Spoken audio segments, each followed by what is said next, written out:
and racing. That is a brilliant manoeuvre. Oh!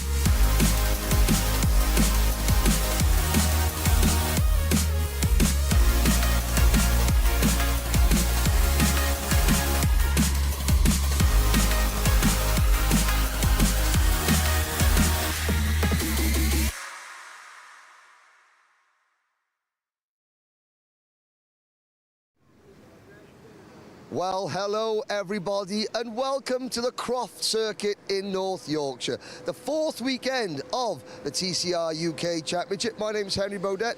Joining me at the moment here, Richard John Neal. We have got a packed day of racing. Myself and Paul O'Neill are going to be bringing you all the action from the two TCR races and also the Miltech Sport Civic Cup. But Richard, you and Scott Woodris have got a whole host of jam-packed support races to bring us as well. Yeah, we've got a busy day once again. We've got the Audi TTs, they rounded off our day yesterday with some great action. We've got two lots of Fiestas, the Juniors, the Senior Championship, and of course the two Mazda competitions. One went home yesterday. The clubman's finished. But of course, it might be a bit wet, it might be a bit miserable. The action on track is red hot. Now, I'm told, Richard, that there is another sporting event happening today. I can't quite remember what it is. All that we do know is that you guys and girls at home, you need to stay glued to the TV all afternoon on all the social media platforms, the YouTube channels, to watching this race, and then what, have a nap later on? I can't remember what's going on. 8 o'clock is nap time tonight. Apparently so. Well, I know that you've got plenty of work to do. You and Scott Woodris are going to be bringing a whole host of racing. Okay, thank you very much to Richard. Join Richard and Scott for their first race of the day, though, is TCR, round number 10. Let's start with the championship leader coming into this weekend. Yesterday didn't go quite so well, but Adam Shepherd is back on the circuit. Now, after a few issues yesterday, we now have an unofficial tie for the championship lead. But Adam is in the car. Firstly, is a very hard-working team have managed to get the car fixed. I know that the team have had only a few hours sleep in the last few days, haven't they? What have you got to say, number one, about the guys and girls on the team that have helped you get onto the grid? Oh, massive thanks. Everyone's been been pushed to the limits, to be honest. We've barely slept in 3 days. We were going home, literally on the way home, we stopped somewhere and had another go at it. It's just been carnage. So thanks to everyone, and fingers crossed we can give them a good result. Yes, now, looking forward, at the back of the grid, 2 races, probably going to be wet for both. Your eyes are only focused on one thing, I'm guessing. Yeah, I want to win them both. It's going to be very difficult from here, but you've got to aim for it and see where you land. To get a good clean start, it's always a possibility, but we haven't driven the car at all this weekend yet, so this is going to be the first lap round here for 14 months in the race, so we'll see how it goes. Excellent. Well, we'll leave you to it. I know that you've still got plenty of work to do. Best of luck, and let's hope that the team's hard work's rewarded with at least one trip to the podium later on. Yes, fingers crossed. Cheers. No problems. Okay, there's Adam Shepherd, and again, 8 hours sleep in about 3 days to get the car ready. One thing, the grid walk here at TCR is really popular. Again, hello, let's have a quick word with a couple of fans. We can't have you on because you got logos from other championships I've never heard of. Who are we cheering for? I don't know. Carl Bordley, championship leader. Who's our favourite? Anyone. Anyone. You've just been dragged along in the rain, haven't you? What about you, young man? Carl Bordley. Lots of Carl Bordleys found. We are in Yorkshire. Carl's from Leeds. Let's move up. We go from the Cupra. Now, here is the only Golf on the grid. Will Beach. Will, I'm not quite sure if the Spider-Man helmet, the Spider-Man umbrella is oh, it's Will in the car. Will's got a passenger. This is what we love about TCR racing. First of all, Will, problems yesterday, but we've got it fixed and we're going today? Yeah, hopefully it's all fixed. Throttle position sensor, so. And pole position yesterday in the Gen 1 Cup as well, so there is pace in the car. Yeah, there is pace. Yeah, we've just got to keep our nose clean in the first couple of laps and move forward. And who's this? Who's this next generation of TCR UK star? Yeah, Toby, he loves cars. Hello, Toby. Who's your favourite driver? Lightning McQueen. Yes, shy. Excellent, excellent. Good luck to Will Beach. Moving up the grid again. Now, reverse grid. Top 10 reverse positions. Our next driver, pole position in qualifying. Had to come back, fight his way past Brad Hutchinson to take the win. And Callum Newsham, let's have a little look. Starting 10th on the grid. Callum's in the car. We're going to burst in and interrupt his pre-race preparation. Morning, Callum. It's a bit of a different viewpoint from yesterday. You've got lots of motor cars in front of you. Yeah, it's a lot different, isn't it? It's not a clear track. But yeah, I've just got to try and make my way through them. Yesterday, you know, you were very, very quick indeed. You confident with the similar conditions that everyone else is basically playing catch-up this weekend, aren't they? Well, yeah, but I've got to catch these guys up though at the start, haven't I? So, but yeah, no, our pace has been mighty quick this weekend in these conditions. So yeah, I'm looking forward to it. 20 minutes, 10th to first, doable? Yeah, doable. Excellent. Okay, no problem at all. Good luck to Callum. He's keeping warm in the car because it's the middle of summer here in the UK, and warm it is not. Right, let's move up there. Now, we have a large contingent of Huddersfield Giants Rugby League players here from the Bondit team, the MPR Racing with Bondit. Let's have a look. Brad Hutchinson. Right, we're going to say, how about we'll turn the music off, boss, because YouTube don't like that. Let's go around and let's speak to some of the Huddersfield Giants Rugby League players. First things first. Right. I won't pretend to be a massive rugby league fan, being from God's country, Wales, and all that. But first of all, gentlemen, come this way, because we got to go away from the music, or else YouTube don't like that. Firstly, welcome to TCR UK. Thank you very much, mate. It's a pleasure to be here. Yeah, I mean, Bondit and the Brad Hutchinson team, they've got loads of stuff going on. They've got simulators, a Batak wall, there's rugby balls, autographed rugby balls for sale. What do you hope to achieve between, you know, athletes, racing driver athletes, and yourselves, rugby players? Just kind of learning like the difference between us and the similarities as well, because we're both like elite in what we're doing. Yeah, indeed. Now, apparently, can we turn the music? Can we turn the music off there a little bit? Anyway, it doesn't matter. But what we're going to do, apparently, you're going to take Paul O'Neill out and just tackle him repeatedly on the grass. That sounds fun, yeah? Yeah, we'll do that, yeah. Sorry. A quick thing, Super League, how's it going? We've been better. We're coming back round to it now. Like we've had a bit of a rough start to the year, but we're starting to find a bit of a groove after last night. So we're hoping to build week in, week out. Excellent, and we're all I mean, and if Brad Hutchinson doesn't win, his security detail this weekend is quite frightening. But enjoy the day. Thank you very much, mate. No problem at all. We'll move away from our friends at the YouTube copyright department. We do apologise for that. Hello there, guys. Hello, guys. A quick random. Hello, sir. Who are we supporting today? Brad Hutchinson. Brad Hutchinson, of course we supported Brad Hutchinson. Brad Hutchinson has got most of Yorkshire here today. Best of luck. And I've got to say, the whole Bondit team, 3 years they've been supporting Brad, and they're here en masse. Lots of kids around. They've got really good hospitality unit. Now, the defending champion, Carl Boardley, is missing from the car, so he's obviously off getting his pre-race prep. Yesterday, Carl wasn't wonderfully happy with the setup in the wet, but the Hart GT team here will just speak to some of the boys. Have you got the car dialed in for the wet today? We'll find out in a few moments' time. How was Carl feeling this morning? All right, yeah, good. Yeah, relaxed and ready for it. Happy, chilled out, relaxed. He's, again, home soil. About happy. He's here. Ah, there we go. He's here. That's happy for Carl. Let's move up. Yeah, here's the mastermind behind Carl, Nick Hart. Nick Hart, whose daughter Millie has started to race as well. Nick, the car, the Cupra, looking good? It's looking really good, yeah. We're really positive. We found a few bits yesterday in the wet, and we moved forward quite a long way. So, yeah, we're looking a bit fruity.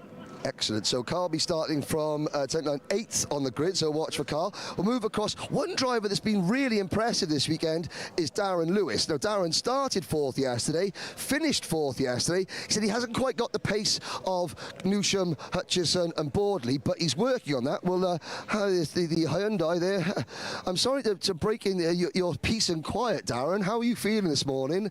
You said yesterday that you had a little bit more pace, but because it was wet, you didn't want to push the car in race 1. You've got to go for it today, though, haven't you? Yeah, I'm hoping we can survive the first corner, because I think that could be key. We're going a bit higher on the pressure, so hopefully it comes in a bit quicker. It's going to be what it's going to be, isn't it? It will be what it will be. Thank you very much. We're going to try and move it there. We'll let Darren carry on. He's starting a bit down the order on the reverse grid.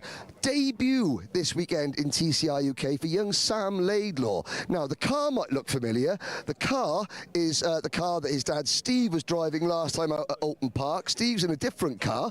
He's a bit up there. Let's have a little look with Sam. Is Sam around the place? No, I think Sam is not in the car. Can find out with some of our... We're going to see Josh Files in the Honda in the Miltech Sport Civic Cup.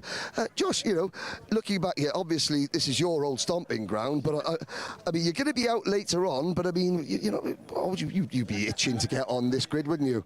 I mean, why not? It's always good fun, isn't it? And TCR UK has obviously come a long way. Obviously the grids are a bit down at the minute, but I'm sure they'll build back up, and yeah, cars are still wicked, aren't they?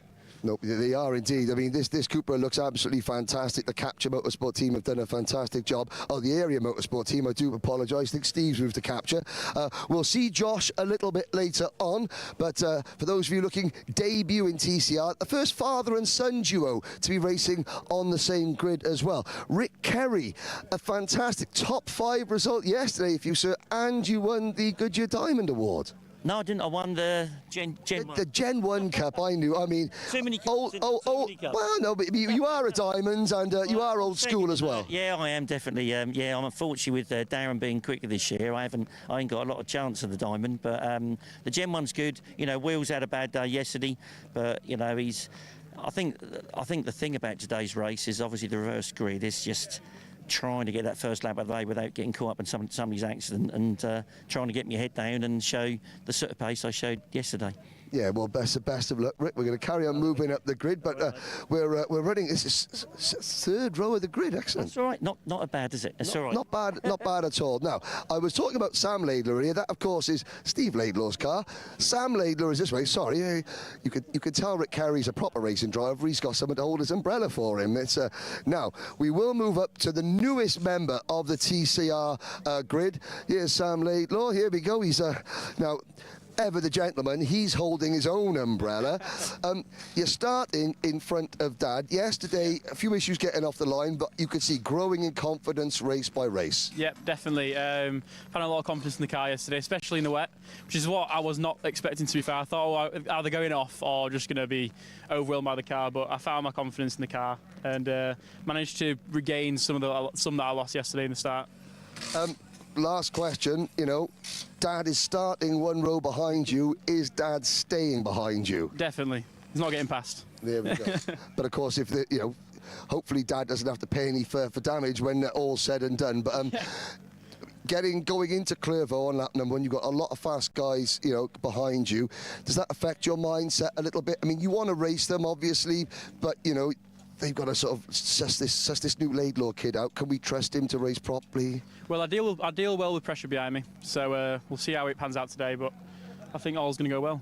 Excellent. Best of luck, Sam. So one for the newbies, first father and son duo. Let's move up there now. Mark Smith is said to be earlier, I'm not a great talker on telly, but he's starting third overall. He's in the car now. A quick word with Mark Smith, if we can get, he's, well, there's Mark, he's focusing. Hello, Mark. We'll get the umbrella out of the way. Mark, welcome to row 2. How are you feeling? I know you're prepping, very busy. We got a couple of moments. How are you feeling?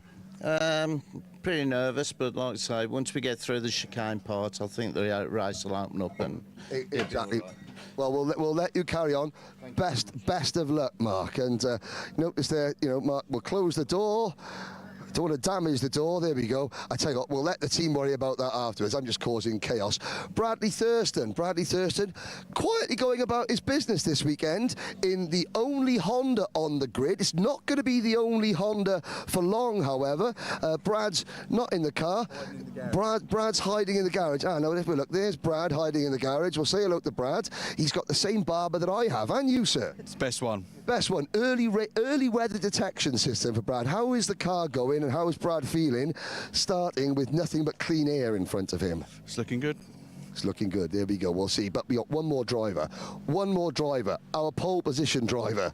Not quite sure how we rigged this, but Stuart Lyons, championship promoter, back in the saddle after Oulton Park, and he's got pole position again. We're not going to mention what happened when he had pole position at Oulton Park. However, let's have a quick chat with Lyonsy. Engine is rumbling away beneath us. Good morning, Stuart. This is what pole position is called. Are you okay? You're in rarefied air up here. Feeling good before the start? I can see where I'm going at the minute, so that's a bonus from yesterday. Yeah, it must be said that yesterday Stuart was running in the top 6, misting on the windscreen slowed you down. You've got a lot of fast drivers behind you, but again, experience, you know how to get through these first couple of corners cleanly, and then it's just 20 minutes of keeping everyone behind you. Easy. I'll try and keep them honest. I'll make them work a little bit. I mean, I know you're not thinking about it now, but you must be really pleased. Loads of people on the grid, loads of people taking photos, loads of families here. It's a great day out, isn't it? Yeah. Hopefully the lads put on a good show. You know, there's a lot of good drivers here, so you know, hopefully I'll have a better first lap than I did at Oulton. Well, we said we weren't going to mention Oulton, but seeing as you brought it up yourself, best of luck, Stuart. Good luck. Thanks very much. No problem. So there we go. That's 12 cars. Now, again, 12 cars, this big car count. However, as we've seen all season, you know, size doesn't matter. The racing has been excellent. Everybody will be on the Goodyear Wet Eagle rubber, and the grid gates are closing. So, Hyundai, followed by Honda, followed by Cupra, and Hyundai again. It's anyone's race. Will the drivers at the front stay at the front, or will the top guns from the back giving it top gear from the rear? Find out after this commercial break with Race 1 today for TCR UK. Got so much weight on my shoulders, enough to knock me out, but I'm still holding the throne. You'll never know till it's over. You want honest man, but you don't understand. I won't be here when you wake up again. You want an honest man, but you don't understand. I won't be here when you wake up again. You want an honest man.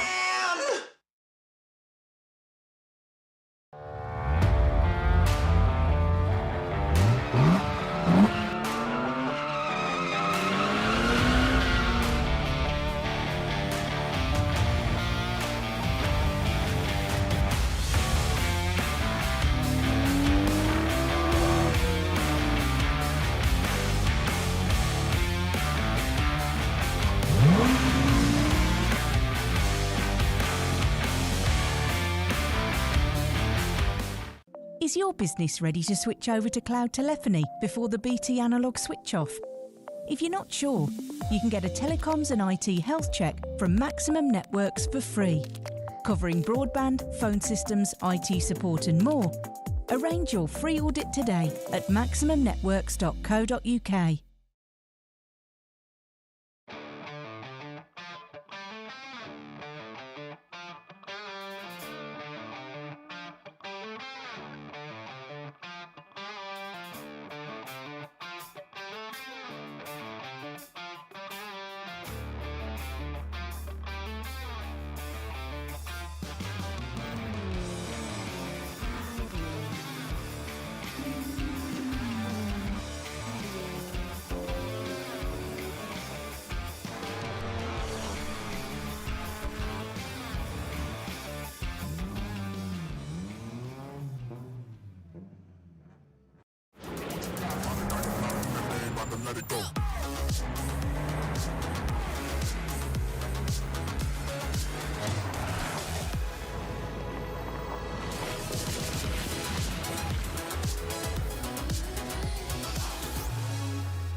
Next year, BT switch off their old analogue network for good.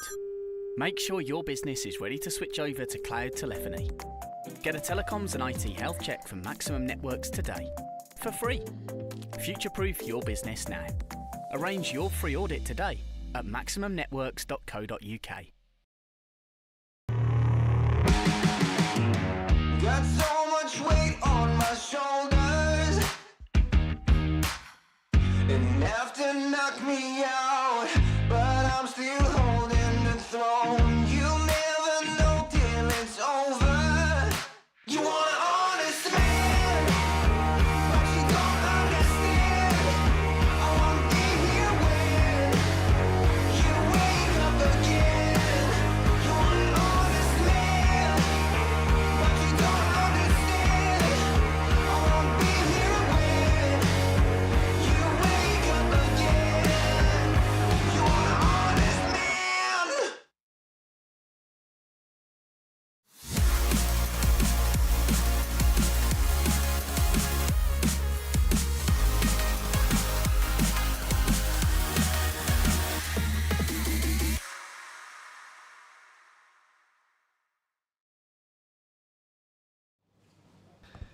Welcome back, ladies and gentlemen. You can see the grid has formed. The large crowd here at Croft has been sent back to the grandstands and the spectator banking. 20 minutes of TCR UK action. It's round 10 of the championship. We are exactly at around the halfway point of the season, and I can bring you up to speed.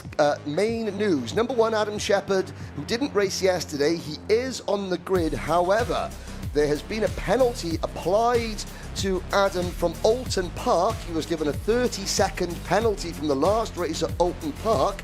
That was applied this morning, and it does mean that Shepherd and Carl Boardley are now tied at the top of the championship on dropped scores, with yesterday's winner, Callum Newsham, just 8 points further back.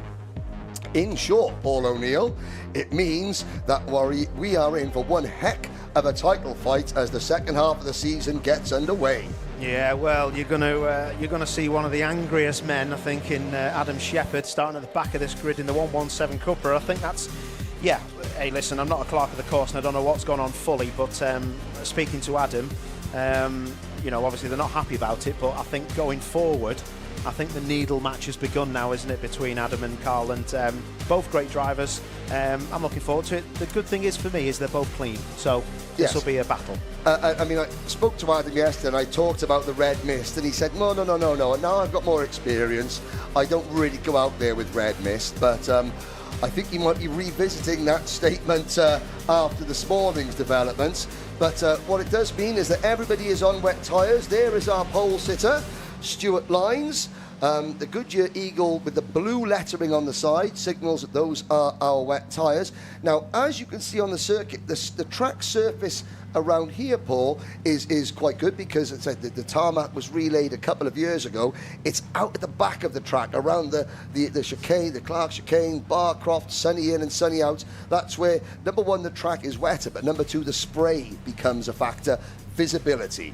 Yeah, visibility will be difficult. The problem we have with any kind of wet tyre, the problem we got with these tyres is that they're that good. Yes. At getting rid of water, that it can be difficult for the car behind. But that's just the way it is. I'd rather have a load of grip and some windscreen wipers than no grip. Misting. And, yeah, exactly. Misting was an issue yesterday for a couple of drivers. A lot of cars, I don't know if you did notice, there was a lot of cars on the grid getting drilled holes in the Perspex rear screen. Yes. One of them was Brad Thurston, so that Honda was getting the rear Perspex drilled, and that was to get airflow through the car. What happens is a lot of the drivers were, I don't know if you found on your live grid walk, they were hiding away because as soon as they get wet, the heat from your body then makes the car steam up. So yeah, Carl Boardley, Brad Thurston, they weren't just trying to avoid me. They might have been trying to avoid me. I mean, that's a standard. Definitely not.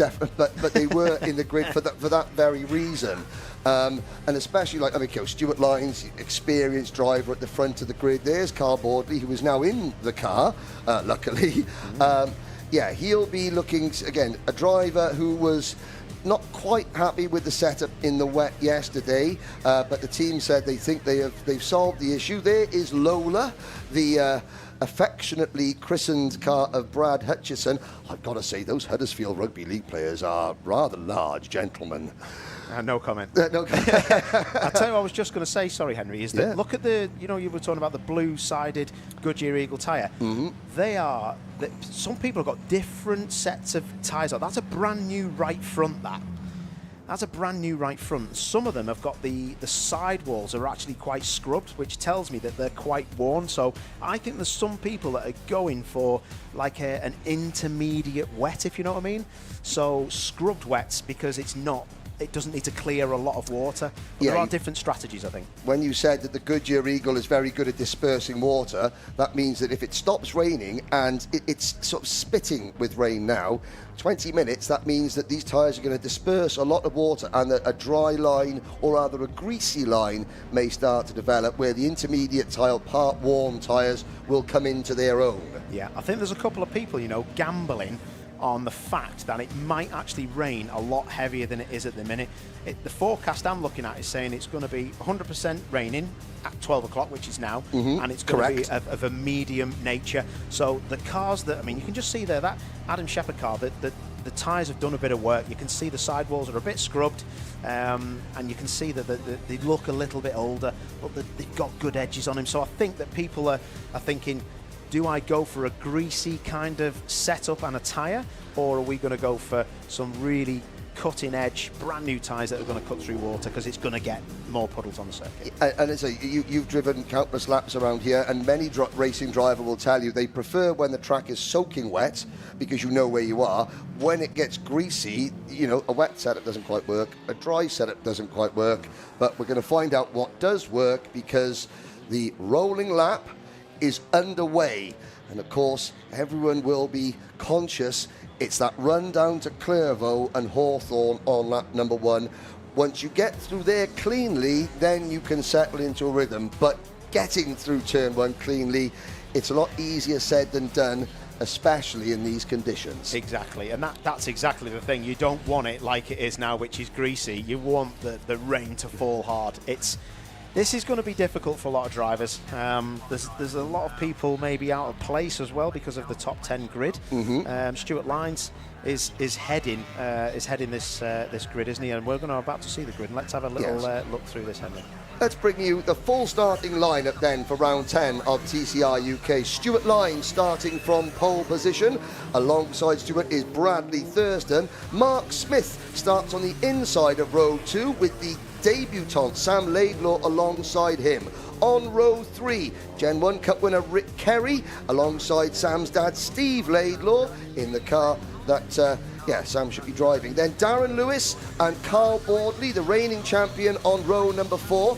Brad Hutchison and yesterday's race winner Callum Newsom on row number 5. Will Beach, sensor issues yesterday, that Golf is now fixed, and Adam Shepherd starting at the back of the field. We hope that the ECU, the electrical problems, have fully cleared, because Adam hasn't been allowed to do any sighting laps. So this is really first step into the unknown. And I mean, as a driver, this is, at least you're at the back. There's nobody to cut out, you know, behind you. You've got a clear run, so he can. I can't imagine that he will take it easy on the opening lap. He'll want to make progress, but he will want to just make sure that the systems are completely clear before he starts battling with traffic. Yeah, definitely. I think the thing to pick up with Adam is that they're here.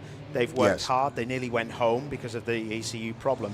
But an electrical problem, ECU problem, is just the worst thing. And it could work both ways here. Because it's wet and there's not so much lateral and longitudinal force in the car because it's damp and greasy conditions, it might help him out, and it might be the fact that this actually gets him through the race. But if it dries at all, it might be a real problem, because you've got more force, you've got more wires moving, more ECU parts moving. So fingers crossed for him, because I love watching Adam drive through the pack. So this will be super special. Great race yesterday. It was, and you can see there on the cameras that the back end of the circuit is a lot wetter. You saw Barcroft there, standing water on the exit, and of course there's a lot of trees over there. You know, the wind, which hasn't really picked up, but the wind doesn't hit that part of the track. The front half of the circuit, you know, this is being an old RAF air base, is a lot more exposed naturally.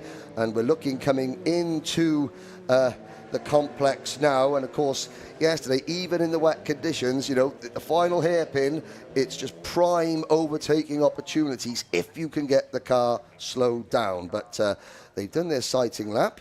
The cars are now back on the grid. This will be where the drivers are giving their feedback, saying, okay, we're on the right track, or things like that. Yeah, definitely. And I've given our director the wrong information here. I've said to him that they will probably come to the grid and then they will go onto the actual start sequence, and that is going to be that's going to be an interesting one for them. So, yeah, this will be a little swap of the tyres, a little cross of the tyres, and they should be all good. Yes, as you know, from our vantage point, we are here up. You can see it on our screen, the right-hand side of your screen, the old control tower here at RAF Croft. That's where myself and Paul O'Neill are bringing you the action from. So yeah, just in front of us, you can see that on the third place car there, the tyre swapping going over Mark Smith. Mark, he admitted himself he's feeling quite nervous, and but this is how you learn as a driver. He's an experienced driver. This is the first time he's giving it a full crack, as you say, on the championship. But his team will be telling him to zone out of that. You can't worry about what's behind you. Just focus on what's in front of you, and what will be, will be. Yeah, that's all you can do, isn't it? And just talk about this tyre cross here. See the buzzing the wheel nuts up, and then you can see the gentleman on the left. He's actually torquing them up to the certain torque that they need to be Newton meterage wise. So you could see on Carl's car there that, like I say, that they look to me like brand newish tyres. Then you can always tell by the colour of the writing and how it's not been rubbed off at all. But there's a few cars out there that have definitely got used, maybe rears, I would say, on the car. Yeah, and of course, there's two ways to get grip in the rain. You get grip through your tyres, then you get grip through the setup, and sometimes it's a balancing act between the two.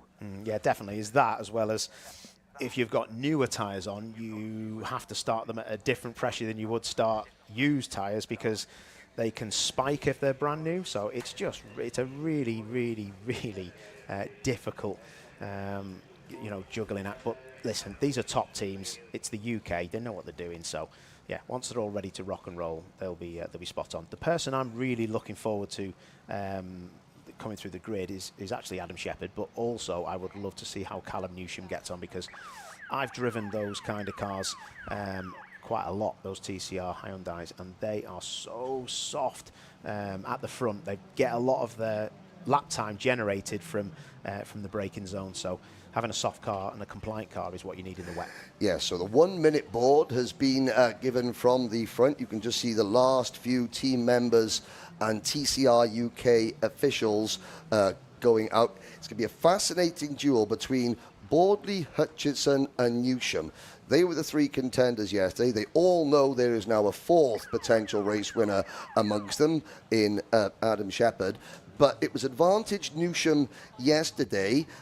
Boardley's car got better as the race wore on. All of these three teams will have been working hard to maximise what they've got. But of course, that's without sort of taking out of consideration the fact that they've all got half a dozen cars, drivers equally as enthusiastic behind them. So the green flag at the back of the grid has been waved. Now the green flag at the front has been waved. We head on to our official rolling lap here at Croft.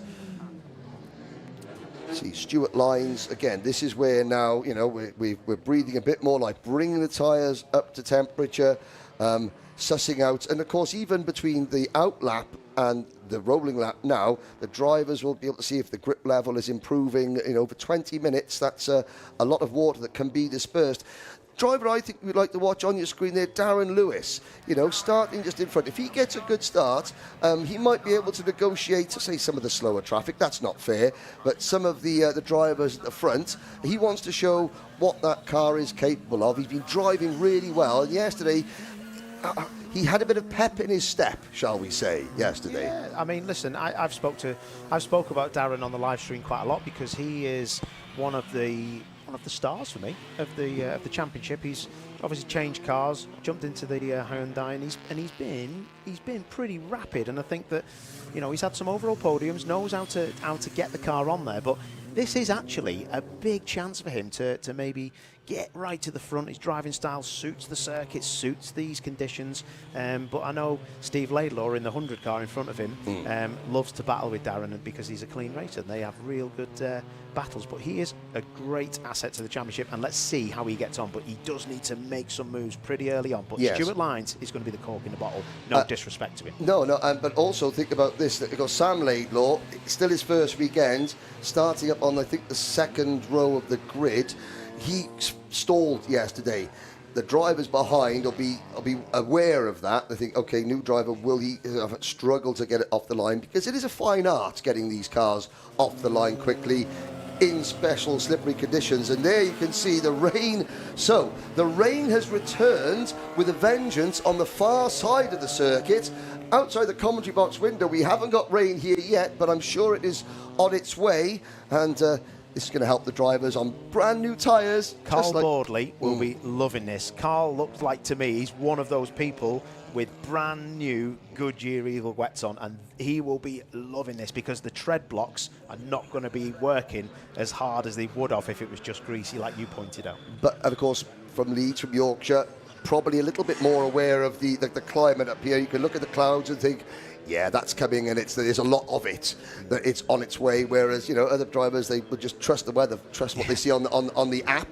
You know, Carl, you know, sticks his finger in the air and think, yep, it's coming, and it's coming shortly. So let's see if the defending and reigning champion, who has been racking up the points this year, but, you know, not so much the overall victories. He wants more P1s. Here's Stuart Lyons coming into the pit lane. Our pole sitter is in the pits. Oh, so much for the cork in the bottle. That has now freed things up. I really hope that Lyonsy, the team, the Jam Sport team, get that car fixed. He did a drive shaft in qualifying yesterday. They're looking under the hood. Dear. They were looking at that on the grid. There must be a clonking noise from that front left. They had the bonnet up when I was speaking to Jamie Going on the grid for the social media grid, but they were worried about something under that car. So something has not rectified. The green flag is waved at the rear of the grid. The red lights are going to go on. And we are going to go racing at Croft in now. Green lights go out. It's a great start from Brad Thurston, a poor start from Mark Smith, and through the middle comes Steve Laidlaw. Rick Kerry makes a great start, but it's going to be Bradley Thurston in the Honda who's got a huge lead going into Clairvaux. Now we hold our breath. Are we all through cleanly? Yes, we are. And you can see Bordley now trying to work around the outside of Lewis, but that, Paul, was a picture-perfect start from Bradley Thurston. It's Thurston and Steve Laidlaw trying, to make hay while the sun shines. Not literally, but down the straight towards Tower Bend. This is where you now need confidence in your tyres. Yeah, definitely. That was a brilliant start by Brad. He really got it going. Look at how confident. I mean, that is not an easy move. Getting around the outside of Darren Lewis there. Carl Bordley, the reigning champ. Look at that weather. Stuart Lyons just trying to get the car back out, so hopefully he gets going. This is game on. I'm well impressed with Brad because this is bravery to be flat out of the back. Bordley up to third, past Kerry already, and Lewis follows him through. Yeah, Darren Lewis to the inside, going into Sunny, almost a little bit of wheel tapping there, and Rick Kerry, I think, quite sensibly just eases wide. No, he doesn't. He's thinking, not today, Darren. He's thinking to himself, I've got a chance of another top four, another top five finish, because they're racing in the Gen 1 Cup category.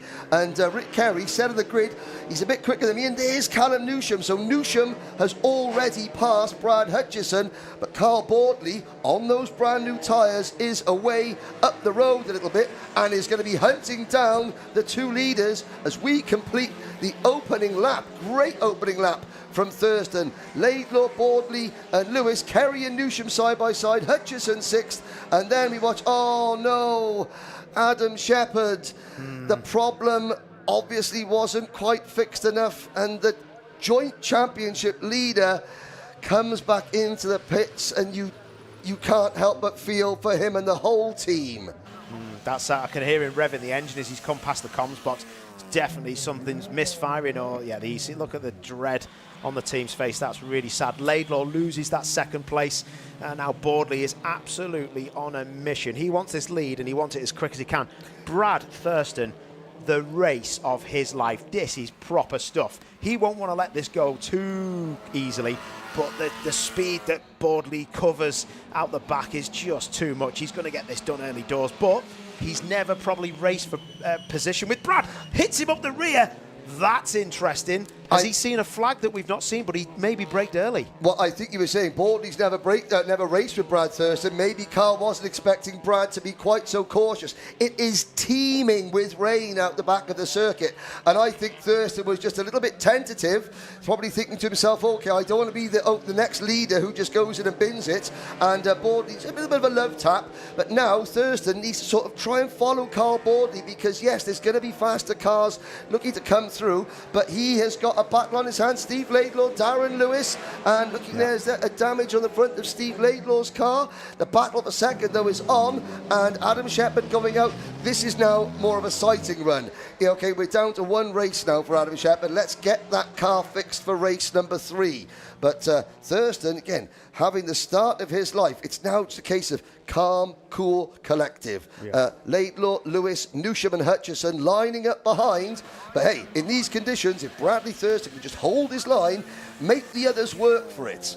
Yeah, definitely. And I think that I've got to say Brad was doing a great job, but I think it was just the fact that he wanted to brake early and be steady. Oh! And Laidlaw, that's a broken right toe link. On that car, that 100 car is not going to be driving too fast around this circuit anymore. That is done. What a shame, he was on for a podium as well. And has that done any damage to the left front corner of Darren Lewis's car? Well, he's made it through the chicane. Here comes Newsham now defending from Brad Hutchison.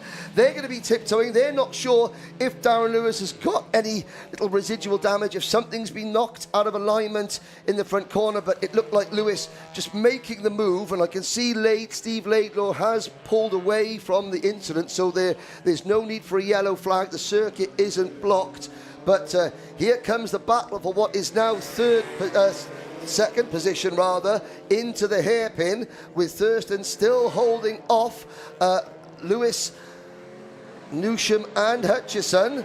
Rick Kerry, Mark Smith and Sam Laidlaw are next. Then it's William Beach. There's the damage. Oh, well, I think there's, yes. Wheel cocked in the air. That is a little bit too much camber. Yeah, I wouldn't be wanting that on the car as he drives back to the pits. You've got to be careful, because if that brakes fully, that'll turn him 90 left into the wall. But again, Brad Thurston, I don't know if he's going to be able to hang on for 15 minutes. I've got to say, I'm super impressed, though, because I've never seen this speed from him, but he wasn't very quick through the chicane. Lewis is with him. Lewis wants this place. Lewis is going to look to the inside, down at Tower, should get the move done. Oh, wow, Brad braked really late, but he's going to get round the outside of Callum Newsham, or just fends him off, but fair play, Lewis is through. Yeah, and again, that was exactly the same move that he tried unsuccessfully on Steve Laidlaw last time. You know, Darren Lewis thinking, I've got to go for the same move again, and Callum Newsham, I think, was on the anchors very, very heavily there to avoid running into the back of Bradley Thurston. But again, this is nothing against Brad Thurston. He is driving the best he can. He doesn't want to end up depositing that Honda in a tyre barrier. He's on for a good result. I think Brad Hutchinson is the next driver to come knocking at his door. But then, if he can slot in behind and follow and learn from these faster drivers, there's a big gap already developing behind Hutchinson in 5th place to Rick Kerry. Let's have a look. Yeah, Brad's just starting to drop behind. These quicker guys coming through now, they treated him with kid gloves, to be fair, and I think Brad knew he had to get the job done. But it's took Brad, and it's Brad Hutchison, it's took him a while, and actually Callum Newsham, it's took them a while now, and I think that might be game over for them for the race win. But Darren Lewis will be loving this in 2nd place. Well, it might be game over in term for the race win, but I'm sure that Hutchison and Newsham will be thinking, well, at least we've got a challenge on our hands now. You know, they'll want to, if nothing else, Carl Boardley has just set the fastest lap of the race. And, you know, both Newsham and Hutchison, they'll know. But it's driver psychology. Now we're in clean air. Let's try and start putting even quicker laps together to close the gap. Lewis is holding on to 2nd. Oh, at the back end of Brad Hutchinson's car, they're stepping out ever so slightly. apparently it's looking really wet down at Tower now. It's definitely getting wetter, isn't it? The rain is falling hard, but it's quite fine rain. Lewis through there was so committed. Fast. Jim Clark Esse's, that's not somewhere you want to go off, and it's flat through there, easy in the dry, but it definitely won't be in the wet. I've been through there in the wet with a half lift, and believe me, it ain't nice. Yeah, and there's a look back. There's Will Beach going through. He is still running in 9th position, closing in on Sam Laidlaw, and Sam Laidlaw having a good battle with Mark Smith. I think Mark Smith is just he was.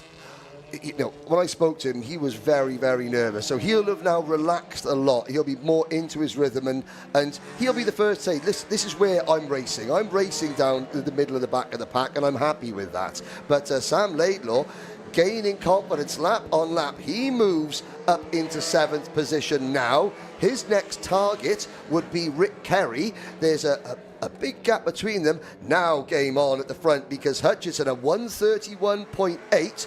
You said that the leaders, sort of Newsham and Hutchison, they treated Bradley Thurston with kid gloves. They won't be doing the same with Darren Lewis. They know he's more experienced, and Darren will be more eager to defend, whereas Thurston, to his credit, he wasn't blocking, he was running his lines, and he made the faster drivers work to get past. Darren Lewis will be a different proposition, I feel. Yeah, definitely. The decision now for Darren Lewis is, do I fight to the death for 2nd place? I think he has to, because if the door's opened by Callum Newsham that's closing on him fast now, that means that I would say definitely Brad Hutchison's going to go through as well. So this will be a battle to watch, but for me, Darren Lewis is such an experienced, on-the-limit driver. He's the best we've got, really, of trying to defend from these two multiple race winners. Yes, that with the wonderful yellow tips on his wheel trims there, that Hyundai is going to be as wide as a London bus for the next 10 minutes 45 seconds. And Callum Newsham, though, he'll be wanting to get past the set-off after Boardley. Carl Boardley and his team, they'll be getting the pom-poms out and cheering Darren Lewis on for all they're worth, because while Lewis sits in 2nd, Boardley continues to eke out an advantage. But Newsham and Hutchison moving around, trying to get as little spray as possible into their visibility. And let's have a look through Clervaux. Oh, Lewis has gone wide. He just saves it. The gravel trap was beckoning there, but Lewis managed. Good car control from Lewis, but that has almost opened the door from Newsham, and Newsham's going to be thinking, okay. Boardley's off. Boardley off. Boardley back on. He did drop a second or two over the last lap, so maybe he's starting to struggle a bit, but he's obviously seen that how quickly the pack is gaining on him. Callum Newsham's got to get past Darren Lewis now, because if he wants to win another race, it needs to be now, because he knows that Carl Boardley is on the limit. This is great stuff. The rain really falling heavily now. And he's right behind Lewis. He almost thought about having a peek up the inside, going through the Clark chicane. Lewis wide on the exit as well, into Croft now, standing water on the outside of the circuit. This is teetering on the absolute edge of adhesion here at Croft. Lewis standing firm. That moment for Carl Boardley, well, even a driver as experienced as Boardley, that'll take a couple of corners to sort of shake off, and he'll be thinking twice about pushing quite as hard, because he knows that even on the brand new Goodyear Eagle wet tyres, grip is at a premium. Newsham having a little look around, having a peek out into Lewis's peripheral vision as we come out of the hairpin. We're over half distance now, and fastest lap belongs to Brad Hutchison. The gaps come down from 3.3 to 2.3 seconds, so Boardley lost a full second on that last lap. Now Newsham is going to be he's going to be, champing at the bit to get past Lewis. Got a good drive out of Hawthorne there. That tells me that Lewis hasn't got the confidence to stay on the inside and get the power down early going into Hawthorne's. And Hutchison, the age-old method of racing driver distraction technique 101, flash the headlights. I don't think Callum Newsham's going to fall for that, though. Well, you never know. Some people do. But it doesn't matter how much experience you've got, it's still a distraction. But look at the spray out the back. Darren Lewis, I've got to say about him as well, to hold on. I mean, he's so brave out the back. Yes. And what he does through Hawthorne's through the chicane is actually, look at Hutchison's car. He nearly went off then. He's really struggling with the rear of that. You saw that the car just broke loose ever so slightly there. You caught it there. Well, you caught it as well as Brad Hutchinson caught it because that could have been expensive. Just a bit. Plenty of bondit would be needed, but luckily Hutchison continues on. Boardley, Lewis, Newsham, Hutchison. Thurston still runs in 5th. Here is the battle for 7th. You've got Sam Laidlaw in P6. Mark Smith and William Beach have both caught and passed Rick Kerry. Kerry has slowed down quite considerably. And hang on a second, as we're looking at this battle on our screen, out of our window, Brad Hutchison has got past Callum Newsham for 3rd. Wow, well, something's gone on there, isn't it? And this is an absolute let-off for Darren Lewis, who, to my eyes, is catching the race leader. Yes, 1.6 seconds. Rumours of this, the battle's demise has been greatly exaggerated. The top 4 head down the back straight towards Tower in a line with Lewis closing in. Lewis is closing in, hand over fist. And it looked there, a 1:33.3 last time around for Boardley. Thank you to our Scott Woodward up here in the commentary box, keenly watching the TSL timing screens here. Boardley through the X's. Now a penalty. Darren Lewis, race time penalty, a pending penalty. So they're having a look at track limits. Darren has certainly been trying to use all the available track surface, and maybe he has used a little bit more than the clerk of the curse. The clerk of the curse. He'll be cursing the clerk of the course. I've heard him being called something else, but yeah, that's pretty impressive. Lewis will get that penalty in my eyes. That will be a 5-second penalty for Darren Lewis. Okay, well that will mean that Brad Hutchison and Lola are now eyes firmly squared on the prize. And the prize is the #1 CBM with Heart GT Cupra of Carl Boardley. The leaders, with 5.5 minutes to go, cross the start-finish line to begin another lap, and the gap has come down again by 0.4 of a second. It's now just 1.2 seconds between Boardley and the 285 car of Lewis, the 17 of Hutchison, and the 16 of Newsham. Any closer, you could almost throw a blanket over them as they head out of the chicane onto the back straight down towards Tower, with the rain continuing to intensify. However, it's impressive that even at this stage, Hutchison is able to put in fastest laps. There it is, the Elland Roofing Supplies car, Bondit car, which is its official title. There are lots of people from Bondit here, so they'll be ready to strangle me if I get that one wrong.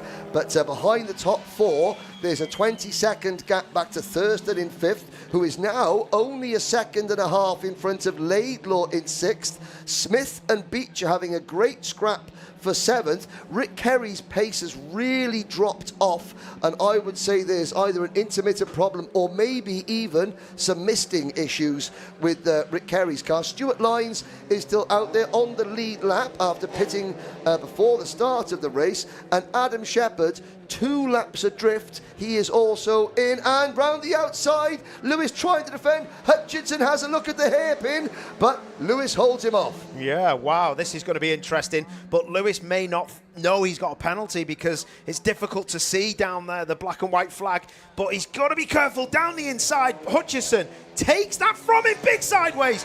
What a save. Brilliant stuff, because when you get a left rear on that curb on the exit, it's a difficult one. Hutchison now is going to hunt down the leader.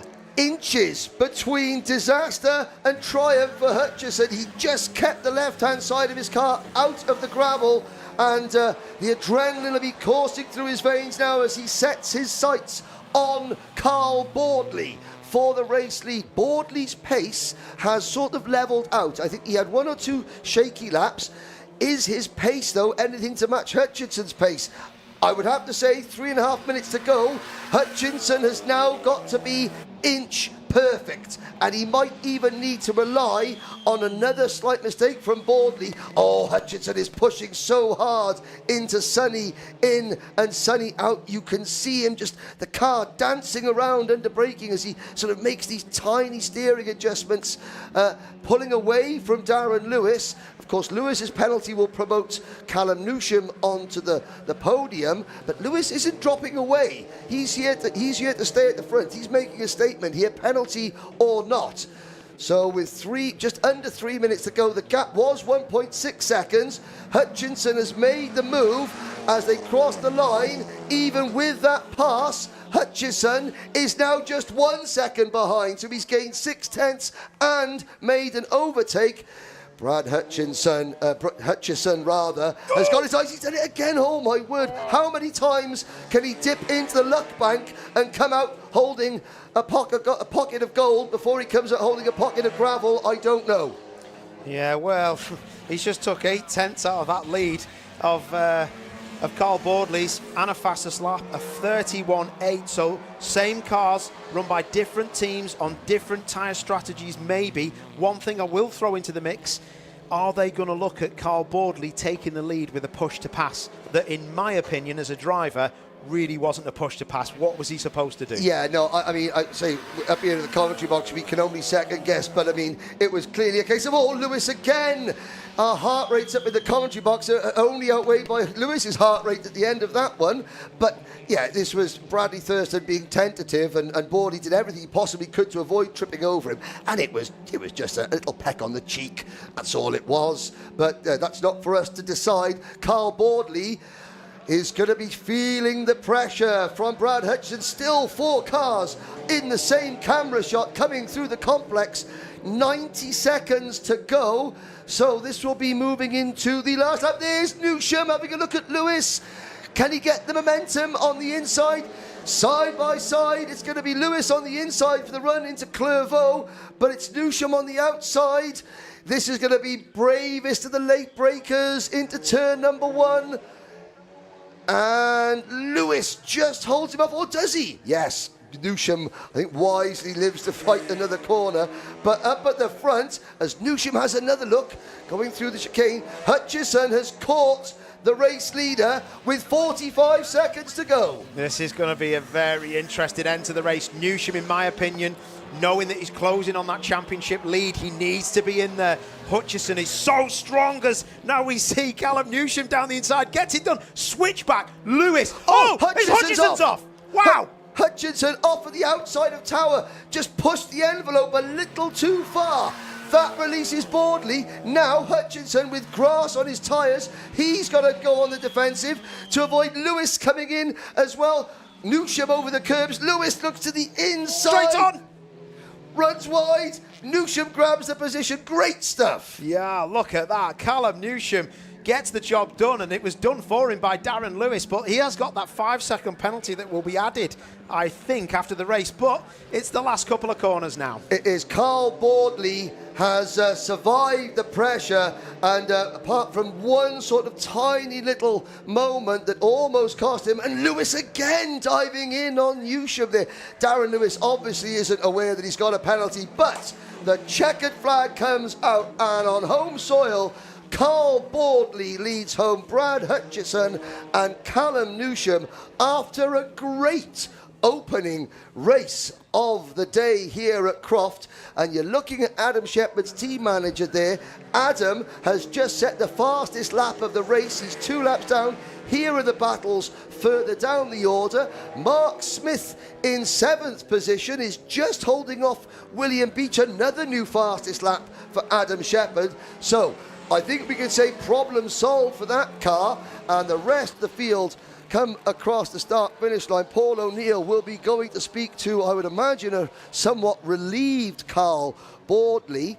But, that was an excellent race. And I have to say, apart from Stephen Laidlaw retiring, we had a full complement of finishers. There is the number 1 plate car of Carl Boardley. And like any champion, points do mean prizes, but race wins. Tell your rivals, look, there's a reason I've got number 1 on my car, and when I want to, I can win. Let's have a look at the full provisional results from round 10.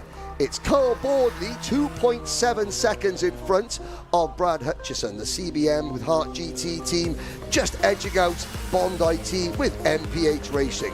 Yesterday's race winner Callum Newsham finishing in third position for JH Racing, and with the 5-second penalty applied, Darren Lewis finishing fourth for the JH Racing in conjunction with TLR. Sam Laidlaw, that is a great finish for Sam on his debut weekend here in the TCR UK Championship. The Capture Motorsport driver finishing just 2 seconds in front of early race leader Bradley Thurston, who brings the GoFix Honda by Sport 77 machine home in 6th position. Mark Smith, a great result for the 77 driver. Richmond Fire Motorsport team, he just holds off William Beach in the Capture Motorsport VW Golf for 7th position. Rick Kerry, early class leader in the Gen 1 Cup, he finishes 9th overall. Be interesting to find out what the problem was for Rick, but he still finishes 9th. And Stuart Lyons never got a chance to show what he could do from pole position. But the Maximum Motorsport with Jam Sport Racing entry does come home in 10th position. Now, with the fastest lap of the race, despite being 2 laps down, we know that all the problems that the Shepherd Motorsport team have had have been fixed, and Adam Shepherd finishes 11th, but he will be a factor come rain or shine in the final race of the day. And sadly, Stephen Laidlaw, after that incident with Darren Lewis, the only retirement, but I'm sure that Stephen will get that car fixed. It's new to him, that Cupra. He will get it fixed out for race number 3. There on your screens, just on the left-hand side, part of the exceptional marshalling team here at the Croft circuit. Like we always say, the Orange Army, the most important people in all of motorsports. But as they clear the circuit, Paul O'Neill is in the pit lane very shortly, where he'll be speaking to our round 10 winner. Well, well, well, Carl Boardley, the winner of that absolutely fantastic race. I tell you what, throw a bit of rain in, take us up north, and you get a fantastic race result. That was great stuff from Carl Boardley. I'll let him get out the car. Second place and third place lining up as well. Brad Hutchison with a great second place. Fantastic passing in that race by these guys who started quite far back because the top 10 was reversed, but they come through. Callum Newsham in third place as well. It was absolutely stunning stuff. And we'll let him get out, let him get the caps on, and then we'll have a little chat to the winner, who's never the best person to celebrate race wins, but I'm sure he'd be happy with that one because he got pushed all the way, and he really, really did only just get her over the line. 2 hands up. I'll let him get his helmet off and his winner's cap on, and we'll have a little chat. Wow, some race that was. Gets the handshake. Nick Hart coming in from the team, absolutely brilliant. And I did hear your team boss talking about critical tyre pressures with new Goodyear tyres. I've got to say, mate, I thought it was all over for a minute. Yeah, we went the wrong way yesterday, but definitely the right way today. So it's thanks to the boys and everyone. Yeah, bit of head scratching last night. I thought it was going to like tail off, and it started to towards the end. But we'd made enough of a gap to just bring it home. So all good. Car looked absolutely fantastic, mate. You must have loved that. But did something happen at the chicane, or was it Tower? I can't remember. There was a little bit of a run wide. I thought Brad was then going to turn in, and I'd sort of like almost locked up, and he'd locked up and sort of basically went straight, and that just enticed me in a bit more, didn't it? And I ended up giving him a little bit of a hit from behind, but nothing, obviously nothing, malicious or anything. It was just one of those. I think he'd locked up, and I'd done pretty much the same, so just one of those. I actually wasn't on about that. I thought you went off on your own, mate, to be honest. I thought you had a little sideways moment somewhere. I knew what you were referring to, but I thought we'd leave that till later. Fair play, mate. You must be so happy to get this win. It's giving you a little bit of daylight probably now, isn't it, to Adam Shepherd, who was in and out the pits with a problem. But he did have fastest lap. His car's working. Yeah. I mean, obviously you know, it's really sort of, you know, I don't wish bad luck on anybody, obviously, and, you know, especially not as, you know, the grid numbers and stuff are at the minute. I want to be out there and I want to be racing against everybody and the best of everybody. So, yeah, hopefully he can get back out again and we'll have a battle in race 3 this afternoon. Top man, I'll leave you to it. Well done. I think we're going to have to go to our next race that's actually rolling up to the grid. They're coming thick and fast, actually. So, yeah, sorry, guys, back to you.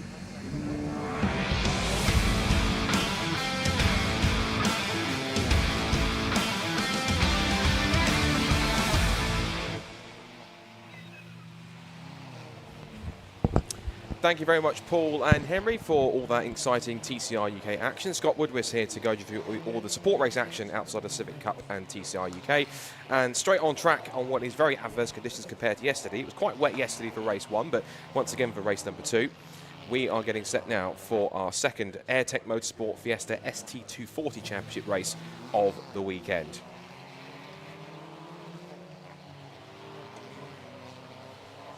So the car's making their way around onto the grid, and the grid position set from the grid from yesterday.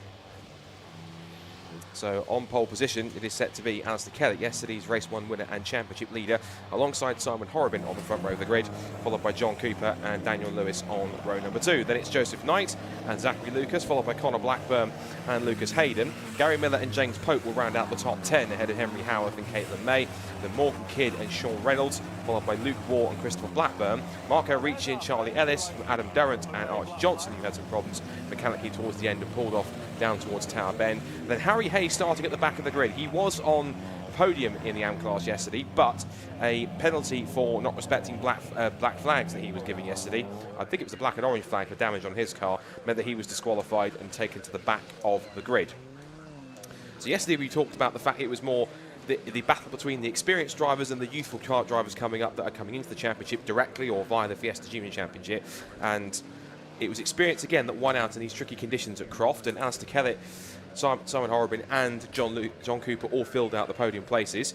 Speaking of experience, the magnificent Richard John is back alongside me for all the support stuff on comms. And Rich, yesterday we talked about age versus experience. Experience won out yesterday. Given these wet conditions, I think if you're going to have a driver on a team, you'd want one of the experienced drivers, given that they'll know how to cope with these Turbo 240s, particularly in weather like this. Yeah, it showed, didn't it, yesterday? I think the young guns were led by Daniel Lewis, wasn't they, who was the AM class winner, taking his 4th class victory of the season, and he is determined. He had that look in his eye, Scott, yesterday, which told me he's going to be going for, if not getting on the podium in this one, the outright podium. He'll be hoping so, given the fact that he is currently sat at the moment in 4th. He has won overall race victory to his name this year from race 3 at Brands Hatch. Really good driver, of course. It's why I'm thinking, well, if he's an AM-class driver, then why is he winning it overall? He's probably come in because of his experience there. Yeah. It's his first season in senior racing. Pace levels will be different, but I'm certain if he sticks around for next year, he'll definitely graduate up to the pro class. There are some other ones that have gone straight into it, like Lucas Hayden or others that have graduated up there, like Henry Howarth, or like, on top of that, we've had Connor Blackburn move from AM to pro, so it's interesting. Also, Morgan Kidd, who was last year's AM class champion when it was called Club. She struggled a little bit in the first half of the season, but hoping for better fortunes this time, by particularly today. So, felt a bit sorry for Henry Hayes. I mean, he missed the meatball flag, as you said, and good fun interviewing him on the podium. Bit of a lad, wasn't quite sure what to say because he'd not been in that territory before, but if you didn't hear the story yesterday, the family involved, green flag from the back, we'll come back to that in a minute, Scott, because we're ready for the race start.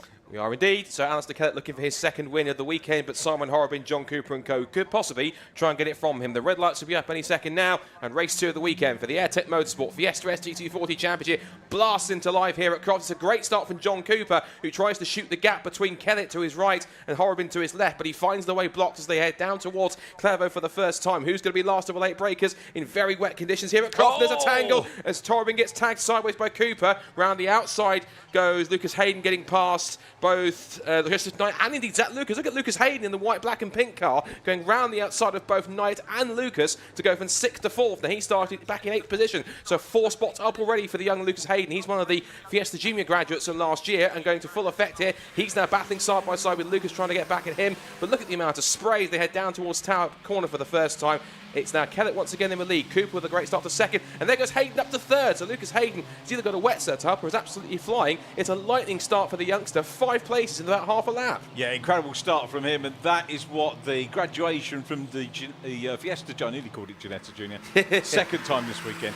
That is what the graduation from Fiesta Juniors is all about. Making the progress, having learnt the track in the wet yesterday and going real good guns here. I'm wondering if that move for second place might come under scrutiny. I think these experienced drivers will know it's part and parcel of racing, and generally you can perhaps get away with that, if get away with it is the right phrase. Charlie Ellis nips around the outside there of the purple Henry Howard 42 car. Neat move indeed.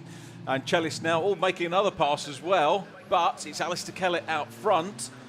What can Zach Lucas do in this one to peg back the points lead? He's still bagging in some decent points in the championship, is Zach Lucas, so by no means out of contention. P2 on the overall points coming in. Gary Miller in third, was involved in some shenanigans, I think, with Sean Reynolds yesterday. By the way, I got taken to task by Mrs. Webster about Sean's injury. It wasn't a little, was it? We described it as just a little. I thought it was a wrist injury, but I may have got it wrong. It was. I think we said he'd had a tap or a knock, but it was actually well broken. Oh, right, okay, I see. Consider us corrected in that sense. Mrs. Webster, we stand corrected. And Sean was talking about it as well. He's still a little bit stiff, and I think having to have the odd painkiller to deal with it. But great to see him back out on circuit. Yeah, the hardy souls are racing drivers. When they want to go racing, nothing will stop them, even a slightly injured injury. But he's carrying on nonetheless. Now, the one person I really want to watch for, as I've talked about him enough already, is Lucas Hayden, because he's already on the tail of John Cooper.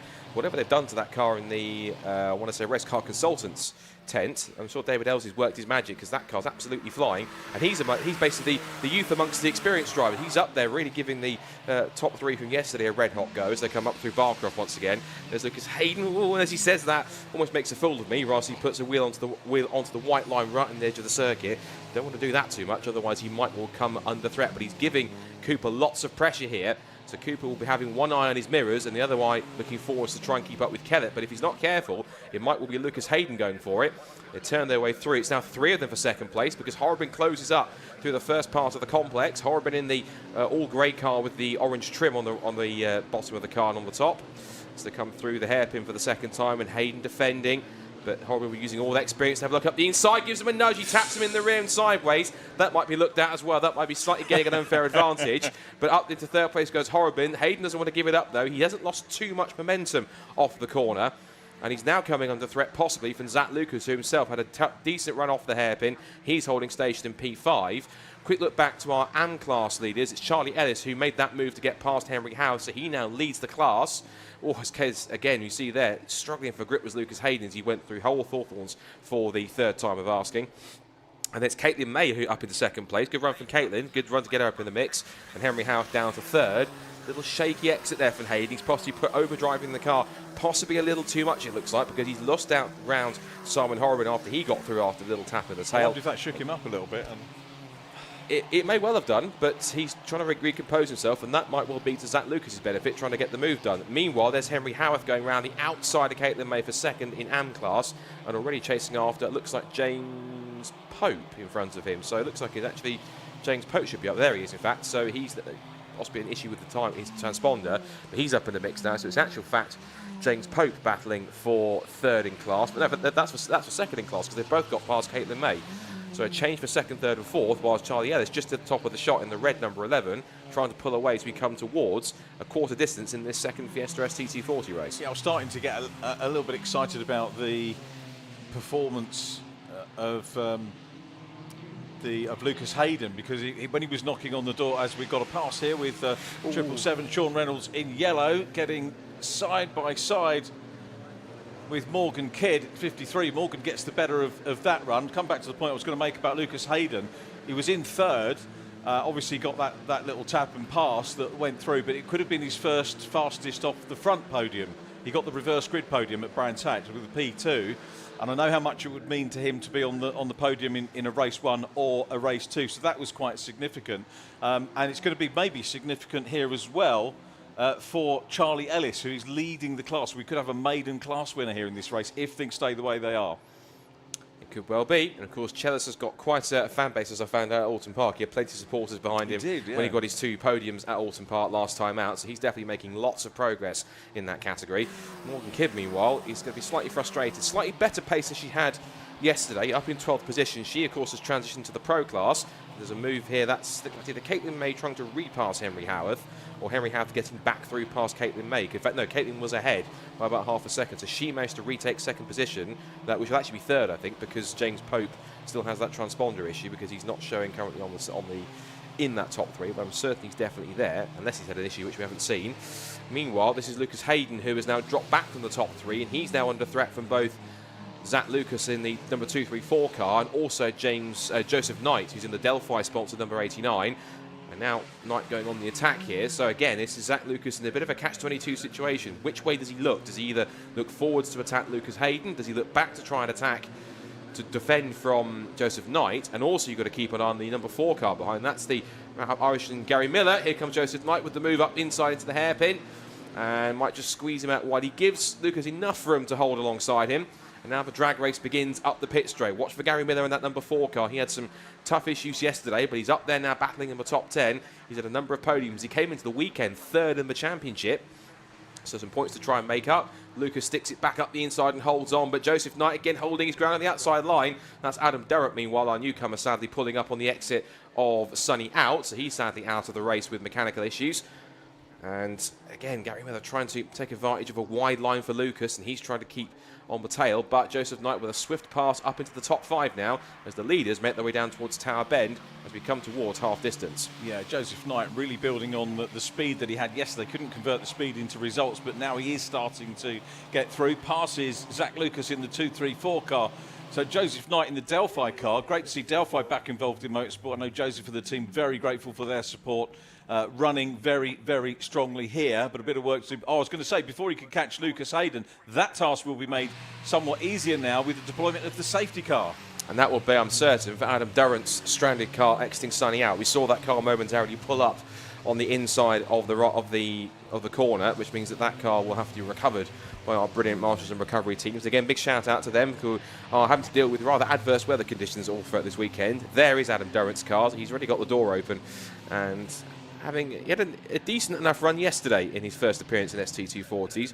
Not quite having the same sort of luck today. So the pack will now stack up behind leader Alistair Kellett, who in turn will line up behind the RunYourFleet.com Jaguar safety car. Thank you to RunYourFleet.com, as always, for their continued support of the club, and of course the supply of the Jaguar XF Sport Brake safety car, which makes its rounds all the way up and down the country on duty for BRSCC events, and it's no different here this weekend. There it is. So you want to find out more, you have the web address RunYourFleet.com. So the safety car then will pick up leader Alistair Kellett. Let's take you through the order as they come under safety car, then coming up towards half distance. So Kellett leads the way from John Cooper in 2nd place, and Simon Horrobin in 3rd, who also has the fastest lap of the race. That'll be bonus points for him as well. Lucas Hayden holds on to 4th, with now Joseph Knight up into the top 5 after he made the move on Zach Lucas around the outside of Clairvaux and Hawthorne. It's then Zach Lucas in 6th, Gary Miller in 7th position, Connor Blackburn 8th. Then it's Charlie Ellis in the highest placed AM-class car, but he will now have James Pope behind him. Ignore the timing screen, James Pope is not 17th. He is definitely in the mix. There's just an issue with, I think, his transponder, which means they have to add him in once they've all gone past the timing line in order to slot him into the right positions. He definitely is in there in 2nd place in class. He'll be followed by Henry Howarth and Caitlin May. Morgan Kidd currently sat in 13th ahead of Sean Reynolds, and they were battling shortly before the safety car. Harry Hayes, who's come from the back of the grid after he had that disqualification yesterday for not respecting the black and orange flag. And then Connor Blackburn, Luke Waugh, and it should then be Marco Ricci, who sadly is in the pit lane with issues. Marco having an up and down season. And Archie Johnson also, who's back down 3 laps after he's come into the pit lane. He had a mechanical issue which forced him to stop just at the end of the back straight towards Tower, and because of that, that meant that he had to start right towards the back of the grid. Archie is there, but he's now 3 laps down, which means that he's going to be scoring not as many points as he would like. And a reminder of the point system for this championship: yes, there are 2 classes. You have the Pro Class and the AM Class, but the difference is that rather than individual points that you score, so for example, let's say Charlie Ellis is in 9th position, he won't score the same sort of points that Alistair Kellett would for a class-winning Pro. He would score the points based on where you finish overall. So it's an overall point system, so it's 50 points for a win, 46 for second, 42, 38, and then going down in increments from 36 onwards, so it'll be 36, 4, 2, about 26 points that Charlie Ellis will pick, 26, 28 points. That's what he'll score. And ultimately, in this sort of format, it means that for the AM class drivers, and particularly for the pros, it's not necessarily just where you finish compared to your other competitors in class. It's literally where you finish in the order. Yeah, it's the incentive to finish as high as you can in the race order to get more points to go towards your individual tally in your respective class. It means that Charlie Ellis, if he can get past Connor Blackburn, Gary Miller, but has a benefit from somebody dropping out, that'll only benefit him in terms of more points he will take towards not just his overall standing, but then where it'll sit him in the AM class in terms of battling for that title too. I really like that. I think if you're in a non-single make championship, then it's nice to weight the classes separately and maybe consider how many cars you're racing against. But here it can show, you could be top AM. Technically, we could have an AM class championship winner, and absolutely nothing wrong with that. Definitely, it's definitely possible. As I say, we had it's a strong performance last year from when it was called Club Class last year from Morgan Kidd, and she elected to then move up into the Pro Class. She's just going through their shot in the all pink kind of chrome car, number 53. Hasn't had the best of fortunes in terms of pace and car mechanical luck, but having a different sort of slightly better fortunes this weekend. I think she's probably not where she'd like to be, but I remember when she was here last year, she was definitely giving some of the Pro Class runners a run for their money. Remember there was a group of the top 6, and she ran in 7th, and she won her class in all 3 races, but she wasn't that far away, only a couple of seconds off that lead pack. So she's definitely got pace when the car's running, and she's definitely a strong driver, and her move up into the Pro Class initially essentially was justified given how quick she was. She just hasn't had the rub of the green in terms of where the pace has been in the car and the luck that she's had, which has been unfortunate because she's definitely a faster driver than the results currently let on at the moment this season. Absolutely right, and one could argue that maybe is the championship stronger this year? It's as strong as ever it was, but some really good, quick drive. And we've got drivers like Simon Horrobin coming back to form as well, and putting in some good results, and that makes life harder for the, say, newer drivers looking to make progress in the early stages of their careers. Nice shot there of the rain still tipping down. We're all right here in the dry, aren't we? But not so good for everybody. The marshals, the spectators that have paid for the privilege of coming in and getting soaked, we thank them. Yeah, it's easy and enough. The photographers. And the photographers. we've got our superstar photographer James Roberts, who's taking shelter in the commentary box here as well. He's working.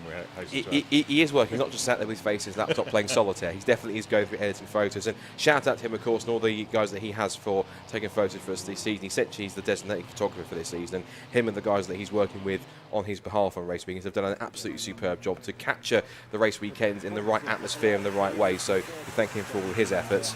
And again, it's easy for us to also say, as you mentioned, the fact that we're sat in a warm commentary box and everyone out here that's watching wherever you are around the circuit. Again, thank you for coming out and supporting, and even in these weather conditions, it shows that British motorsport fans, doesn't matter where the weather is, if there's racing on to be had, where they're supporting or just want to go and watch, they'll go and watch it anywhere. So they'll come rain or shine, given yesterday's last weekend's British Grand Prix started raining, but what happens? We just get the umbrellas out and carry on, because that's how we do it in UK motorsport. Never get anywhere otherwise, would we? Let's be honest. Yeah, that's very true. Speaking of carrying on, the safety car lights are now out on the runyourfleet.com Jaguar safety car, which means as it starts to zip away, Alistair Kellett now decides to get the race back underway shortly. He will become the default safety car. He chooses now when to get the race back underway, and he's not waiting. He's already trying to put his foot down. There's the pack snakes its way through the complex to get the second race of the weekend for the AIRTEC Motorsport Fiesta ST240 Championship back underway. Alistair Kellett's lead has to try and be rebuilt all over again. You'll have to watch the likes of Cooper, Horrobin, Hayden, and Knight, Lucas, Miller and Blackburn, who are right behind him. Green flag is back out, and we are back underway with about just under 5.5 minutes left to go here at Croft in race number 2. And now the task has got to be for Alistair Kellett to start rebuilding that lead to go for his second win of the weekend. They're all twitching their way through on slightly colder tyres. You think, well, it's in the wet, how can the tyres be colder? Well, of course, as they're moving across, they'll want those wetter parts of the circuit to help cool the tyres a bit, because the drier it gets, the more the tread blocks are going to heat up, therefore possibly wear them a little bit more. When, if it gets in damp conditions, it might well help, but it almost becomes a bit of an intermediate tyre in some cases as you start to wear it and heat cycle it more. But ultimately, they'll be looking for the wet to try and get as much of the grip out of these Goodyear wet tyres that they're running. There goes, whoa, that was Joseph Knight looking up the inside to defend from Zach Lucas, who got very sideways under braking. That's only going to give Gary Miller an incentive to get through. Meanwhile, there's a real fisticuffs happening behind for the M-Class lead, and I think it's been a change for James Pope. I think he's got past Charlie Ellis. I think, yes, he has in the Martini livery car. As they go through behind Conor Blackburn, there has been a change. So James Pope hits the front in M-Class ahead of Charlie Ellis, Henry Howarth and Caitlin May, so the top 4 in that class altogether, followed by the defending club/M-Class champion who is now in Pro that we've just talked about, of course, which is Morgan Kidd. She's watching her old classmate, so to speak, in front of her, battling over the lead while she's back in 13th place. And again, she'll know she's got good pace, but again, that car not really working as well as she'd like it to. I was watching Alistair Kellett on the restart. I wondered how well he timed it. A little bit of contact there between second and third place. Again, Cooper receiving the attentions of Simon Horrobin. Maybe that was payback for turn 1. Simon having a good look, manages to go a little bit wider into the hairpin to try and gain the momentum down the main straight in towards Clervaux. But going back to Alistair Kellett's restart, actually, before I think we even get to that, we've got Zach Lucas trying to make a move on Joseph Knight. That I don't think is going to happen, though he did have a look.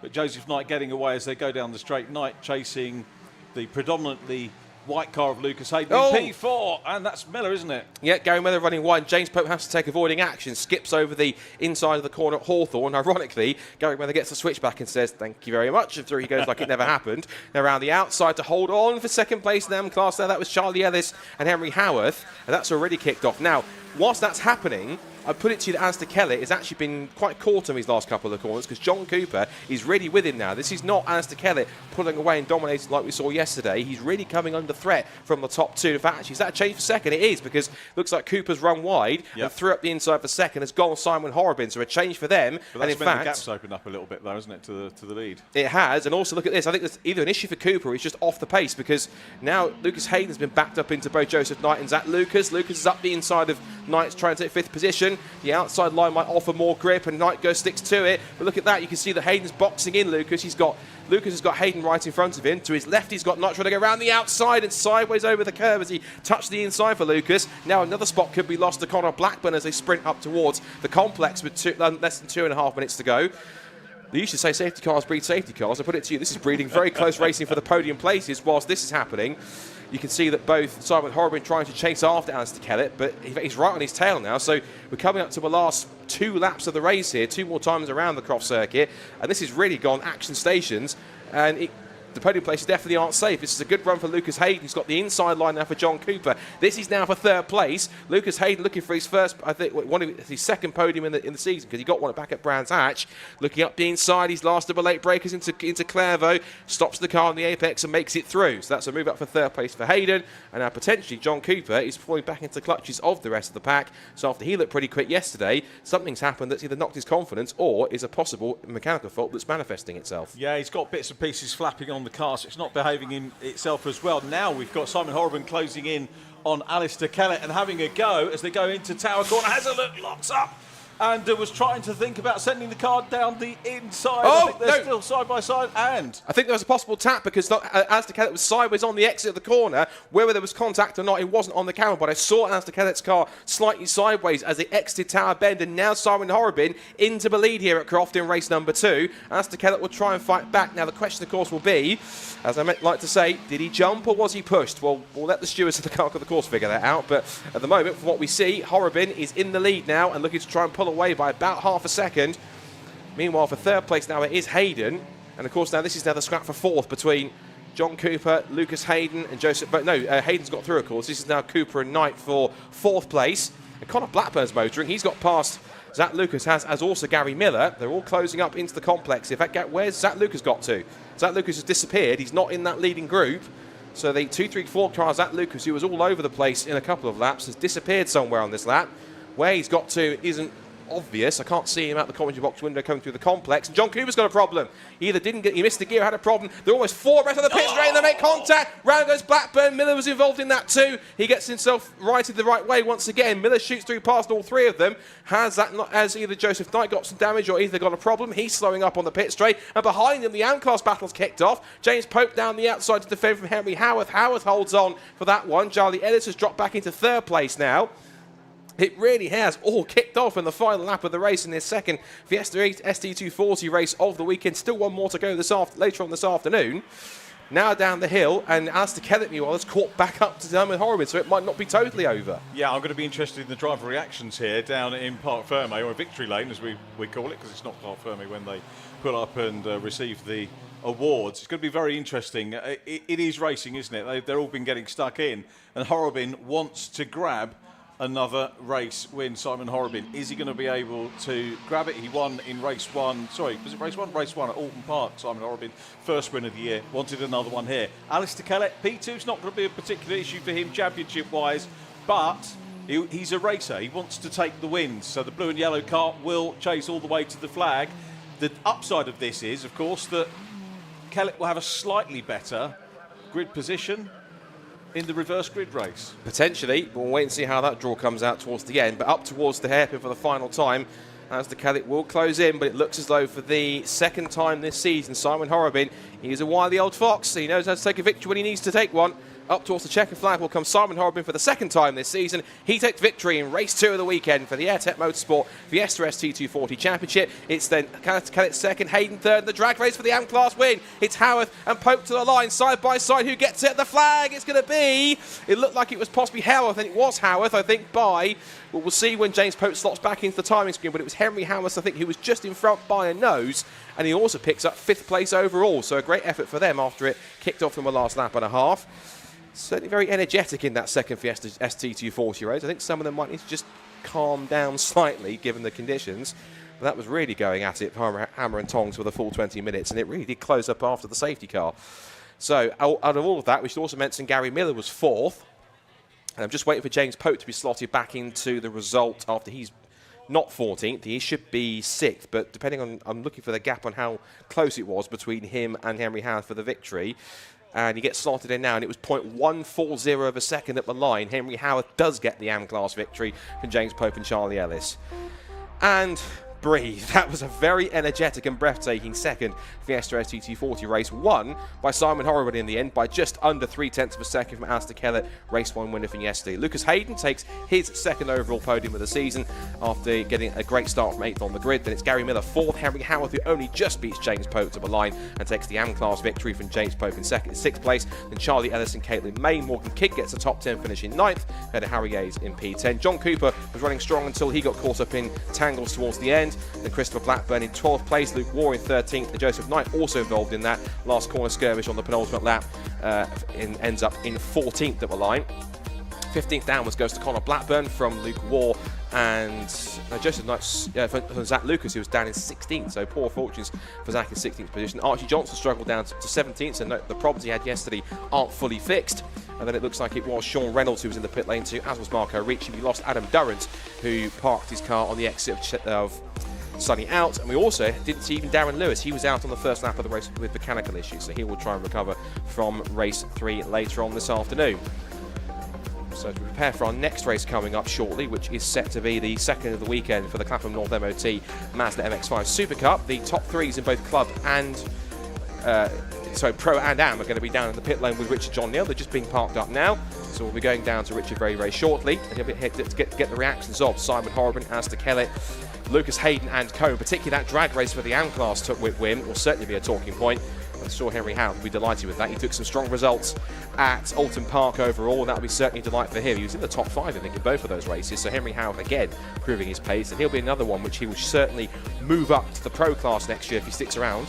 He also turned 17 recently, so that'll be certainly a nice talking point for Richard John Gill, I'm sure, to talk to him about. Speaking of which, we can now head down to Richard to speak to our top 3s in both Pro and Am in that second Fiesta ST240 race. Lots of action in the wet conditions. Let's see what they thought. Simon Horobin's staying in the drive for the moment. Is he going to come out and have a chat with us? I think he is. Well done, Simon. Extricates himself from the car. Round of applause as well. Well done, Simon. There's the spoils of victory. There's a few taps here and there. Yeah, it was people sliding everywhere on the first bend. We went in the first bend, I got a tap on the rear, and then when I went up the side of John, he come up, he come back on me, and then we touched a bit, but nothing malicious, not at all. No, never. You know. I know you guys don't do that. No, we didn't do that at all. Yeah, it was just it's wet out there and it's very, very slippery. You know, so all good though. and Alistair just left me enough room there, and I just managed to get up the inside of him. You know, so that was it. Second win of the season. You got the experience again playing around here. Yeah, it helps, yeah. Around here, it definitely does. Yeah. I'll let you get your breath back, Simon. Congratulations. Let's go and grab a quick word with Alistair. And we were just saying to Alistair, a few taps out there. Yeah, no, it was okay because I got away initially and the track was a lot drier, and I probably should have bought 2 new front tyres, but I was just too mean to buy them. And it was fine at the start, and then the safety car came in and rained a lot more, and I just couldn't get it stopped. It was aquaplaning down a tower, and I ran wide, and Simon got up inside me, a bit of a tap, but nothing to worry about. He got past, and I was just trying to hang on then at the end, just trying not to fire it off in the last lap. I love it when you guys concur with it. That's a really nice thing. We looked like you were looking for grip at Hawthorns after the start of the restart, looking for that outside line, trying to get a bit wider to get away, but you just couldn't. That was tyres. Yeah, it was just tyres. It just when the wear down, it was fine at the start when it wasn't as wet, but once the safety car came in, it started lashing rain, and I just couldn't stop it. Couldn't get it stopped anywhere on the brake. It was aquaplaning. Anyway, second is great. Is it new rubber for race 3? No, race 3. Oh, of course, yes, 2, isn't it? So don't have to buy tyres. Okay, that's all right then. Well, good luck. We'll see you next time. Thanks very much. We've got cars coming out onto track for our next race. I want to talk to Lucas Hayden. Where's Lucas? Have we got Lucas around very quickly? Lucas, we've got cars on track. I have to be brief, but I just wanted to say well done. First podium off the fastest off the front mode rather than reverse. Yeah. Like it was a really good race. After race 1, we sorted a few things with the setup on the car, and yeah, the first lap was unreal. I think we went from like 8th to 4th, and then managed to pick off another one along the way. I don't even remember where, but yeah, it was a really good race and good momentum going into the next round at Silverstone. Getting up amongst these experienced boys, many congratulations, and continue that run of podiums. We'll see you up here again, I'm sure, very soon. Appreciate it, thank you. Thanks, Lucas. Lucas Hayden there, who takes 3rd position. Sorry we can't catch up with the AM-class runners, but we need to look ahead to our next race, and the car's coming onto the grid, so let's head back up to Scott.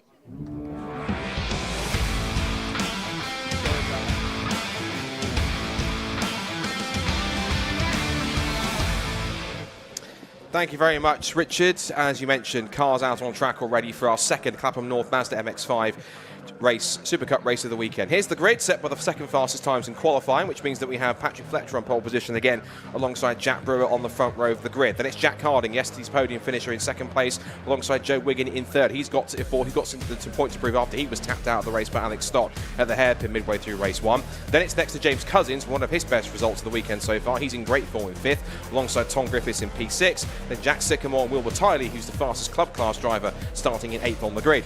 Followed by Alex Jones and Amy Watts, who was on the podium yesterday, ahead of yesterday's club class winner Ollie Hall, and again from the back of the grid from 12th place once more to try and win it for the 2nd time. If he can do it from row 6, he's defending pro class champion Aidan Hills.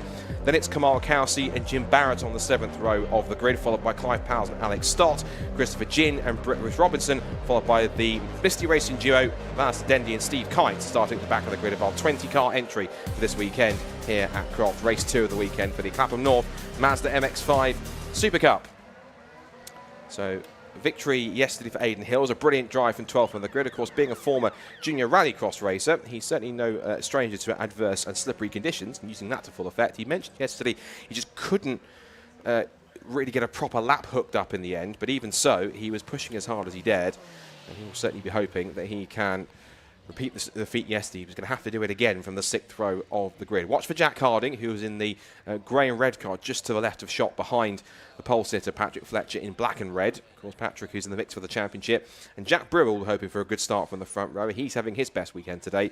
His first full season back in SuperCup after he had that accident at Brands Hatch early last year that put him out for the rest of the season. But he's been working hard. He was working hard over last year to get that car built up and had a bit of a tricky first start to the first half of the season. But now it seems to be, at least in the wet conditions, or even just here at Croft, something's clicking that's helping work that car, so he's certainly quite comfortable.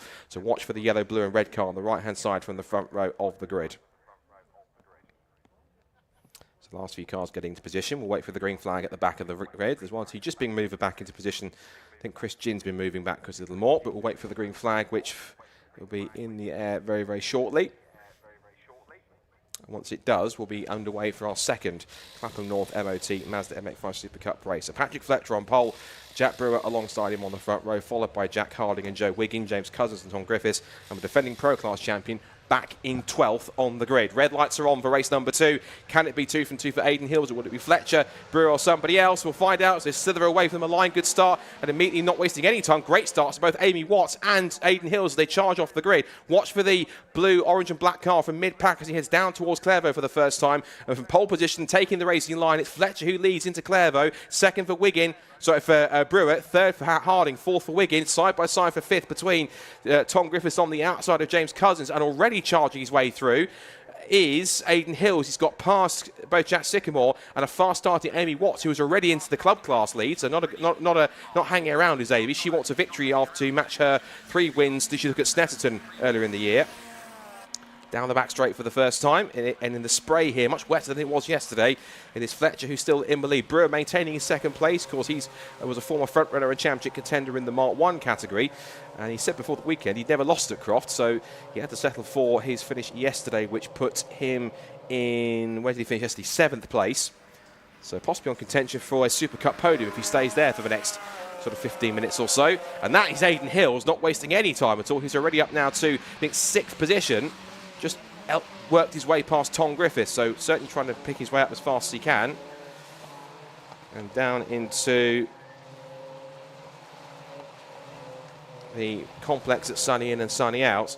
As they come towards the end of lap number 1, I think you're seeing Jack Sycamore gives Tom Griffiths a bit of a love tap in the tail, exiting Sunny out. Patrick Fletcher in the lead, Richard John Neal, but the one to watch out for certainly is defending Pro Class champion Aidan Hills, already passed about half the cars he needs to and not hanging around at all. Aidan is always very, very quick off the start and then remains quick through the rest of the race, doesn't he, to be perfectly honest, and made life hard for himself with bad qualifying yesterday, but when you're up ahead of the likes of Tom Griffiths already, then certainly no slouch. I think his dad moved over from some other team commitments yesterday to come here tonight. The team were running elsewhere yesterday.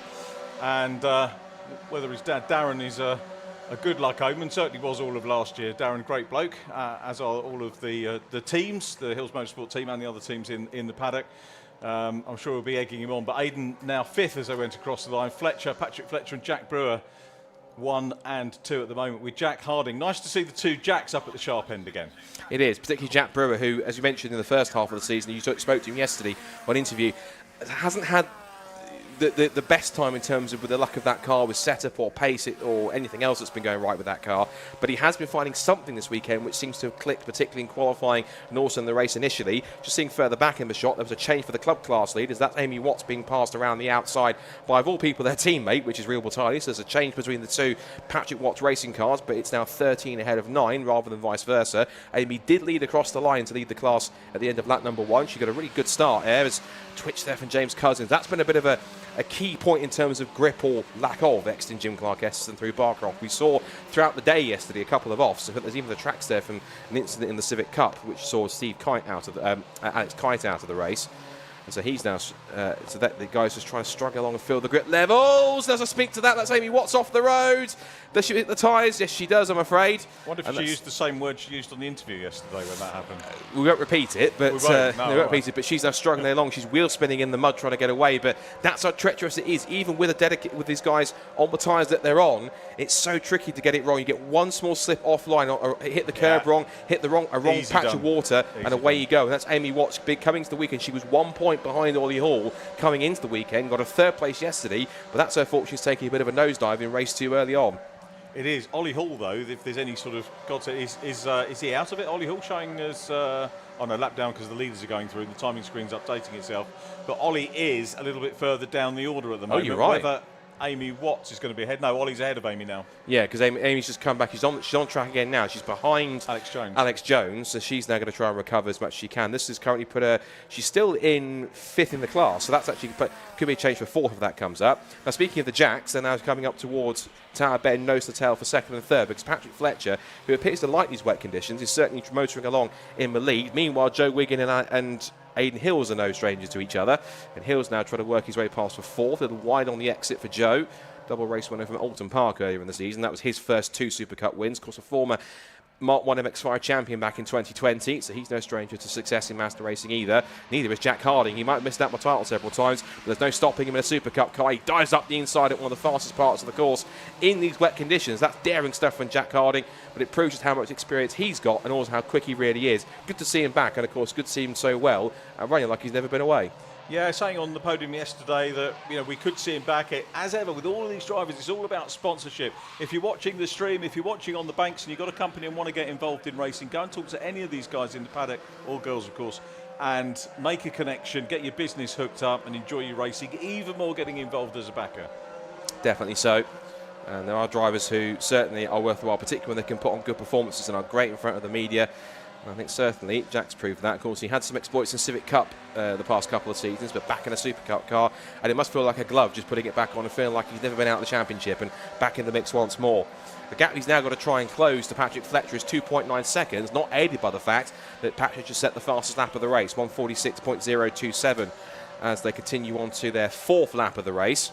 This is now Wiggin versus Hills. They're scrapping over 4th place. So the progress that Aiden was making seems to have hit its first stopgap, so to speak, for a moment, or its first proper hurdle in Joe Wiggin. No disrespect to the other drivers, of course, but Joe Wiggin not necessarily making it easy for Aiden to get past. He gets a decent run though down the back straight, and with better momentum might well look to the outside line. Remember, in these wet conditions, the outside line is favourable. There's lots of more water on the inside of the track there, and as I've mentioned, the better run on the outside line has given Aiden Hills the position he needs. Up to 4th place he goes, and now the next target is to try and get himself onto the podium again, but he's got some 4 and a bit seconds to make up to the 2 cars in front, Jack Brewer and then Jack Harding, and of course if he can even try and chase after Patrick Fletcher.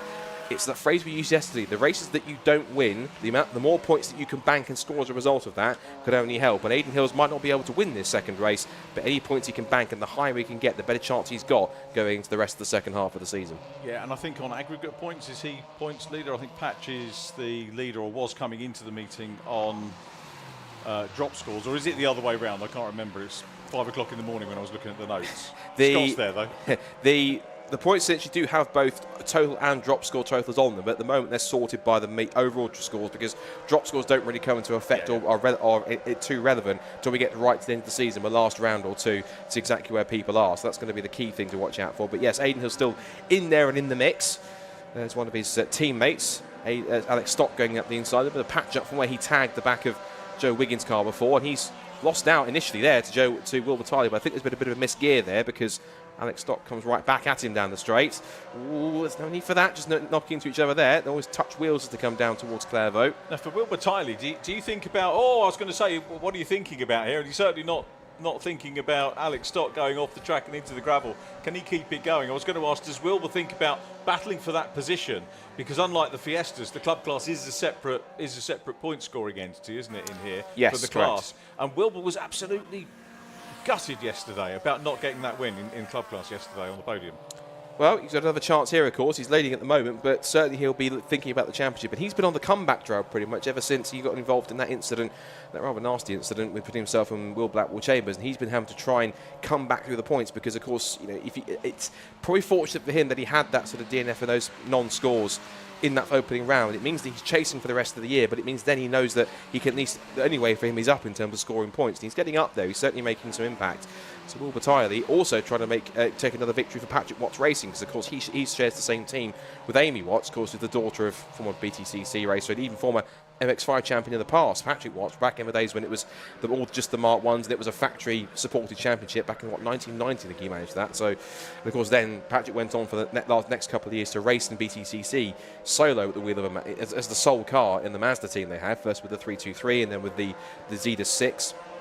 So lots of family experience and family connections with Mazda racing. So it's nice to see that Amy's continuing on that kind of part of that, almost not tradition, but that's almost like connection with that career with the Watts family in Mazda racing, which she's racing here. This is her second season of the championship, and she's actually made some really good progress this season. And Amy's doing really well. And of course, took the hat-trick of victories at Stettison. Now, qualifying pace, you might admit, needs a little bit of work to be a little bit faster, but her race pace, when she gets herself in there, is good, consistent. When the car's working, she's working well. She's as fast as anyone in club cars, if not faster. Faster than everyone at the moment. Patrick Fletcher, who we spent a little bit of time looking at on screen, if you're joining us on the live stream rather than here at the circuit. Comms doubling up for both this weekend. As we get a challenge on here, making a move was Alex Jones, looking to climb further up in the club class as well.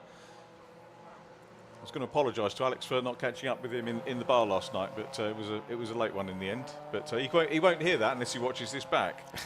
I'm sure he will. Most drivers do watch these back. Maybe he's got a radio or the TSL's been logged in so he can hear us as he's talking. Either that or he's got a live stream feed in his ears, either way. Nonetheless, Aidan Hill's now up in the 4th place and trying to chase after Jack Brewer. The gap is 4 seconds out in front. I'm not sure he'll catch him because it's quite a run if that's the case. So they're battling here for the bottom of the top 5. This is Wiggin, now Cousins ahead of Griffiths. So James Cousins, who I mentioned yesterday, really wasn't getting on with this car. I think this is the old Richard Amos car, which he ran last year, which is orange, black and white. He was in, prior to that, the old car that Colin Bysouth had, which was the kind of silvery, kind of silver and black zebra livery car with the pink details on it. And James was pretty quick in that car, and he was up there battling the last couple of seasons. He's been in the top 3 in the championship in pro class and up towards the front and winning races. Hasn't quite got on with this car for some reason for the first half of the season, but he seemed to find something for this weekend, whether it's the wet conditions or they've found a trick in the setup or something's working better or James is feeling better at himself. But James here now up in the top 10, much better pace than he was, because looking at the first few results, he was languishing at the bottom of the top 10 or in mid-pack, which, considering that James is a multiple race winner and championship contender, is not where I expected him to be. No, we enjoy seeing him up at the sharp end. It's great to see him back. Yeah, it might be the wet, it might be confidence.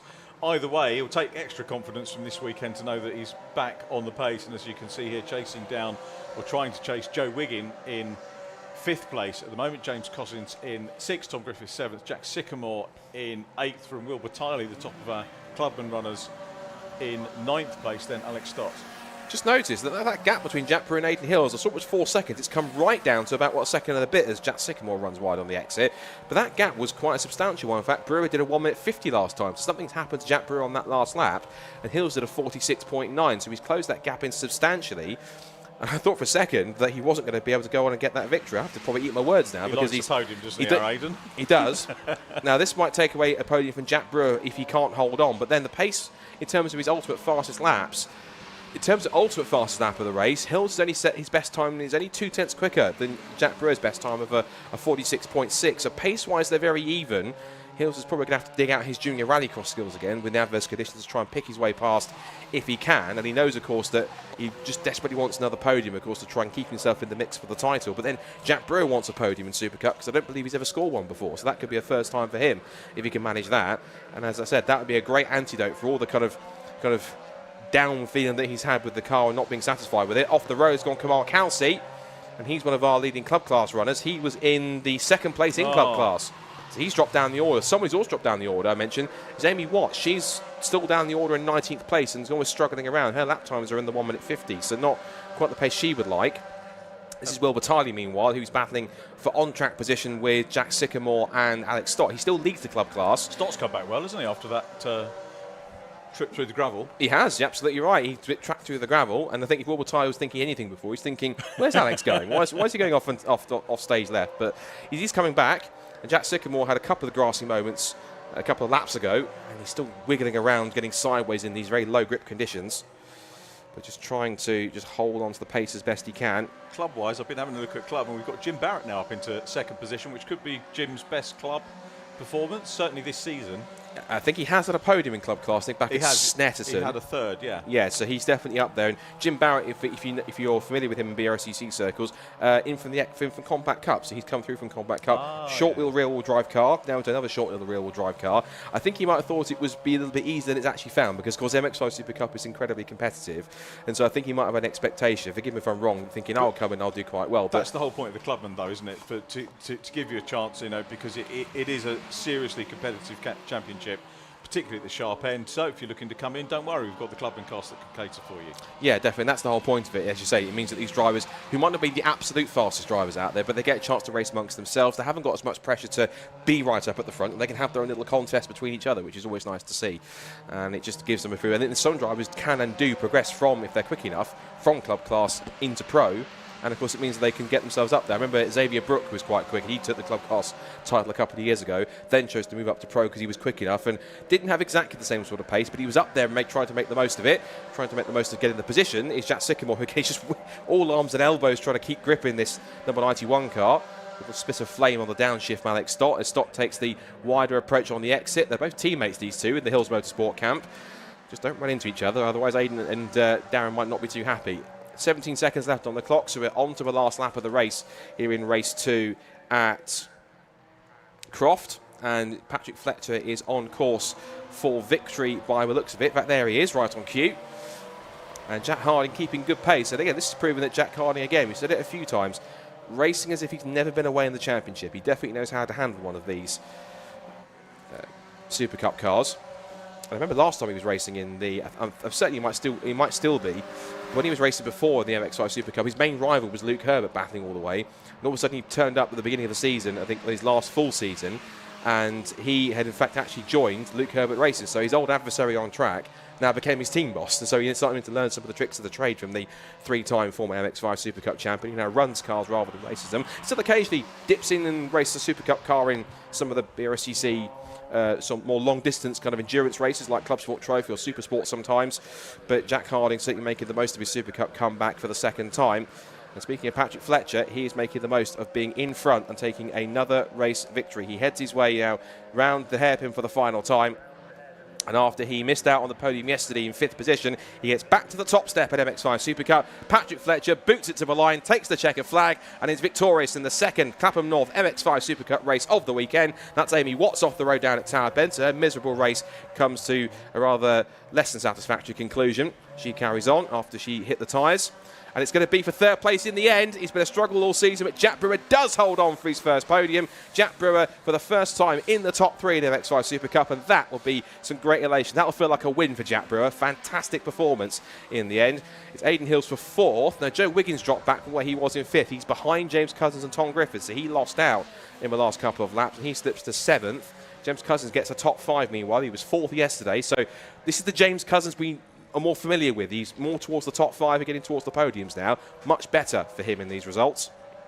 And then we have Wilbur Tiley, who comes through in 8th position and he does indeed win the club class. That's victory for Wilbur in club, followed by Jack Sycamore and Alex Stott. Jim Barrett is 2nd in class. Good performance. That's his best result of the season. But the previous best was a 3rd at Snetterton in class. That's really much better for him. And it's Alistair Dendy, Alex Jones, Steve Kite and Ollie Hall. So there's no podium for Ollie Hall either. He, for some reason, was way off the pace. So the top 2 in club class having their own dramas and problems.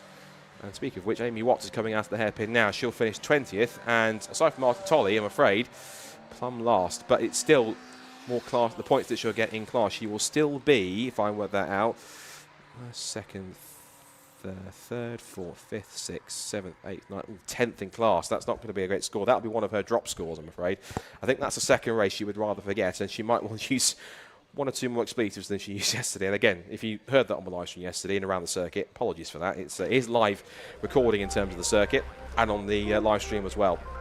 So as you head around the complex, if you're around the complex, give them a round of applause for another great racing once again for the Clapham North MX5 Super Cup. Patrick Fletcher takes victory once again in race number 2 from Jack Harding in 2nd place, and a first Super Cup podium for Jack Brewer. That deserves a clap and a cheer. Brilliant job for Jack after a tough first start to the first half of the season. Aidan Hills comes back through again from 12th to finish 4th, but misses out on the podium for James Cousins, Tom Griffiths, Joe Wiggin, club class winner Wilbur Tiley in 8th, then Jack Sycamore and Alex Stott in the top 10. Jim Barrett with one of his best Super Cup results in 11th and 2nd in club class. Alistair Dendy comes 12th from Alex Jones and Steve Kite in 14th position.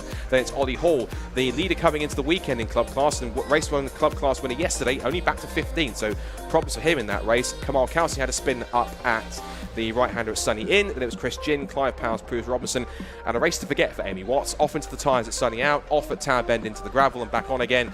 Didn't have the race to remember really, and back down in 20th place. That'll be one of her drop scores, but certainly want to do much better in race 2 coming up, in race 3 coming up later on.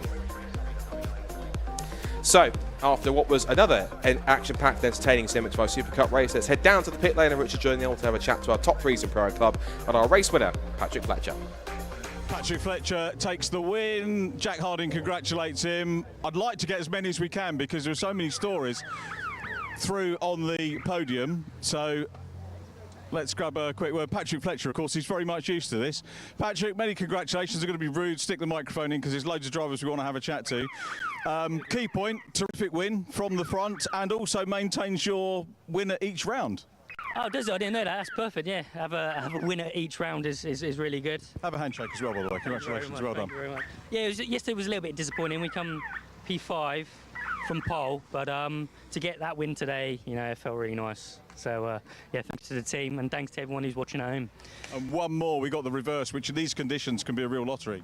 Yes, very soon. Our next race is about 3:45, so it's not long to turn the cars around and then go back out again. I'll leave you to that and say well done. Good wishes for race 3. Thank you, Patrick Fletcher.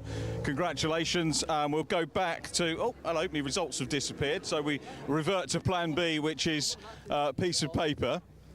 And the piece of paper tells me Jack Harding in second position. We had a quick chat yesterday, similar position here. Well done, P2, happy? Yeah, I'll take that all day. Yeah, Pat put it on pole in the wet yesterday, so he was the man to beat. I knew he was quick. But yeah, we, like I said, been out of this a long time. First time I drove the wet tyre yesterday, so we're still learning. So I think we got the fastest lap. I think we were quick. We just strong at the start, and then we just seemed to go off a little bit. So I think a bit of an adjustment of tyre pressures and setup, and I think we'll be there, to be honest. To be honest, it's great to have you back, and adds richness to the front of the grid. Yeah, no, it's great. Honestly, like I said, this is my home track. I've got all my sponsors here, so Autovox guys have come down. I've got some great guys who contributed towards my racing this year: Gazebo, Foods, APH Science, Vehicle Wraps Yorkshire. Honestly, I wouldn't be here without any of them, so I'm hoping to be back out at Donington and for a bit more.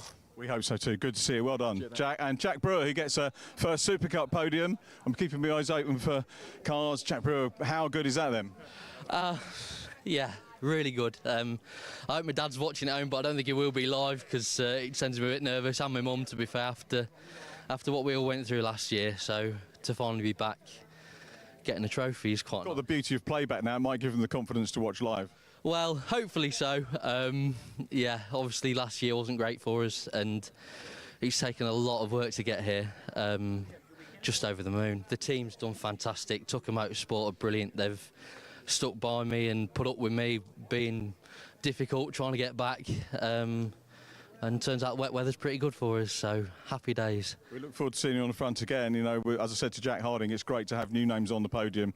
It enriches the championship. It shows how very, very competitive it is. Yeah, I mean, I wanted to be first, Jack, but well done to Jack. He drove really well. The speed he had through the high-speed stuff at the back, I just couldn't. I didn't have the grip to cope with that, but.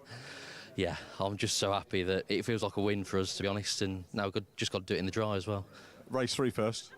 Well, that's not going to be dry. It might be dry. We hope so, Jack. Have a good one. Thanks for chatting to us. Congratulations on the podium. Wilbur Tiley takes the win in the clubman class. He was disappointed yesterday, rightly so. I love seeing a driver wear the heart on the sleeve. Wilbur, you were gutted yesterday. Not today. Well done. Fine win. Yeah, thank you. No, it felt really good. I actually did go off again. I thought, oh no, here we go again. Yeah, it was actually really fun. I actually love the wet. I've always loved the wet, even as a kid, go-karting and stuff. I don't know. Yeah, it was great today. Excellent. Congratulations on the win. Sorry to cut it short. I want to have a quick word with the other two as well, but great to see the smile on your face. Well done on the win. Let's have a word with Jim Barrett and also Alex Jones here. We've got cars coming out onto the grid, but super to see you, Jim. Many congratulations. Second podium of the year, but a step higher. Technically not actually second podium this year, to be honest with you. So it's actually my first podium. Oh, no, you're right. I'll tell a lie. Oh, thank you. No. Sorry, I'm kind of in the moment, as it were. So, no, second podium, really chuffed. Really, you know, obviously very tricky conditions for everybody, but somehow managed to weave our way through it. So, very, very happy with that. Super drive. Well done. Hopefully the first of many interviews I get to do with you. I didn't get to chat to you in the bar last night, but we get to do it on the podium, which is even better. Alex, well done. I'm mega chuffed with that. Just lap one, I completely went and spun at Jim Clark's. Took too much curb, dead last. Mega chuffed with that. Superb, Alex. Anyone you want to thank? Yeah, I really want to thank my folks, and I also want to thank Race Against Dementia, because without them, it's amazing, and especially Paul Sherd as well. Yeah. Nice one. Great cause to mention. Paul's a good guy as well. Alex, congratulations. Well done. We'll see you again soon. That was Alex Jones, who takes third place in clubman class. I think neatly timed. I'm very glad that we managed to get through all 6 of our podium finishers for the Clapham North MOT Mazda Super Cup. A quick hello to George Grant if he's watching. He was racing with our Brscc meeting over at Alton Park yesterday, defending his lead, I think, in the Club Sport Championship, if memory serves correctly. Hopefully we'll see George back in the Mazdas very, very soon. Meanwhile, Brscc theme, of course, continues with the Fiesta Junior Championship coming on track right now.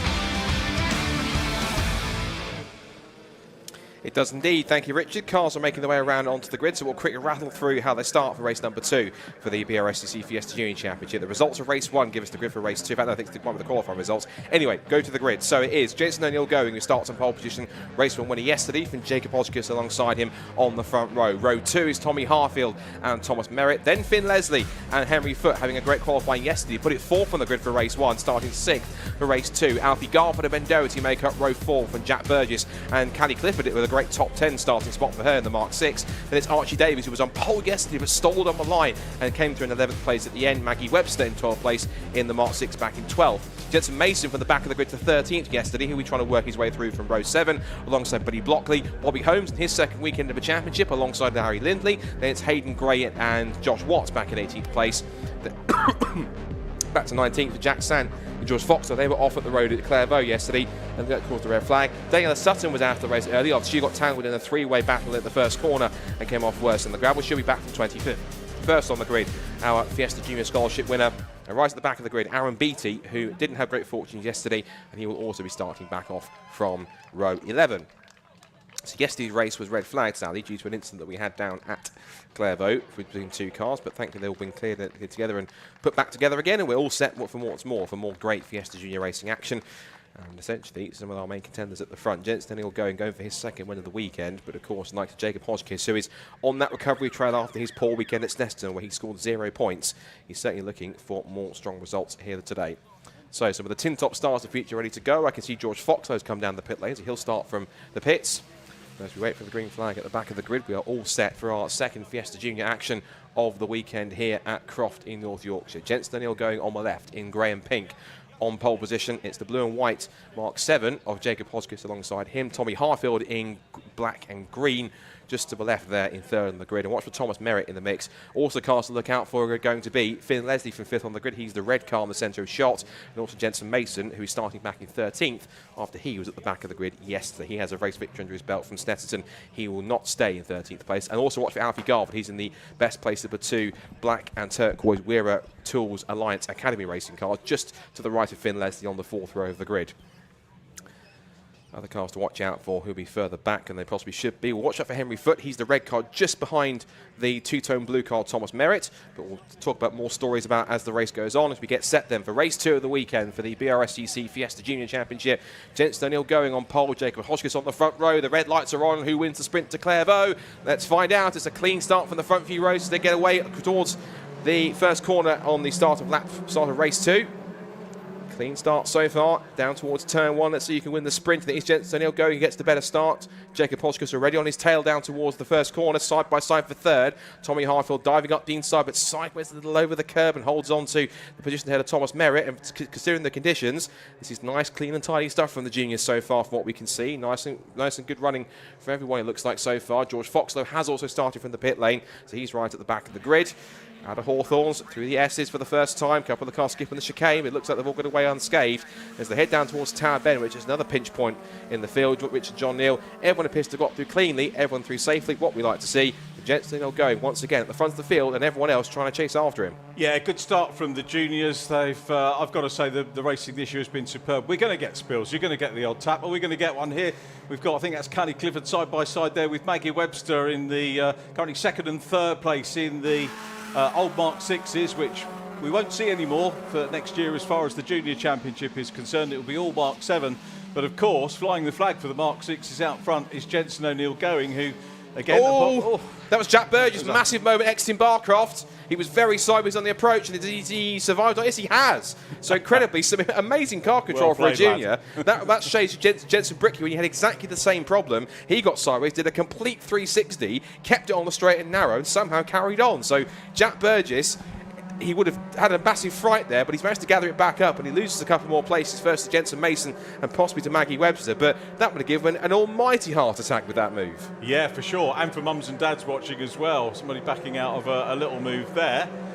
There is Josh Watts in the Boston Bowl car, great livery, and Josh, incidentally, is being coached by none other than Joseph Loke, who's here this weekend. I did ask Joseph if he wanted to come up to the comms box and have his baptism with yourself on co-coms, but he's working for the team, so he did think about it, but he said it wouldn't really be fair to the team to sort of come away from that, which is fine. I'm sure they maybe wouldn't have minded, but it's something that we want to do with Joseph in the future. So yeah, definitely 2020 champion, won every single race in the season. It was a shortened season, but still won every single race. And of course now has graduated to the likes of Winter British F4, GB3, and of course now is racing in FIA F3, courtesy of winning the Autosport Aston Martin BRDC Young Driver Award. I was so heartened to see him win that. We all were. It was a fantastic effort. One of the best awards they've ever made. It certainly was. Tommy Harfield looking for more awards. He's looking up the inside for second place. Doesn't get the move as Jacob back through on the switchback. Also, that was a bit tight there between Thomas Merritt and Finn Leslie. And Merritt's onto the grass, but keeps his foot in on the straight and narrow. Good work from Thomas to keep his foot in. He'll drop back to 6th behind Finn Leslie. As Podgkiss again, he's finding himself more defending from Harfield than he is trying to go after O'Neill, who's 1.1 seconds up the road. So Jensen O'Neill going has the lead so far. This little gaggle here is fighting over now 6th, 7th, 8th and 9th. So this is now Merritt, who's just recovered after a little grassy moment, Exton Tower. Ben Doherty, who's had some up and down fortunes this year. He's a second-year racer in the Mark 7, so watch out for him as he picks up his way through the top 10. Archie Davis, who started on pole yesterday, had that moment when he stalled and couldn't get away properly and eventually finished outside the top 10. And then Henry Foote, who's having a nice gentle race there. He's the best in the 138 car just behind. Oh, that's Daniela Sutton. She had problems yesterday. She was caught up in a little scramble at the first corner yesterday and also finding her feet still in her first season. Our scholarship winner from the beginning of the season. Of course, the 2025 scholarship is taking place at the end of October this year to find our next Fiesta Junior scholar. So if you want to follow in the wheel tracks of Daniela, you can find out more on the Brscc website. But Daniela's sort of learning as she goes with every single race that goes on. Even if you don't want to follow the winners and just have an experience over 1, possibly 2 days, it's well worth getting involved. There's a lot track time. There's the fitness programs that are sorted out as well. We do a little bit of media work with you as well, and of course you get to meet the drivers. Last year's driving panel was a who's who of British touring car racing. It was. We had the likes of Paul O'Neill, who's here this weekend. We have the likes of Matt Neal on top of that as well. We had Josh Cook, Aidan Moffat, who of course has Fiesta Junior heritage from when he started the race back in 2012. I do have to say, Aidan Moffat doesn't come with subtitles, so he's lucky he didn't hear you say that. He doesn't mind. But and also had Danny Buxton as well, of course, in there too, and also had Jack Mitchell on a race with. So that is really good to see a couple of Fiesta Junior alumni giving something back to the championship after they've raced. Not quite given the place back. There was Ben Doherty to Archie Davies, and that was very close. About a very tap of the tail. And that could have gone wrong quite easily, but both of them have kept facing the right way. Henry Foote looking competitive as well in 8th position. There he is in 138.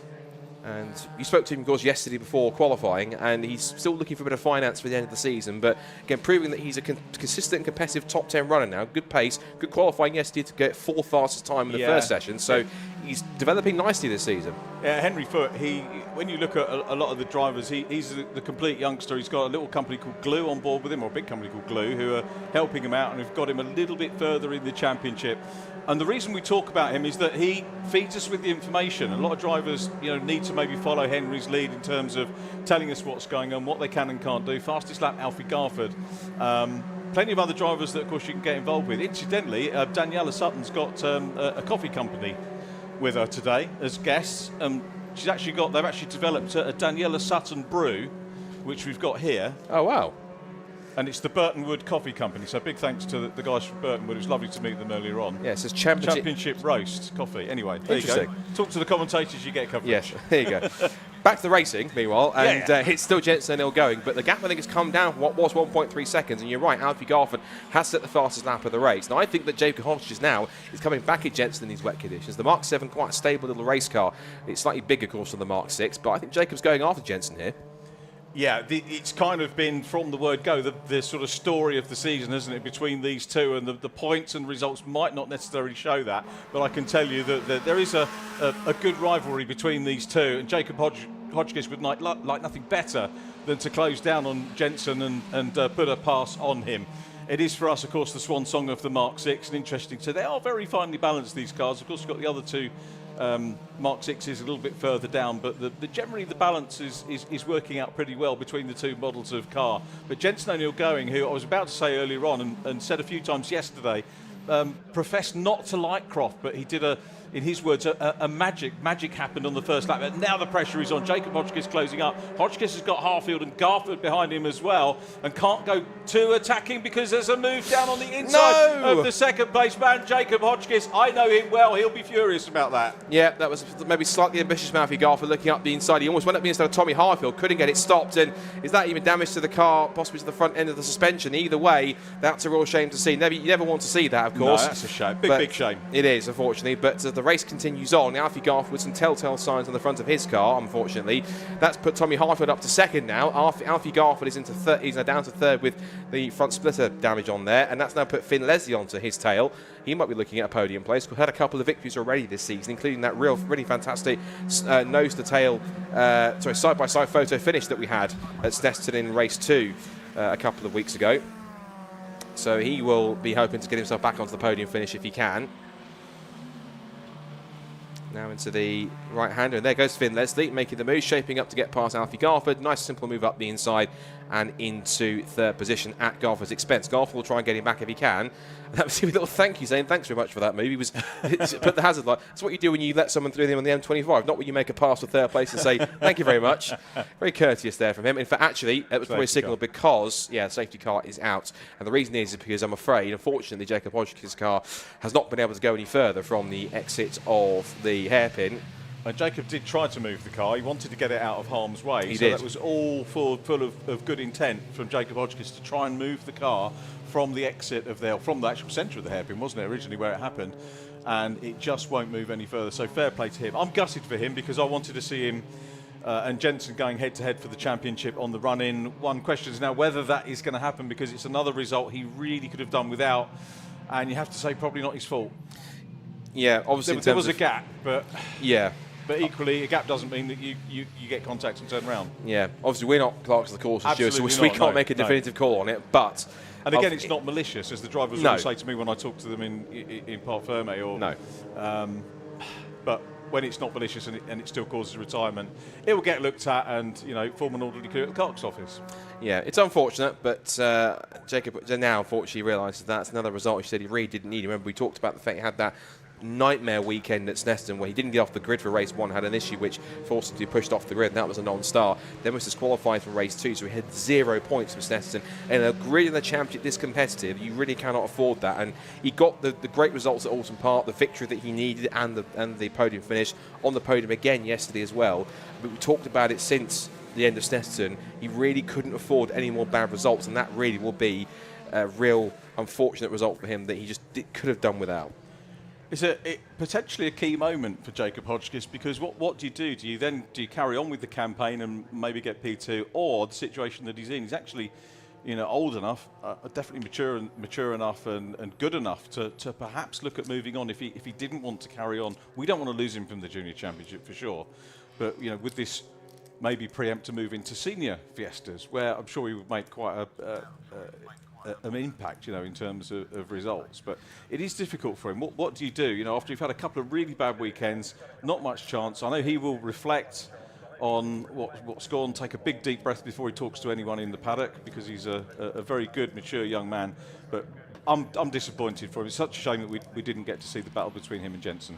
Yeah, I think given he's quite determined and quite committed to the championship, I'd like to think he will stick on for the rest of the season. I think he's invested himself and he's in it for the long haul this year. But the great thing about this year's championship in particular is that you look in the paddock and you look at everyone who's around in drivers' briefings or before the race or after the race, particularly this year, and it has been the last few years as the championship's built back up from where it was a few years ago.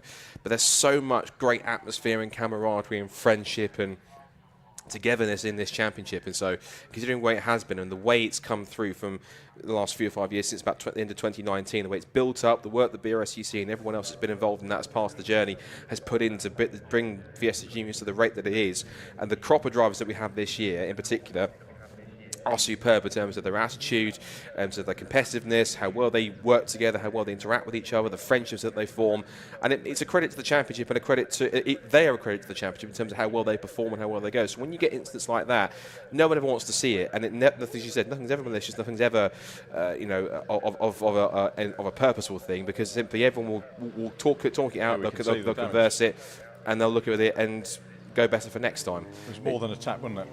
He was, but unfortunately, they'll get that car sorted, and all being well, it'll be out for race 3 later on this afternoon, which is scheduled at around about 20 past 4. So they've got roughly, what's the time now? It is 10 to 2. So they've got about maximum about an hour and a half or so to get that car sorted. And I'm sure it's a lot of work. David Ellis's track squad will get that car sorted.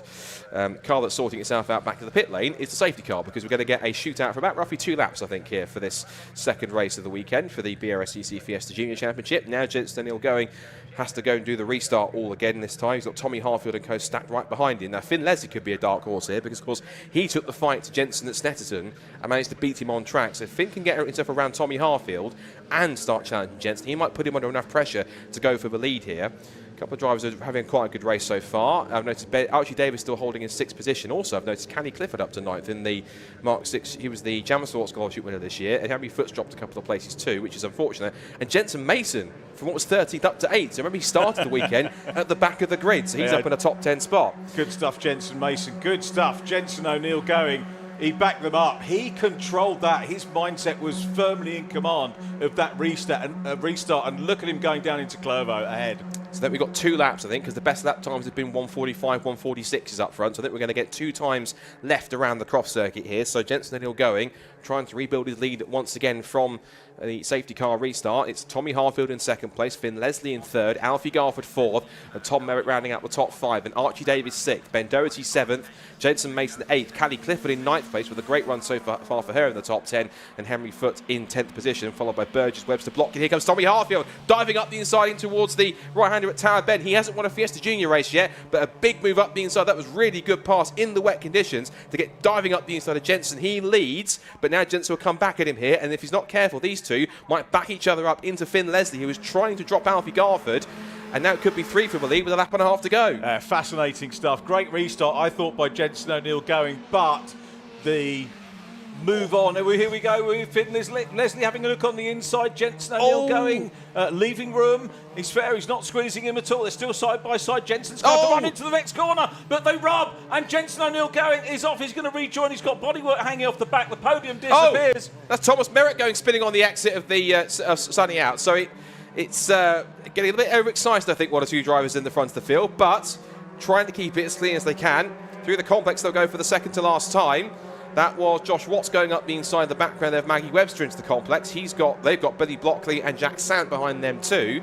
So Tommy Harfield then could be in position to win his first Fiesta Junior race now with a lap to go. But he's got Finn Leslie, Alfie Garford and a recovering Jensen O'Neill going on his tail as they come down the pit straight back towards Clervaux. Is it going to be another first-time winner in Fiesta Juniors for Tommy Harfield?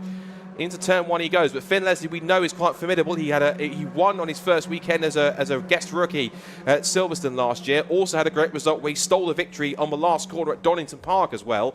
So he knows exactly how to get a last gasp victory if he needs it. Maggie Webster, meanwhile, is up into, where's she up to now? She's into 11th place, and she's a couple of places behind Callie Clifford in 8th. Down the back straight. And here comes Finn Leslie. He's closing in a little bit more, looking to the outside line to the braking zone. This is where Tommy Harfield made the move. Oh, and Finn Leslie thought about the switch back into town, couldn't make it stick. And now as they come out of the right-hander towards the Jim Clark S's. You're a brave driver, you can try and make a move into this sequence of corners. Garford there in 3rd place. There might be a last gasp effort being shaped up here as Finn Leslie is as close as he wants to be. He's practically pushing Harfield to the Jim Clark S's. Then nose to tail coming up towards Barcroft. Does Leslie dare dive up the inside? Or is he going to hurt this stick? He's bumping over the curb, and there comes Leslie. Harfield defends when he brake and get it stopped. Yes, on the apex. Nice defensive driving. Garford is in there too for 3rd place, right on Leslie's tail. Through Sunny Out, down the back straight for the last time.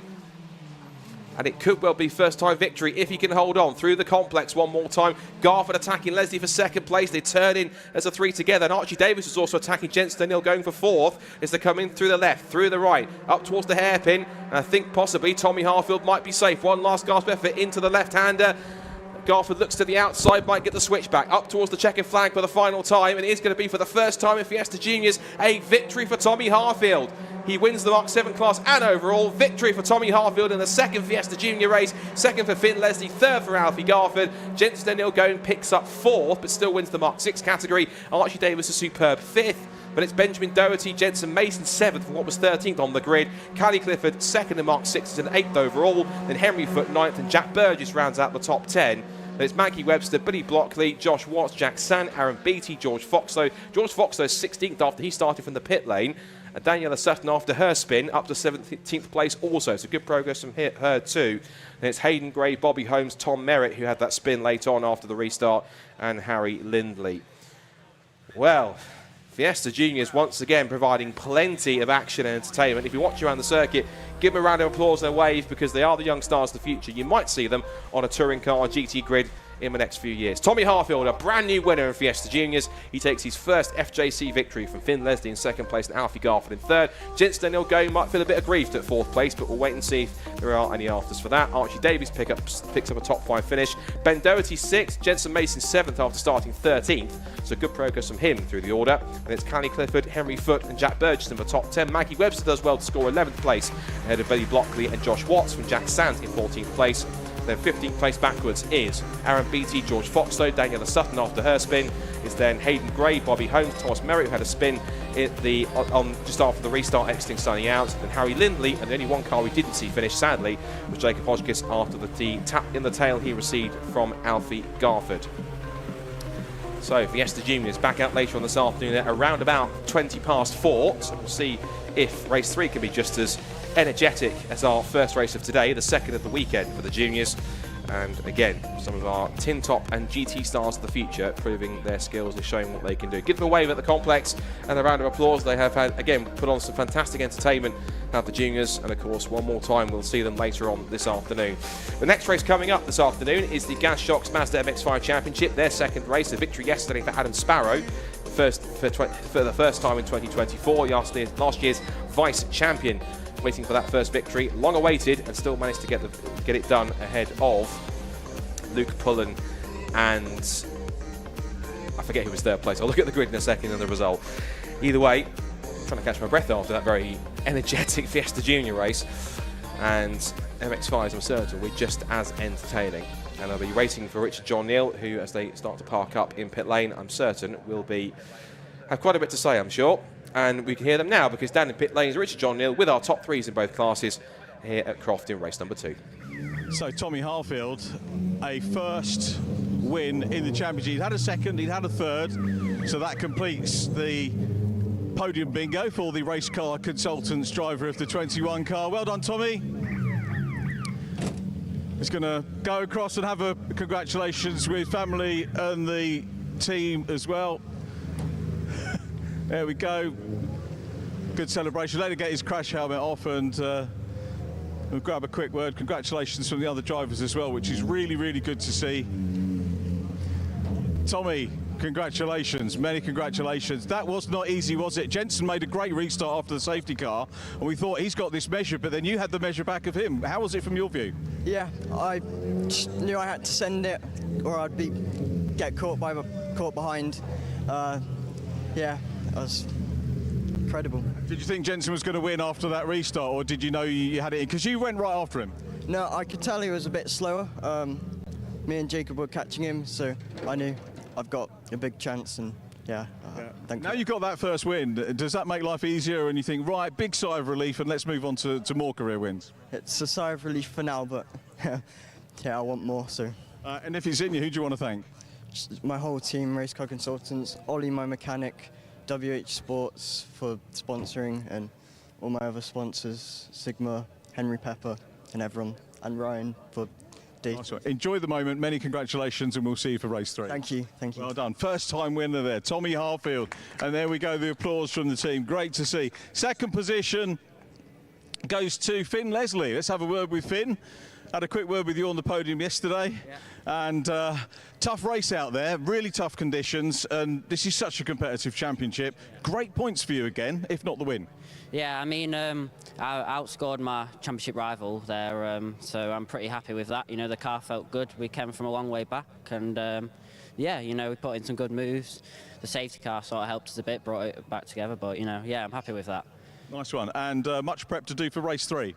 No, not really. I mean, the car felt good. I know where I can improve and what needs to be done. So yeah. Good man. Thanks for chatting to us. Well done on P2. We'll see you for race 3. Alfie Garford takes third position. Let's grab a quick word with Alfie. Physical racing, wasn't it? Yeah, it was good. We were fast, cars fast. Thanks to Jensen had a bit of time at the workshop prepping cars, so he had put a hand on mine, so I thank him for making it fast. No, but it was good racing, so yeah, I'm happy to be back at the front. That's good. Anything more in the tank for race 3? It's obviously we're getting to reverse grid territory, which puts a different complexions on thing. Can be different or difficult in the wet. Yeah, but I think, like everyone says, the wets are great even for drivers, so I think if we're quick, we'll still get to the front. Look forward to seeing that. Well done. Good to see you on the podium. Thanks for having a quick chat with us. Alfie Garford there. Jensen O'Neill Going did come through for the Mark 6 win, so let's have a quick word. Look at his hair's nearly perfect as well as he gets out of the car after a race. Is it a sort of a sigh and think, yeah, we got to the end and I've got a class win? I know you want the overall points though. No, I'm not really too bothered, but being hit going into a corner, going in and then being hit again out, it's not really, I'm not going to say acceptable, but it's racing. I've raced fitting karting and we'll just carry on doing what we're doing. It's not the best race we wanted, but hopefully we can get another win in that third race. A little visit to explain all sides of the stories to the clerk, no doubt. Yeah, so see what happens. But you got the car home, which is the important thing. Class win, I know you wanted an overall, but was just talking, obviously, to Tommy about that restart. I thought you nailed the restart, and then he came after you. Yeah, I don't know. I think I've got something wrong with my ABS. I'm going into the tower, and it just straight away into the ABS, so we're going to have a look at that. Nothing wrong with your restarts, though. Thank you. Well done, Jensen. Well done on the class win. I think we've probably, we've got cars on the grid for the next race, so apologies for overrunning a little bit. We'll say well done to Callie and Maggie Webster who complete the podium. We don't have time to talk to them because we've got the Mazdas on the grid for our next race of the day. Let's look forward to that one.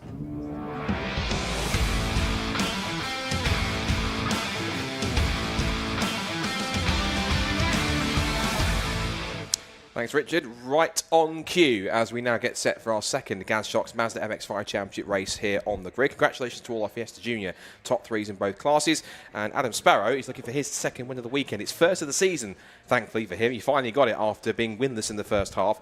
He has Luke Puller alongside him on the front row of the grid. And of course, Ewan Thomas, who's been graduate switched from Super Cup to Mark 1s. He is on, took his first podium last time with Levi Aisbett alongside him on the second row of the grid. Neil Chisholm and Will Chadwick will come next ahead of Jack Noller, Tim Dorr, Harry Storr and Adam Craig. It's going to be quite a battle towards the front as the green flag prepares to be waved and the 5-second board is up, so the red lights are on and we are already underway for our second Mazda MX-5 Championship race of the weekend at Croft as they squeal away from the line. And it should be a good start for Luke Pullen from the outside of the front row as it is. He takes the lead from race 1 winner Adam Sparrow. Fast starting Ewan Thomas looking for third, but now he has Jack Noller, who's also shot up to fourth round the outside of his teammate Levi Aisbett, so not hanging around is Jack, the triple winner. And into the gravel goes 2-3 cars, unfortunately, one of which is Tim Dorr, the other one was Thomas Brown in car number 2, and somebody else also went in there as well. I'm trying to work out who it might have been.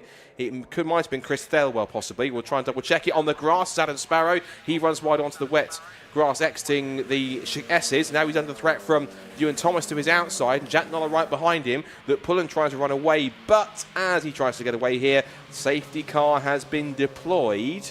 And yeah, everyone's trying to stack up here because they might see it a little bit late, and Will Chadwick's trying to go around the outside. Now they see it.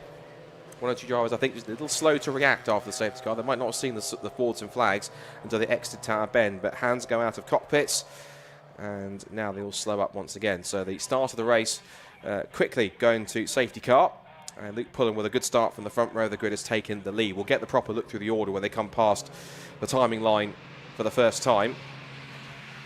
And as I mentioned, 2 of those 3 cars I managed to identify. One was definitely Tim Dorr, who's the Australian in green and gold, and the other one was 7-11, which was Keith Dalton. So Keith Dalton, sadly, who is out of the race after being caught up in that. And it's one of those situations where simply had nowhere to go, I'm afraid, and just found himself in the wrong place at the wrong time at Clairvaux. So he's out of the race. Thomas Brown's car number 2, who has some experience in Fiesta Juniors, but he has switched into MX5s in the last couple of rounds and looked fairly handy, but his race will go no further than the gravel trap at Clairvaux. And also Tim Dorr, who was battling for the Masters class victory. That's been currently led by Graham Rumsey, I think, with Chris Thelwell in second place. So Tim Dorr, the defending Masters champion, that will certainly hinder him, but he will certainly also use this as one of his drop scores, because you have a maximum of 3. You drop your 3 worst results, apart from any disqualifications, which you cannot use as drop scores. You have to use it as a score towards your total, and that means that Tim Dorr will have to utilise this as one of those three worst scores. So the order at the end of lap number 1, as we go back on the safety car here today behind the runyourfleet.com Jaguar XF Sport Brake safety car, is Luke Pullen ahead of Adam Sparrow in 2nd place, Ewan Thomas is 3rd from Jack Noller in 4th, and William Chadwick, who made a very fast start, up into 5th position. Will Chadwick started originally in 6th and is up 1 spot already into P5. They're just trying to quickly snatch and recover Tim Dorr's car from the exit of turn 1. I didn't see exactly if he had a spin of his own or whether he got tapped around. Either way, the end result is he's facing the wrong way in the gravel, and it'll be a 0 score for him, and that will certainly be one of his, as I mentioned, 3 drop scores from the season. So in 6th position, Levi Aisbert, followed by Neil Chisnell, Harry Storer, Ollie Walden and Martin Tolley in 10th place in the number 23 machine. And the rest of the order is Adam Craig in 11th, Chris Thelwell 12th, Clive Chisnell 13th, followed by Graham Rumsey, Tim Storer, Jason Aisbert, Jonathan Fieldsen, Simon Privet and Richard Bartlett. And the 3 cars that we lost, as you mentioned, Tim Dorr, Thomas Brown and Keith Dalton. And not always what you want to see. It's just bad luck from the 3 cars, I'm afraid, Richard, John Neal. But those guys will want to try and regroup, dust the cars down, clean them up and get them back for race 3 later on. But not a great middle part of their weekend, unfortunately. No, not so good, but hopefully another go a little bit later on. But for me, coming into this one, looking forward to the renewal of the battle between Adam and Luke at the front, and also to see whether you and Thomas can get involved as well. Really smart move from that youngster coming down from Super Cup. If we can say coming down or coming across, we should probably say from Super Cup back into the Mark 1s. And that move was proved, wasn't it, by that first podium for Ewan yesterday. But then we've got the likes of Jack Noller in 4th place, William Chadwick next up, Levi Aisbert. Pick your winner from any one of those. You could, certainly. Luke Pull, of course, a couple of victories already back at Alton Park. Adam Sparrow, of course, finally got that first victory of the season. He was vice-champion last year, and you saw him yesterday. He'd been waiting for it for the first half of the season. He was getting podiums after podium and thought, when's the first victory finally going to come? And it finally happened yesterday, which is going to be a massive relief for him. Ewan Thomas, that first podium yesterday, of course. Good to see him finding his feet in Mark 1s and seem to be more at home compared to the Mark 3, which is good to see him. Jack Noller made a lightning start there also. He started back in, where was Jack Noller? 7th place, already up to 4th now, because he was the dominator at Anglesey with all 3 race victories. And Will Chadwick, who has been up there in the mix and battling for podium, he was battling for 3rd place with Ewan Thomas, but he sort of lost it and sort of fell back a bit and eventually lost that and got a top 5.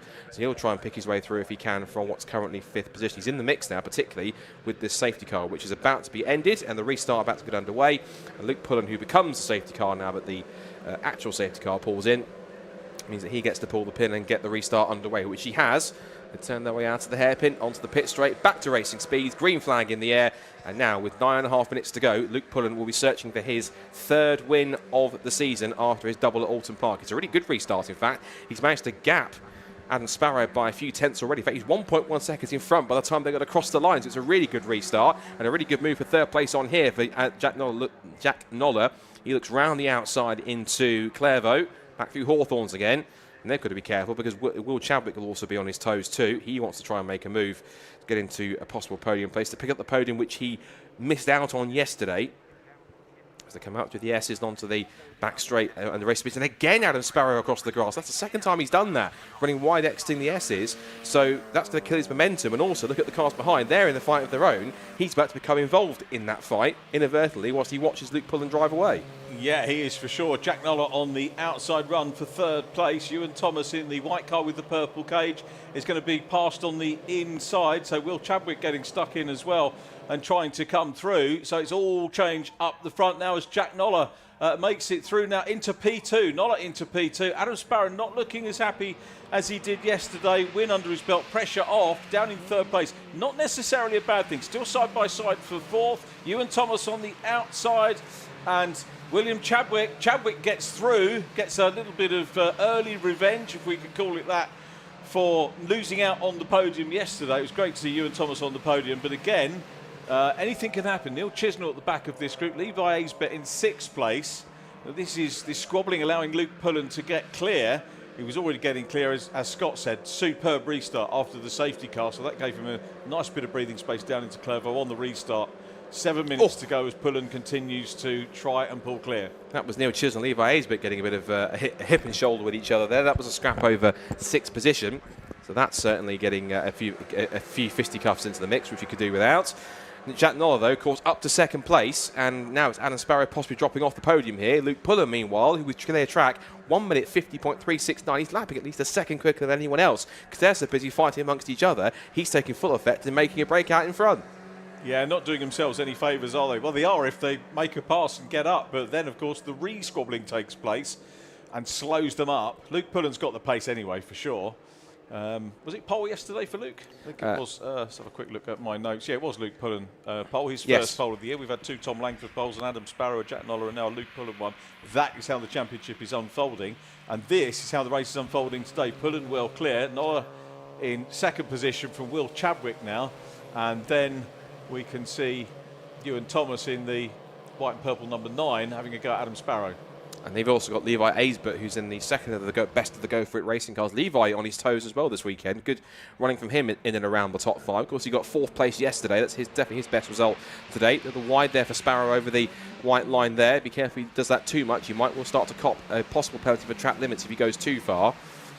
And Neil Chisnell trying to get past him. Also, we've got Harry Storer, who's got, I think, one of the best sponsors on the grid, if not the best. He's sponsored by Pucker Pies. So if you see his car's got Pucker on the alongside, he's even got a pie decal on the rear boot lid, if you look at it carefully. Why wasn't he on the interview list for yesterday? I didn't pick him because he had that particular sponsor. It could be an interesting story. Maybe for next time. Maybe for next time, the next round they're on stream. That's a go-to car now for me. Yeah, but if you can see him as he's going through the complex, you'll see the Pucker Pie car, which I think is a really great choice on that one. It's not the first time I've seen a Pucker Pie sponsor car. There was an MG, I think, on one of the old school Car Wars videos had a Pucker Pie sponsorship, but that's back in the 90s. The slippery surface flag is out at the hairpin. I'm not sure if that's a legacy of anything that might have happened in the previous race with Jacob Hodgkiss' Fiesta Junior car that was leaking something, but there's a slippery surface flag out at the hairpin before the pit straight. With the battle here going on for 4th position, with Ewan Thomas just trying to get back past Adam Sparrow, and they're all stacking up behind Adam here. So we talked about corks in the battle. It looks as though at the moment Adam is that kind of cork right now because the battle of seconds going on ahead of him, which is Noller versus Chadwick for the podium places, whereas Sparrow's kind of watching a little bit and not really making as much progress as he'd like to. In the pit lane, meanwhile, has come Richard Bartlett, so he's had an issue from what would have been 15th place. And the leaders come back down towards it, and now the gap at the front is 3.4 seconds between Pullen and Jack Noller, and these two fighting amongst each other is only going to make it much easier for Luke Pullen to go on and possibly take his 3rd win of the season. Yeah, Will Chadwick, I'm just having a look. First podium in the offing here, so he's in that box seat to do that, but also maybe to challenge Jack Noller for P2 as we go back and look at Adam Sparrow coming under pressure from you. And Thomas, he has a big sideways moment and collects it up. He's thinking about entering the Drifting Championship, entering P2 though through on the inside run. Goes Will Chadwick into P2. He's not going to be able to get him back. I think Chadwick was tight enough to the apex on the exit of Sunny Out to retain that position, and Noller in fact coming now under pressure from Adam Sparrow, who's coming back. So Sparrow having something of a renaissance here. Is he going to be able to get himself back up towards the podium? He's having a look. It's the outside of the long run round in towards the complex. If he can hold on, he'll grab the inside for this part. Noller has seen him, giving him room, but Noller knows that he's going to have the inside run into the hairpin, and so too is Ewan Thomas on the inside as well. So great stuff from Adam Sparrow, but ultimately getting hung out to dry, losing a couple of places. So what could have been 3rd place now become 5th almost, because Jack Noller's down a position and off the podium. And no, he's still 3rd place now ahead of Chadwick. Pullen again sets another new fastest lap of the race. In a class of his own right now. It's done a 1:49.665. Absolutely flying out there. The gap is 5.2 seconds. Got 3 3/4 minutes to go. So Luke Pullen could be on course for win number 3 of the season. For 2nd place, though, it is 5 of them for the podium. Almost 6, in fact, because you've now got 7, in fact, because if you look at the group, we've got Chadwick, Noller, Thomas, Sparrow, Levi Aisbert, Neil Chisnell, and Harry Storer in the Pucker Pie sponsored car in 8th position. And also hanging on to them is Ollie Walden in the 87 car in 9th place. So it's literally 2nd down to 9th, our nose to tail 4 position with 3.5 minutes to go. And as you mentioned, Will Chadwick could be on course for a first MX5 Championship podium. It could be a 2nd one for Ewan Thomas if he can make that move stick. Round the outside looks Adam Sparrow, but he can't get in there. In fact, he's boxed in now with Noller in front of him. And in fact, no, he's got Noller in front of him, but now behind him is, in fact, that is Ewan Thomas. Thomas gets a little wiggle on midway through the Jim Clark S's. This now puts him under pressure from another Go For It racing car with Levi Aisbert. with Neil Chisnell just trying to pull away from Harry Storer, who's falling back a little into the clutches of Ollie Walden, and that will be over 8th and 9th places. So lots of nose-to-tail action going on here, but all of this is benefiting Luke Pullen, who, as I've mentioned before, the harder this lot fight each other, the easier it's been for him to make a break, and some. He's pulling away at the clear. In fact, he's practically leaving the complex, and the rest of the pack comes into it. He's going to be grinning like a, well, is there a Yorkshire equivalent of a Cheshire Cat? If we're an alternate, it would be a Cheshire Cat, but... Let's just say Yorkshire Cat and go with it. If it's wrong, we'll go. I'm not quite sure. Look at Ewan Thomas, though, round the outside of Alan Sparrow, and in fact, Jack Noller, and up to 3rd place he goes. Again, he loves that outside line. Fantastic opportunistic pass, and also look at that. Levi Aisbert has got past Alan Sparrow and also Neil Chisnell. So because of all of that sequence in the complex, Alan Sparrow hung out to dry and loses 1, 2, maybe 3 spots as a result of that, and down to what, 7th place, battling wheel to wheel with Neil Chisnell. You were talking about Mazda racing being, going with Patrick Watts, back to the 1990s, and this is why it's still popular. It's terrific racing wherever we go. Whatever level, obviously Brscc have got the Super Cup, we've got this, the main Mark 1, the Brscc Championship, the Clubmans, the one-day eventers who were here with us yesterday for their 2 races, and whichever class or championship you go into, you're guaranteed some great racing, and this is superb stuff, even for the podium. Pullen is away. Remember, Luke Pullen came into the meeting 4th in the standings, and he's had a stellar weekend so far. 2nd in race 1, getting away with this one at the moment. This is only going to climb him up the order ahead of the likes of Tom Langford, who's absent. I think he said he's engineering somewhere this weekend, probably. I think he's bossed with Extreme E because he works with Extreme E as his day job. So I think he might well be have work commitments in that side rather than being able to be here. I'm sure he'd love to be here to try and defend his championship lead. But he's have to really work hard for the rest of the season. Probably no working commitments as Levi Aisbert gets sort of out of shape on the white lines.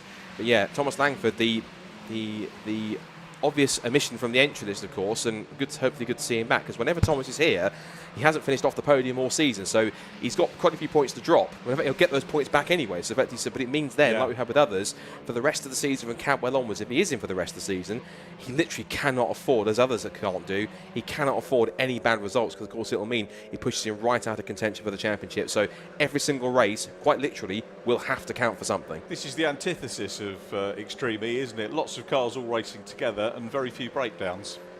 Yes, that's very true. Very, very true. And not padded out. This is all solid racing, isn't it, today? We get the odd podium interview as well, but yeah, if you joined us on the stream, thank you for doing that. Solid racing all day long. Luke Pullen, the leader, 5.157 seconds. Ewan Thomas is in 3rd. That could have been, those 2 guys could have been on the podium yesterday. It didn't quite work out that way, but it looks like it might today. Jack Noller will have something to say about it. He's still in 4th. Wee bit distant at the moment. Then Adam Sparrow ahead of Neil Chisnell with Levi Aisbert up ahead of him. The clock is down there on the last lap. They are indeed, and Luke Pullen is on course now for win number 3 of the season, and he has quite practically sailed away from everyone else because he's definitely got the bit between his teeth and the pace in these wet conditions to pull away. They do say there is such a thing apparently as an AB Motorsport wet setup, the mythical wet setup when you put it on these cars apparently, and it seems to be working because he's now got 2 of these cars in the top 3. He's got Luke Pullen leading and Ewan Thomas in 3rd place behind William Chadwick. So certainly that's working out for them. There must be something in the water also for the Go For It racing cars, because both Jack Noller and Levi Aisbert are in the top 5. But this man, it's always an event and an occasion when he wins. He's one of the best characters in the paddock, is Luke, and he's very popular also. And I certainly this will be plenty of cheers, and he's always one for a good interview as well, and certainly he gives his best when it comes to interviews. He's a fantastic character behind the wheel and also in the paddock afterwards, so he'll be celebrating and certainly giving it his all when he comes out. There was delight last year when he took his first victories at Donington Park. Lots of celebrations, very popular winner, very popular person in the paddock. And it will certainly be, I'm sure, the case once again. He certainly had the applause of the paddock in Alton Park too. They're going to battle to the end for 4th between Aisbert and Noller. There's a change there, in fact. So Aisbert gets ahead of Noller then. So the triple Angus race winner will be back down the top 5. Meanwhile, for the checkered flag for the 3rd time this season, as Clive Chisnell goes off the road, just about misses out. But the checkered flag, it will be Luke Pullen who gets the checkered flag and takes victory in race number 2 of the weekend. A first podium for Will Chadwick in 2nd place, and Ewan Thomas with his 2nd of his career and of the weekend in 3rd place. And Levi Aisbert takes the fastest lap of the race on the final lap and beats Jack Noller to the flag also. Noller in P5, Sparrow P6, then it's Chisnell, Storer, Walden, Adam Craig in the top 10. And Martin Tolley also picks up the 11th place, but he'll be delighted to see 2 of his drivers up there in the top 5. Just missing off the podium, but still solid points for them too, particularly Jack Noller, and also as well with the likes of Thomas Langford not here either. So the drivers like Pullen, Sparrow, Noller taking big points out of Thomas Langford. Of course, he'll get points back from his 3 worst results up to date, which are some of his non-victories, but certainly he'll keep him in the fight in terms of drop scores. Clive Chisholm, after that little moment, was down in 13th place, so he managed to get going again, but without too much drama. And Graham Rumsey comes across in 14th place. They're still racing to the line. This is now between Tim Storer and Jason Aisbett. Looks like Storer might just win the sprint to the flag. It's going to be side by side to the line, and Tim Storer does take 15th place from Aisbett, with Jonathan Fieldsen just behind. And it should be Simon Privet, followed by Richard Bartlett. In fact, Richard Bartlett did pit before anyway, so he will be classified essentially as 19th, which is a shame, but we will see him later on for race number 3 once all is well. So, as I mentioned, and also almost guaranteed, it's once again very energetic racing in the Brscc Mazda MX-5 Championship. And I'm sure this is going to be a very popular and story-filled podium, because victory in race number 2 does indeed go to Luke Pullen, his 3rd of the season, and he wins ahead of a first podium for William Chadwick. I can't wait for that interview. He should be absolutely ecstatic. And Ewan Thomas, 3rd place. 3 very young, very fast drivers. Good to see some young talent in the MX-5 Championship coming towards the front. Levi Aisbett 4th, Jack Noller 5th. It's Neil Chisnell 6th place ahead of Harry Storer. Adam Sparrow down in 8th. He'll be disappointed with that, but still might be one of his worst results. He can possibly drop that as one of his worst scores. Ollie Walden 9th, Adam Craig 10th, then Martin Tolley, who wins the Masters category, from Chris Thelwell, Clive Chisholm, who had a spin on the last lap, then Graham Rumsey in 14th place. 15th was Tim Storer, just beating Jason Aisbett to the line from Jonathan Fieldsen, Simon Privet, and we had Richard Bartlett in the pit lane, and we lost on the first lap Tim Dorr, Thomas Brown and Keith Dalton. So they make their way into the pit lane. Next race coming up is our second Audi TT Cup racing race of the weekend. They have, I think, just one more, which is this one. Yes, this is their second and only race of today. So we're getting ready to go down to our top 3s down in pit lane. Richard Johnson is there to talk to, I'm sure, a very overjoyed and ecstatic podium. Let's have a chat to our top 3 from race 2 in the Brscc Mazda MX-5 Championship. So Luke Pullen extricates himself to the car, and Ali Bray very kindly sorts out our backdrop, and Luke will take off the gloves. Super win, and I gather, Luke, we had a nice bit of drifting celebration. It's so which was great. No, it's great to see, and I think wonderful for the fans to see a driver celebrating a win in that way. First of all, many congratulations, and thank you for the little bit of entertainment as well. My pleasure. You know, we all spend a lot of money and time to be here. We put a lot in, so the least you can do is enjoy yourself. So, you know, if anyone tries to dob me in, it was there was no grip down there. It was all accidental. But no, what a fun race. Quick thank you as well, as always. The magical AB Motorsport, absolutely incredible every week. Just, yeah, we're rapid, and Midland Tyre Shaving as well. Thank you to all my sponsors, and yeah. But no, yeah, race was awesome. It was pretty easy. No, oh, I've gone all. You didn't have to go side by side with anybody. I mean, the rest of them were squabbling. You were quick anyway, but I guess it's helped when there's a big squabble for P2. Yeah, that's what I meant by easy. I mean, pace-wise, if we all had clean air, I'm sure we all could have given each other a run for our money, but after the safety car restart, they all sort of were battling away, and I sort of got to drive off, which is quite rare in this championship, so I'll take that. And as ever, we've got new names coming in and joining you on the podium, so I guess for the reverse grid race, you'll be looking to work your way through those. So in our championship, it's not reverse grid, but... I apologise. That's all right. To be fair, I'm quite happy. It means I get to start up there again. So, but no, massive congrats to both Will and Ewan. Ewan's had a mega weekend so far, 2 podiums, and to have Will here as well, what a beaut. Absolutely brilliant, super stuff. But many congratulations. We'll see if we can make it 2 out of 3 with the race 3 later on. That's the plan. Thank you. Nice one. Thanks very much, Luke Pullen. Let's have a word with Will Chadwick, who takes 2nd position. First podium in the championship. Many congratulations. Therefore, my first interview with you. And the inevitable stupid question is, how does it feel? It feels fantastic. A bit of redemption after yesterday, after we were close and we unfortunately missed out. But a huge thank you to the people that support me, that come here. You know, we run as essentially privateers, and I couldn't do it without Frentech Braking and Green Genie Rebuilds. It wouldn't be possible to even be here. So I think Scott was saying your background sim racing? Yeah. Yeah, so I've done a lot of sim racing. Really grateful to everyone that's helped me over on that side. And I even nipped back last night to do a World Championship qualifier. So I went back to my home 2 hours away right after the race to do a World Championship qualifier, and then I'm straight back here in the morning. What was that in, and what circuit configuration? So that's the Porsche Esports Super Cup at Hockenheim, and it's essentially Porsche's World Championship on iRacing. And we did all right considering the circumstances, and I'm just really grateful to be racing here and also get to do the virtual stuff as well. That's brilliant. Welcome to the podium. First of many podium interviews, I hope, that we get. Very many congratulations to Will Chadwick. Ewan Thomas takes 3rd position. Let's grab a quick word with Ewan before the Audis come out on track. Well done. We did a quick chat yesterday. Another of the Ali Bray Motorsport boys. And 2 podiums this weekend. Not bad. Another race to go, so maybe the top step beckons. Yeah, I mean, I don't want to count my chickens, but yeah, I mean, it's looking good at the moment. We're going quite well at the end. Just had a nice big battle. There's about 4 of us in that for a while, so yeah, can't complain. It's good. Any of the passes or battles in that race stand out for you? And, you know, sometimes you might have a recollection of one or other of the competitors who gave you a particularly hard time, or maybe who was fair? Oh, well, I was going to say, Adam gave me a hard time, but in a fair way. He was really good at putting it on the white line, so I couldn't get by. But my favourite move is I managed to get 2 of them around the outside into the penultimate corner, which was quite good. But yeah, I just want to thank AB Motorsport, Midland Tyre Shaving, my dad, Compound Racing, and XL Lubricants. You've just done that. Many congratulations, Ewan. Good to see you on the podium again. Ewan Thomas wraps up Gaz Shock's Mazda Mark-1 Brscc Championship Race 2 podium. We've got another race a little bit later on for them. In the meanwhile, one of the success stories of the Brscc in recent years, like the Mazda Championships, is the Demon Twigs Audi TT Cup. As the celebrations continue down here, let's look forward to the Audi TTs.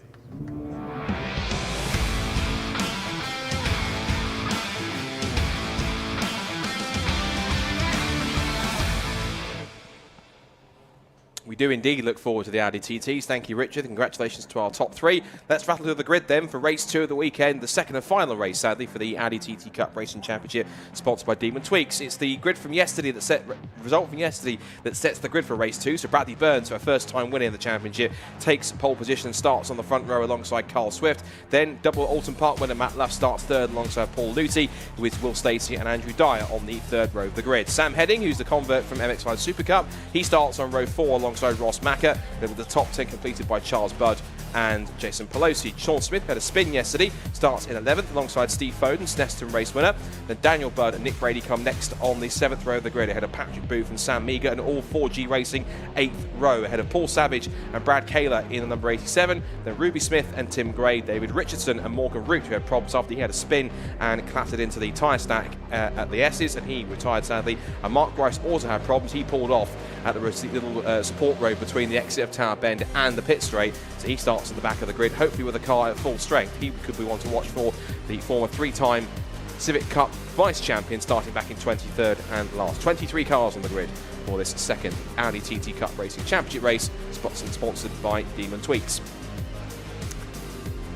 Bradley Burns then looking for the double here at Croft after he took his first victory in the Audi TT. He's taken a couple of podiums, and good to see him back in a regular season in the UK. Last time we probably saw him racing full-time in the UK was back in the Fiesta Junior Championship, back in his junior days, back in around about 2016-2017. He was a race winner and championship contender there, but nice. And after that, his last full-time season I know of after that was some exploits in TCR Germany. So he's been racing in touring cars after that for a couple of years.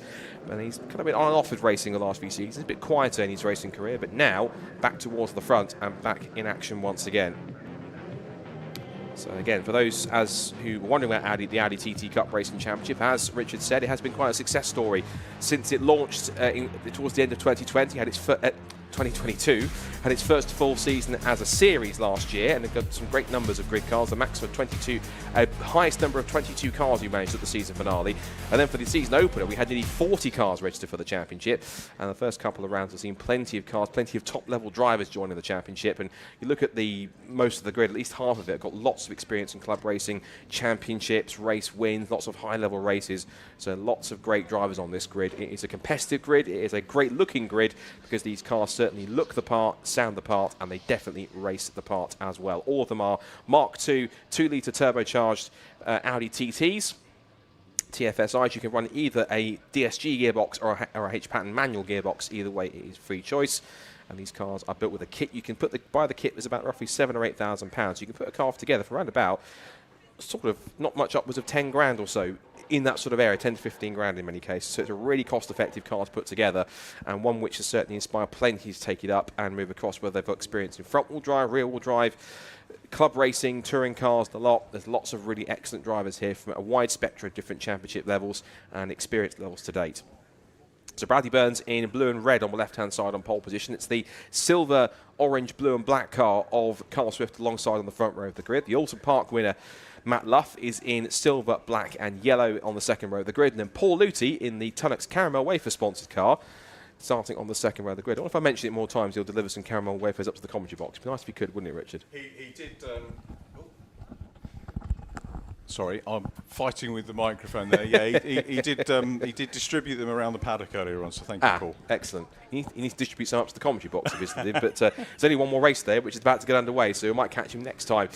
So, race number 2 of the weekend for the Audi TT Cup Racing Championship, sponsored by Demon Twigs, all set to go then. Bradley Burns looking for his second win of the weekend with Carl Swift alongside him on the front row of the grid. We are racing and underway.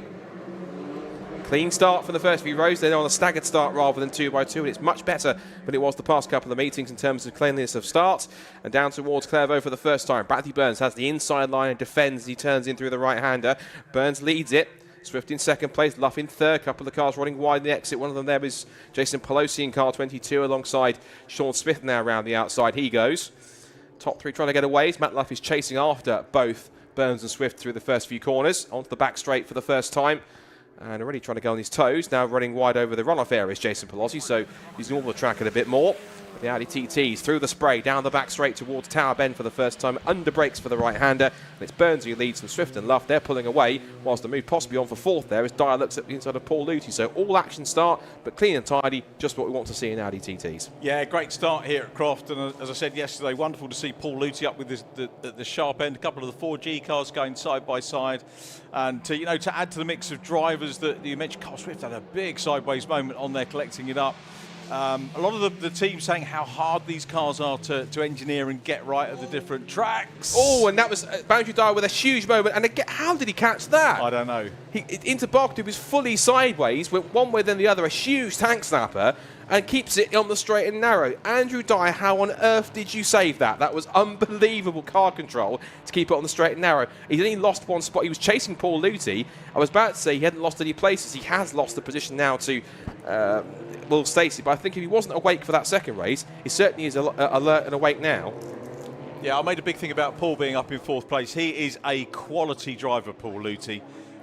Raced many things over the years. The highlight for me seeing him racing MG Trophy, on his day, unbeatable. Once he gets this car sorted out and learns how to engineer it, he knows how to drive it without a doubt. He will be up battling with the top three. At the moment, he's about to lose P4. Yeah, Will Stacey also making great wheels.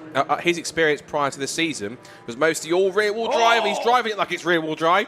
Brilliant sideways moment through Clairvaux, gathers it up, and Andrew Dyer, after his moment through Barcroft, back around the outside of Paul Luty. I'll just take that fifth place back if you don't mind. And Paul Luty's not quite obliging.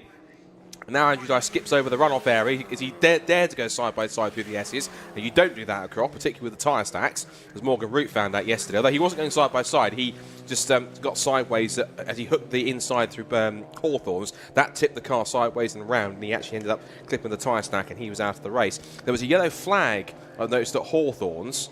So someone's had an issue between Clairvaux and Hawthorns or on the exit, so something's happened further back. Going slowly down the back straight, which is... Let's have a look. That is... Dan Budd? Yeah, it is Dan Budd. That's a good spot, that, in the black and pink number 47. So Still he's had an issue. Budd Brothers, the musical. I see what you meant there. Yes, I got that. I got that in terms of Blood Brothers, but yeah, excellent stuff. So it might not be so keen to do that now because he's got more bigger issues rather than trying to get that 47 car around. That's very true. Now, if I can doff my cap to Andy McKeown, we got Matt Luff, as he says. Matt Luff with the Northern thing, challenging for P2. I can't do a Northern accent like Andy. I probably could, but I daren't do it. Otherwise I'll offend all Northerners, particularly here. We've got Paul Danielle and Paul McKern and everyone else who are Northern. They would have my head if I went with a Northern accent. Either way, so I'll keep with my, and they would say their soft Southern accent, shall we say, as they probably would say. I'd argue that, but anyway. Back to more important matters, which is the racing on track here. Now this is Paul Luty now under attack from Sam Heading. This is impressive for him as, that's Paul Savage, who's had his car very sadly, savaged on the front left, unfortunately. He looks like he's had an incident.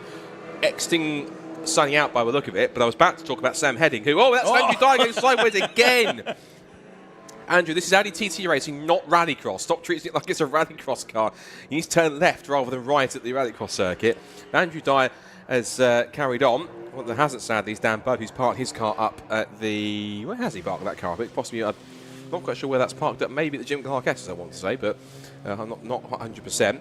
Paul Savage, meanwhile, I can see out of our window in the commentary box, get my words in, is carrying on, but with damage to the left front. Charlie Budd passing his former Legends Cars alumni, Sean Smith. 3 drivers coming out of Legends Cars National Championship to join this year. And you mentioned the other formula that it attracted drivers from. And that is the mark of something which is catching people's eyes when you've got drivers from so many different classes coming over and joining. Yeah, that's very true. And apparently there's been a bit of rivalry between the Budds and the Smiths and the Legends, if I'm right in saying. You're more Mr. Legends expert than I am in terms of... a few years ago, less so at the moment. I see the odd round, but I don't remember any history between these guys. Right. I think at least they might have raced each other at least in the same championship. So there's maybe a little bit of friendly rivalry. That's not so friendly though. That's Sean Smith, who's had his own adventures throughout this weekend so far. That's another one which he's had exiting sunny out, and he carries on, trying to hold on. He's Masters leader again, though, isn't he? He seems to do all these shenanigans this weekend and then come back and still leading the Masters category. Oh, and just outside, that was big sideways moment out the window. That was Brad Kaler, full opposite lock of the first part of the complex. He's got around him on the outside, that's 38, which is Morgan Root, who had his car after he had that incident yesterday, and also Mark Grice is in there too. Bradley Burns sets the fastest lap of the race, whilst these two battle away for what is currently at the moment 14th, 15th and 16th. But I looked out the window before it came up on my screen, and Brad Kaler again was full on opposite lock, 45 degrees through the first part of the complex. It might well be tricky conditions, but these front-wheel drive cars, they're certainly adhering to the ethos of how you save a car in front-wheel drive in a slide. Boot the throttle and wait for the front end to come back around again. Am I right in saying this is the first wet Audi TT meeting, certainly this year? It might be one of the first wet ones. I think you're right. I remember most of last year was pretty dry. I think look at the last few weekends that we've had. Yeah, it was dry at Brands Hatch, dry at Stetton and dry at Alton Park. Smith and Budd? It is. So these two are going to be going side by side. But yeah, I think you're right. This is the first proper fully wet weekend, at least this season, for Audi TTs. So Sean Smith on the outside run, I think, has got the better of his former Legends Cars run. I wonder what it is that makes you want to switch from the Legends Cars, which are considerably smaller, rear-wheel drive like an overgrown go-kart, into TTs. But 3 of them, 3 drivers from the National Championship have come. It's probably a bit easier on the pocket. Sean's brought his daughter Ruby into race as well. Yeah. Of course. So wonderful that not Lad and Dad, but Lass and Dad can come and race Ruby, making the move up from karting. I'm certain she's probably the youngest driver of the grid. She's like 16, 17 years old, which is great to see. Great to see a driver as young as that in Audi TTs, which is amazing. And again, in terms of driving style in the wet conditions, it looks like the phrase is driving it like they stole them, because they are going sideways at most corners, but that's more indication of the conditions rather than how hard they're pushing it. It's more a combination of the two, really. And we haven't seen much of the front runners. That's good reason, because Bradley Burns is out by 3.4 seconds, hence the new fastest lap of the race. And all the action has been here behind them in the top 10, which has been key to look at. Checking quickly whilst we keep on watching this between Paul Luty and Sam Heading. I'll get to Sam in a minute also, because he's also in his first weekend in TTs from MX5 Super Cup. So Bradley Burns leads the way by 3.4 seconds, and off the road again goes Andrew Dyer. Back onto the circuit. How is that car still pointing in a straight line? That's the second time he's gone off at Clapham, the third off that he's had. It's a shame he might not be on the podium, because I think if we could pull him and at least have a chat, at least if he has anyone.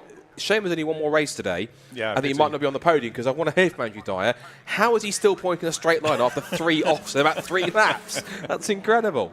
Entertainer of the day, very possibly, if there was such an award. Dyer there ahead of the 52 car. There is Paul Luty in the Tunnocks Caramel car. He's going to have a go now, and what he's got to be mindful of is the offs that we get, as Sean Smith has another little wild moment as well. Bradley Burns, as you said, still out front, improving his laps lap by lap. Carl Swift second, Matt Luff in third place from Will Stacey, Andrew Dyer.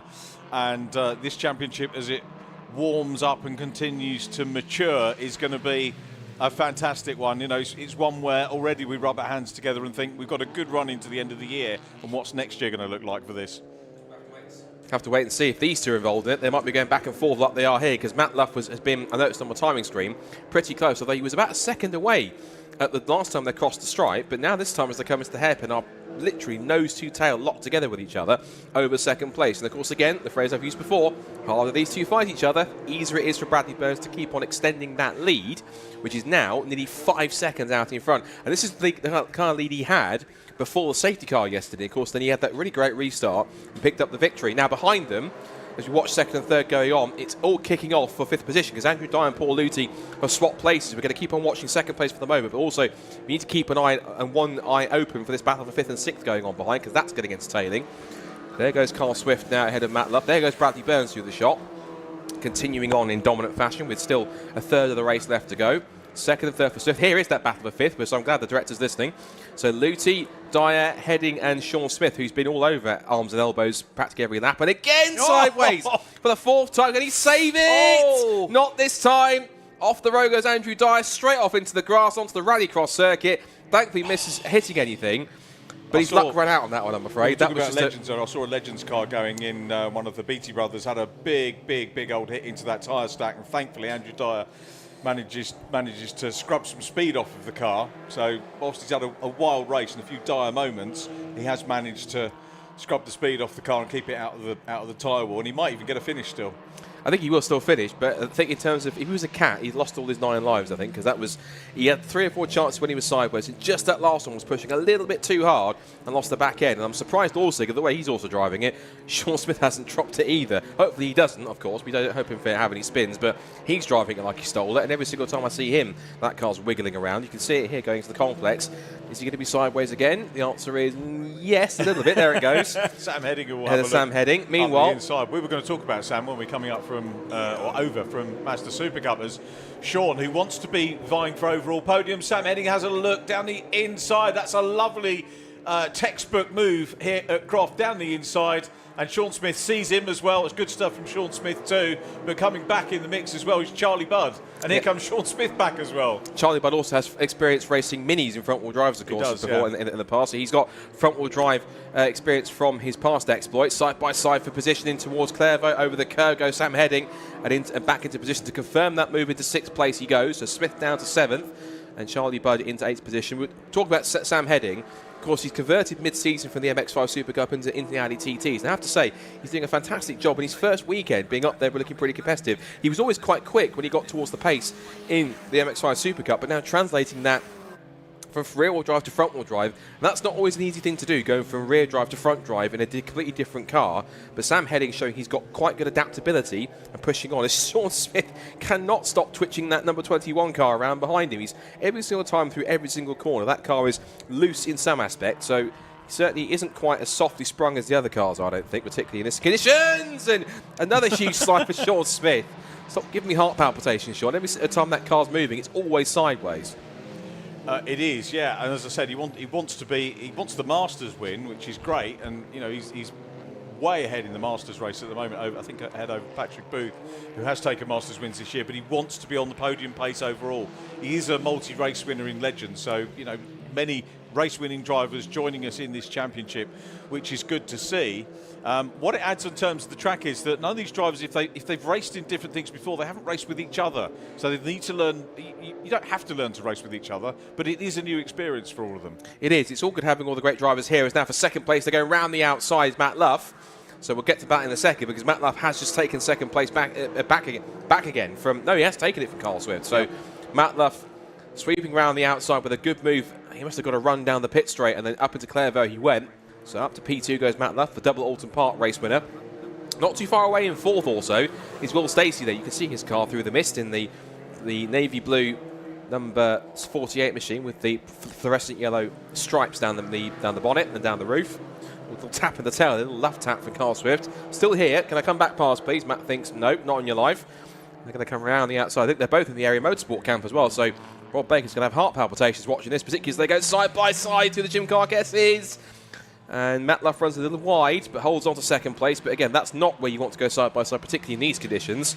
Carl Swift closes back in, and also does Will Stacey. Look, he arrives on the tail of the battle for second place to make it a three-way fight for the podium places.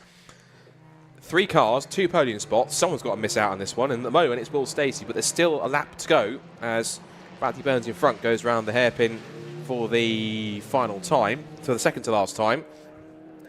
Will Stacey, I think the leading of the, you can see the RBR emblazoned on the front of the bonnet, the Rob Boston Racing team. Rob, I think, running 3 cars this weekend, including the 57 Sam Heading. That was Rob's pole-setting car last time we saw the Audi TT Cup, so Rob knows how to engineer these and inspire the drivers as well. Rob, one of the unsung greats, or frequently unsung greats of the club racing scene, a multi-race winner and champion in his own right.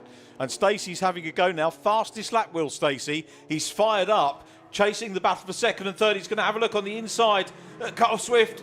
Can't quite do it. Into Hawthorne's, very nearly under the rear wing of the third place car. And how he didn't manage to have a little tap there, I don't know, but that was great control just to back out of that by Will Stacey. Oh. The blue car with the fastest lap, but all the work is undone as he has a grassy moment. And I was about to say that Will Stacey is another driver who's adapting from rear-wheel drive, which he's done most of his career, whether it's Lotus Elises or he's racing the MX5 Super Cup previously, or endurance racing that he's done, particularly mostly in a Lotus by Rob Boston Racing, into a front-wheel drive Audi TT. And again, like Sam Heading, it's an adaptation from front-wheel drive to rear-wheel drive to front-wheel drive. Some drivers struggle with it, others seem to adapt really naturally, as Carl Swift gets sideways through the second part of the Jim Clark S's. He's twitching around also. But back to the story about Will Stacey again. Really good to see that he's got lots of adaptability and he's holding on as Carl Swift runs wide and too deep into the first part of the Sunny and Sunny Out complex. Thankfully, Will Stacey made that mistake, so he wasn't right there to pounce immediately, and I think that's a saving grace for him. He will still come round and take the third place on the step of the podium. Meanwhile, Bradley Burns, what's the phrase? You wait for a victory in Audi TTs, and 2 of them have come along at once, because out of the final corner will come Bradley Burns up to the pit straight, and the checker flag awaits for Bradley. Fantastic drive. It's been a long time coming for him after yesterday's victory. Now he makes it 2 from 2 and a perfect sweep in the Audi TT Cup Racing Championship, sponsored by Demon Tweaks here at Croft. Second place will go to Matt Luff. That will help him in his fight for the championship. Third to Carl Swift. Fourth goes to Will Stacey. And now we wait, because the scrap for fifth is way back and they're still going at it. There's still nose to tail between these 4. And it will be Paul Luthi coming out of the final hairpin onto the pit straight. And Paul Luthi will pick up another very strong top 5. I think he's in the 4G Racing camp. So fifth for him, 6th for the flash of the headlights for Sam Heading. He'll be delighted with that on his first weekend in TTs. Then Sean Smith 7th, somehow after his antic, going sideways at every corner. He picks up 7th and the Masters victory. 8th goes to Charlie Budd, 9th to Jason Pelosi, and 10th is Ross Macker at the moment, followed by Sam Meager and Brady here down the pit straight side by side, and Meager does hold on. 3 of them practically together over the line. Meager, Brady and Root for 11th down to 13th. Then it's Brad Kaler in 14th place. Steve Foden a bit off the pace today in the wet conditions. 15th place for him. 16th place for Andrew Dye, who does finish incredibly after his 3 or 4 big moments, and the last one really sent him spinning onto the infield. Sadly, he's not on the podium, because I would have loved to interview Andrew and see what he thought about all of that. But we might still get to hear from Sean Smith and see just how loose that car really was. And the rest of the field come across the line. We'll go through the result in a second, because Bradley Burns takes his second win of the weekend. And as I mentioned, he waits for his first victory all season, and then 2 come along at once in the same weekend. It's 2nd for Matt Luff, 3rd for Carl Swift, 4th for Will Stacey, and Paul Luthi rounds up the top 5 after that race-long battle with Sam Heading in 6th, Sean Smith who wins the Masters in 7th, and Charles Budd in 8th position. Then it's Jason Pelosi and Ross Macker who round out the top 10, and Sam Meager, Nick Brady and Morgan Root had a sprint to the flag at the line. Then Brad Kaler in 14th place, off the pace in 15th in Steve Foden, the Snetterton winner. He'll have work to do for next time out at Silverstone, but it's Andrew Dye who had that massive off, exiting the S's onto the grass. He finishes 16th, but he was up in the top 10 for a little time. Then it's Patrick Booth, Tim Gray, Ruby Smith and Paul Savage in the top 20, followed by David Richardson, Mark Grice and Dan Budd, who didn't finish and parked up the Jim Clark S's to round off the 23 cars in the field. So our next race will be the Builtec Sports Civic Cup. You'll have Henry Bodette and Paul O'Neill back on the mic for that one. So I'll be taking a short break before our next sport action after that. And we'll still have action from the Super Cup, from the Fiesta Juniors and the MX5 Championship, and then the final TCR race of the weekend, which is scheduled to take place at around about 20 past 5, about 5:30 or so. So it looks like we're making good on time today, because we're already half an hour up on time at this point for the moment. Really good efficient work for BRSCC to get this race going.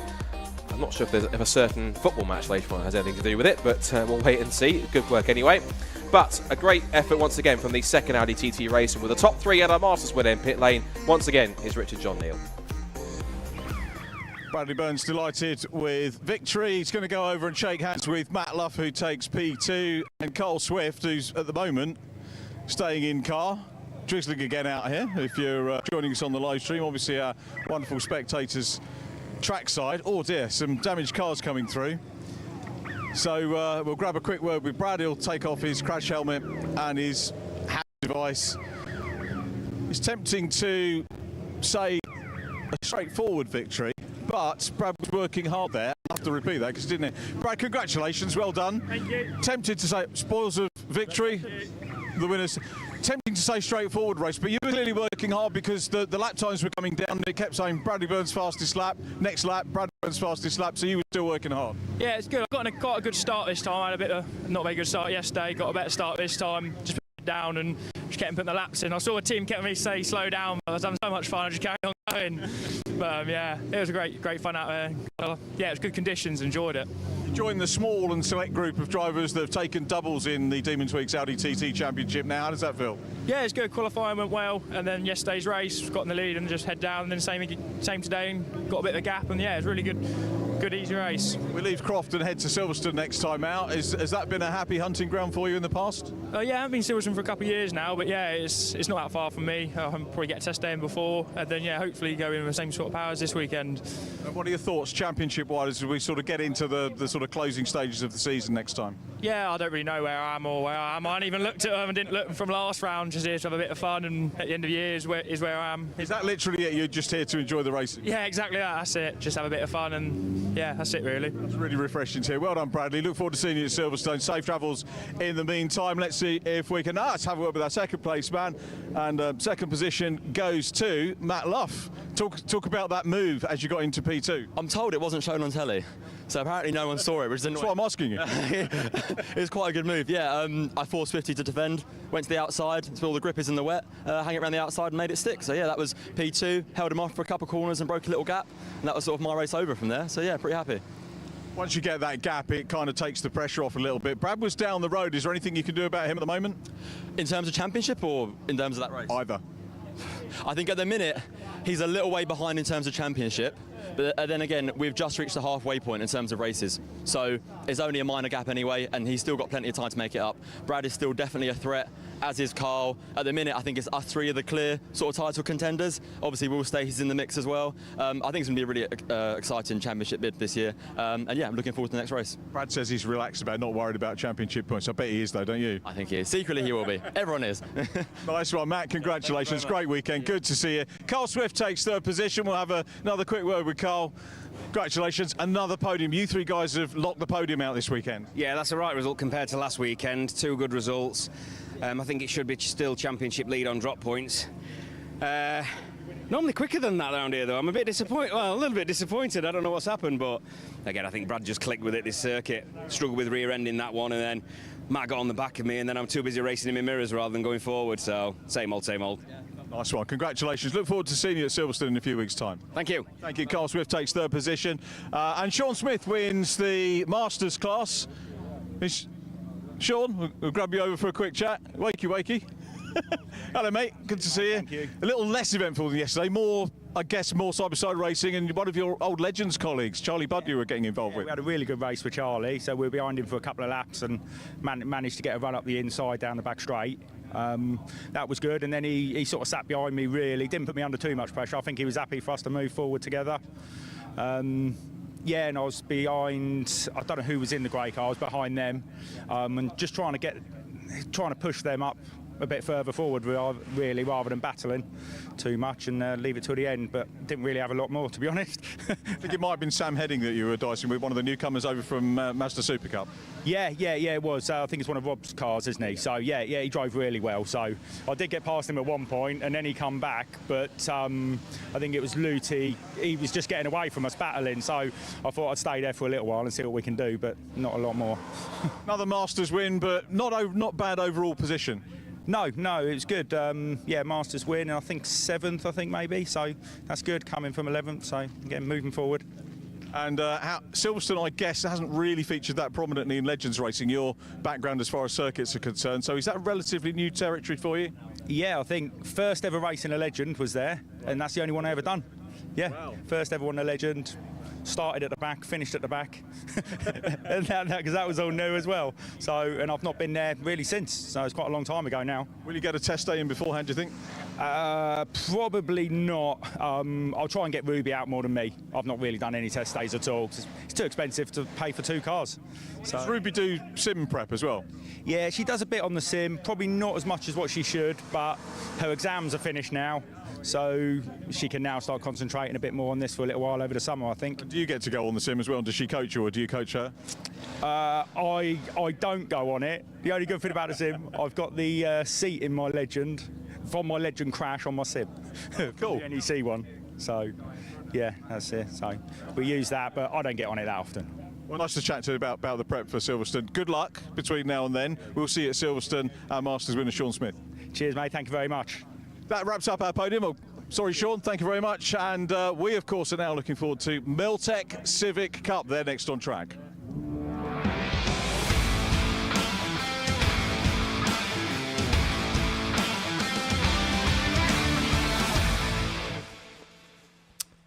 Well, thank you very much to Scott Woodwis and Richard John Neal. You'll be hearing them back for the remainder of the races after this race, the AIRTEC Sport Civic Cup Round 10. Paul O'Neill joins me in the commentary box. You can see the cars down in the holding area, and the umbrellas are still up. Now, yesterday we opened the coverage of the racing yesterday with a very touching moment of reflection for Bill Kirkpatrick, of course the father of Sam Kirkpatrick, who sadly passed away at Alton Park. Paul, I know that you knew him very well. Yeah, I knew him not very well, but I did know him because he'd helped a lot of people out in the paddock in different series, and I know that Josh Files speaks very, very fondly of him as well.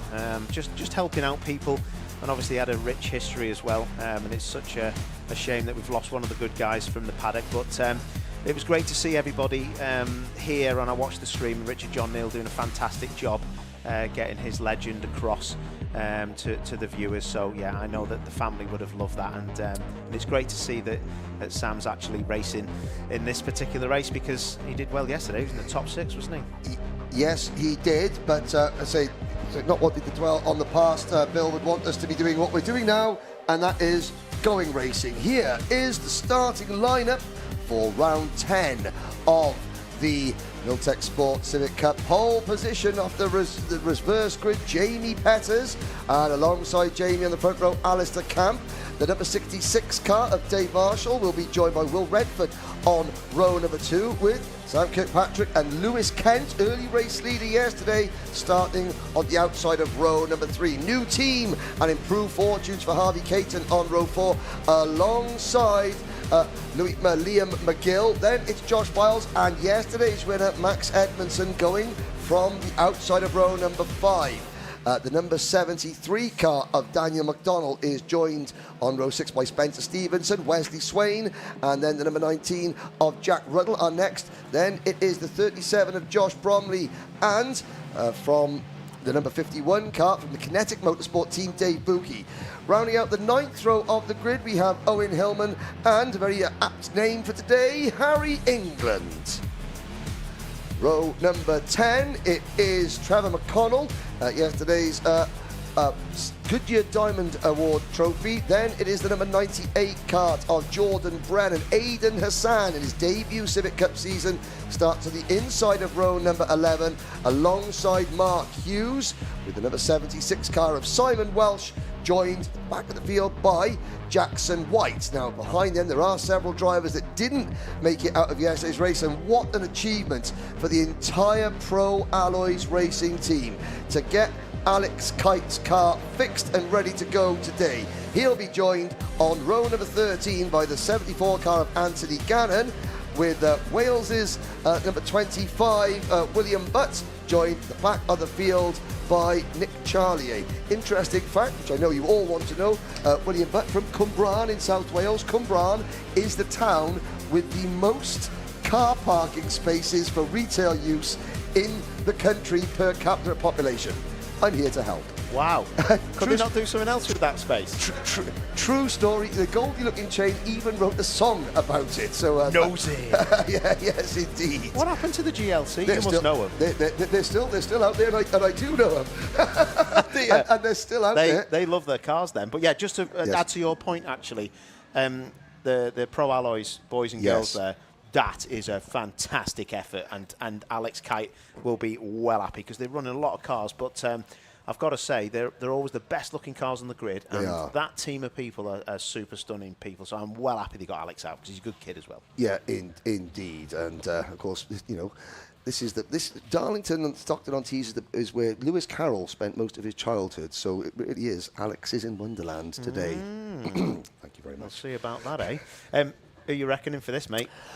Well, I mean, Max Edmondson's got the bit between his teeth, but it is going to be very difficult because, you know, the strength in depth is key. I think we're looking at, the third or fourth row for a potential victory, but we're taking our time getting lined up. And of course, there's an awful lot of Miltech Sport Civic Cup cars to line up. Now, refresh my memory. Will we be going out on a run more rolling lap? They've had their out lap, or are we going to be... we start this time, so... yeah, I would say that we'll definitely start this time. The thing I was just going to say to you is it's actually quite cool to see the marshals and some of the race staff are actually making sure that all the Civics are lined up properly. And they've actually told a few of them to move back. I know 92 Swain, they've just moved back a couple of foot. And that's a great thing, not just leaving them there and getting a 5-second penalty, actually being proactive and not reactive, which is always good to see. The Marshals team here at Croft, as we've seen with some of the other support races that Scott and Richard have been commentating on, have been hard at work today.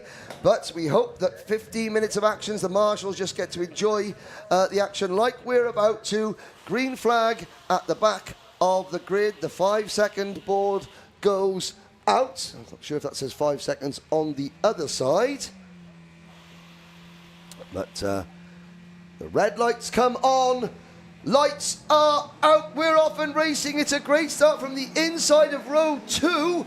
That is Dave Marshall. And now we have to hold our breath. Good start from Alistair Camp from the outside of row number 1. Our upholsterer Jamie Peters has gone backwards a little bit.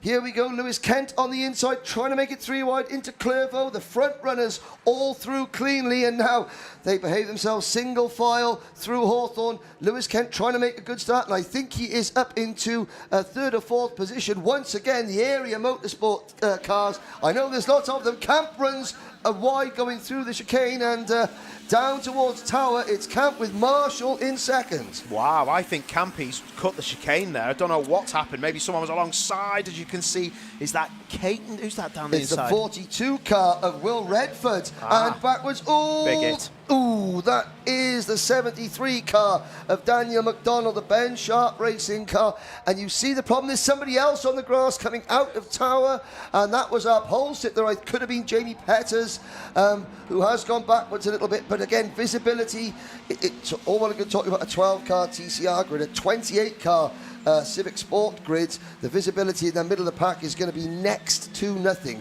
Even Edmondson getting sideways. Yeah, big sideways, but a lot of standing water. You've got to remember, these aren't wet tyres. These are a one race tyre for everything. So area guys getting involved, and that is Files trying to go around the outside of McGill, I think. And that, if that happens, that is a great effort because he's been chunked up there, isn't he? And he could make 2 places. So Marshall's going to struggle. He's going to get pushed on the grass. But anyway, it's done and dusted. Civic Cup is definitely at Croft, and that is a nasty sight to see. Yeah, Daniel McDonald sort of tenderly getting out of his car. Side by side with still green flags on the start-finish line. Josh Files side by side with Dave Marshall. This is the battle for 5th position. Just in front of them, Sam Kirkpatrick running in 4th. And it's going to go yellow flag, I believe. And yes, you can see everyone sort of backing out of it, trying to get into single file. McDonald's car is at the end of the straight down towards Tower, and you saw what happened. The safety car has been called, but with the understeering going off there, that's obviously in a very dangerous position. Yeah, he's had a big lock-up, I think, over the crest as you approach Tower. So, yeah, real bad stuff there for Daniel McDonald. There's a big hit down there. There's no way for you to go, so that'll be some quite heavy frontal damage, I think. Yeah, and of course with the spray, we couldn't clearly see what happened, but I would imagine that somebody braked early in the middle of the track, just in front of Daniel, and of course he sort of jinked left to avoid a collision, got onto the grass, and you know, from then on you are just a passenger. But you can see the front end damage here. The Ben Sharp team. I know Ben Sharp has been helping out Mark Smith in the TCR grid, but there's going to be a little bit of work to do before the next couple of rounds of the championship. So a 15-minute timed race. The clock, as you can see, is still ticking, so we're down to just under 12 minutes.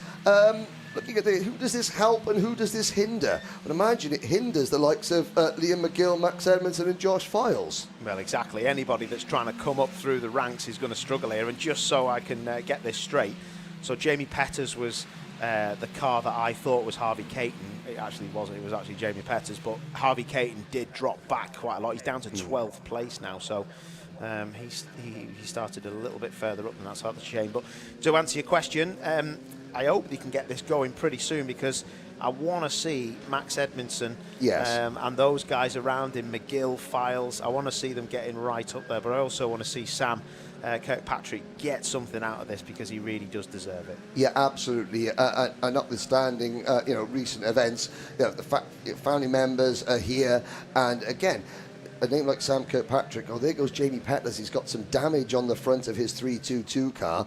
But, you know, with the likes of Lewis Kent coming into the championship and Josh Files from TCR, and a whole host of youngsters moving up from karting, like the likes of our championship leader Max Edmondson, Aidan Hassan and Wesley Swain. A driver like Sam Kirkpatrick, who's been a regular, you know, he's trying to assert himself and say, hang on, you know, okay, we've got the young guns coming up at one side, we've got the seasoned pros coming out from the other side. As a dyed-in-the-wool stalwart of the championship, you know, I'm still here and can compete. Yeah, exactly. Yeah, it is. It's well, I know what that's like growing up through racing. You become not the veteran. He's not that old, but I have become the veteran when I've been racing in some series, and it does. You see all these young kids coming in, and you want to puff your chest out a little bit and just get your elbows out to say, okay, you're not going to have it all your own way. Which I didn't do. I just basically give up. It's a lot easier to just give up. But you can't really say give up about any of these drivers. Your top six are race winners in my eyes. Any of them can. Well, I'd actually be honest with that. I'd say the top 10 could win races in this championship. Oh, this might be over pretty quick if they get that car out of the way and just pull it out the gravel there. Yeah, the JCB driver would have got a speeding ticket in Wales. He was doing well over 20 miles an hour down the straight towards the incident. The Headloo would have well had him and told him to a RAF. The Headloo would have, yes, had some choice. But hopefully you can see the safety car, which I was leaving the circuit last night, there was a certain commentator of this Paris driving the safety car, and I didn't think Scott Woodward could drive a greasy stick up a dog's backside. But there he was driving the safety car. He's not driving it now, ladies and gentlemen. But yeah, great work from the safety team here. One name I noticed, Alex Kite from 25th on the grid, already up to 19th position in that hastily repaired Pro Alloys car. There is the story of the day, ladies and gentlemen. Raindrops keep falling on our heads. I have to say a big well done to the spectators. There are a good, hardy group of fans out on the banking, and especially the grandstand down towards Clairvaux. Now, we had the signal. There they are indeed. And you got to love... That face says it all, doesn't it? Yeah. We can see you waving. Give us a wave. And, touring car fans, they're just fantastic. Now, the safety car is not coming in this lap, so we're going to have one more lap behind the safety car. The reason for that is the JCB is waiting to cross at the back of your shot. Ah, yes. Because that is the apparatus that took away McDonald's car out the back. One thing I was going to say was there's going to be some twitchy people in the start of this race, because that rain, like you were pointing out, is worse than ever. These tyres are fantastic, but they're no big race wet. They're not a proper race wet. Let's just say they're not that. a bespoke wet tyre. Yeah, exactly. I wonder, because obviously there's only one class now. You've got the EP3s. There Purple is, sectors for the JCB. Yep, Digger McDigger face. There he goes across the line. He even gives us a wave. Obviously, you've got more FP3 models like Max Edmondson's. Then you have the FN2s, and of course, Alistair Camp, our race leader in the FN2s.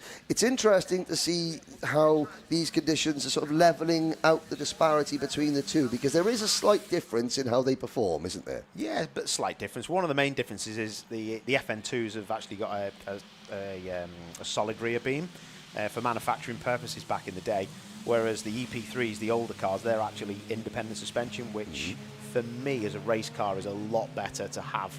That type of suspension. But I've got to say, speaking to Campy and a few other people that run FN2s, they tell me that obviously there's a few positives that the EP3s don't have. So it swings and roundabouts. And then that safety car has got to get its lights out pretty soon, because it's got to do it within a certain percentage of the racetrack finishing. Otherwise, we're going to have hardly any race laps here. He's getting a move on. He is now getting his foot down.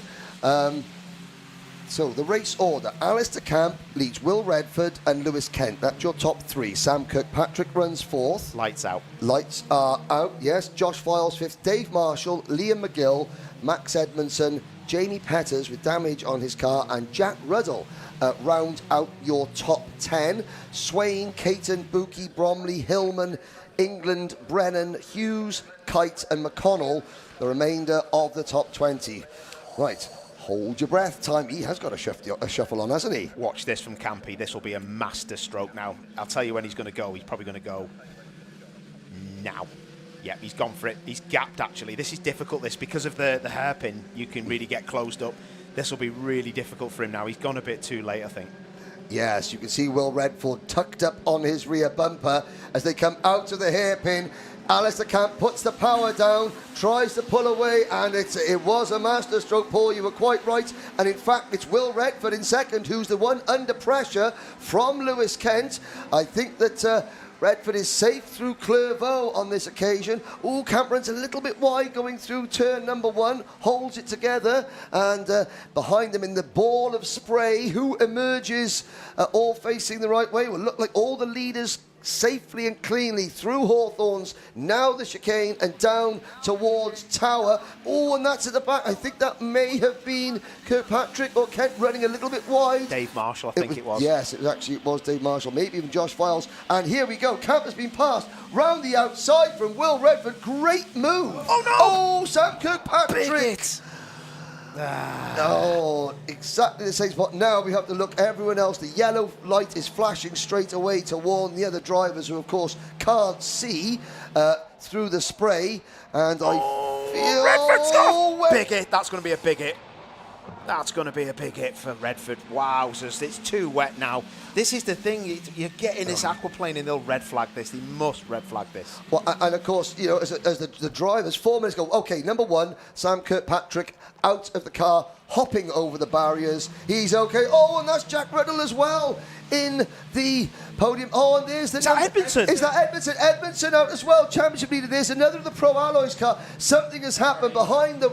Will Redford had a huge tank slapper and got into the barriers, and there's 3 cars at least down at Sunny that are all off. Now, 3.5 minutes to go. The bar on our screen says green at the moment, so we won't sort of preempt what the race director is going to do.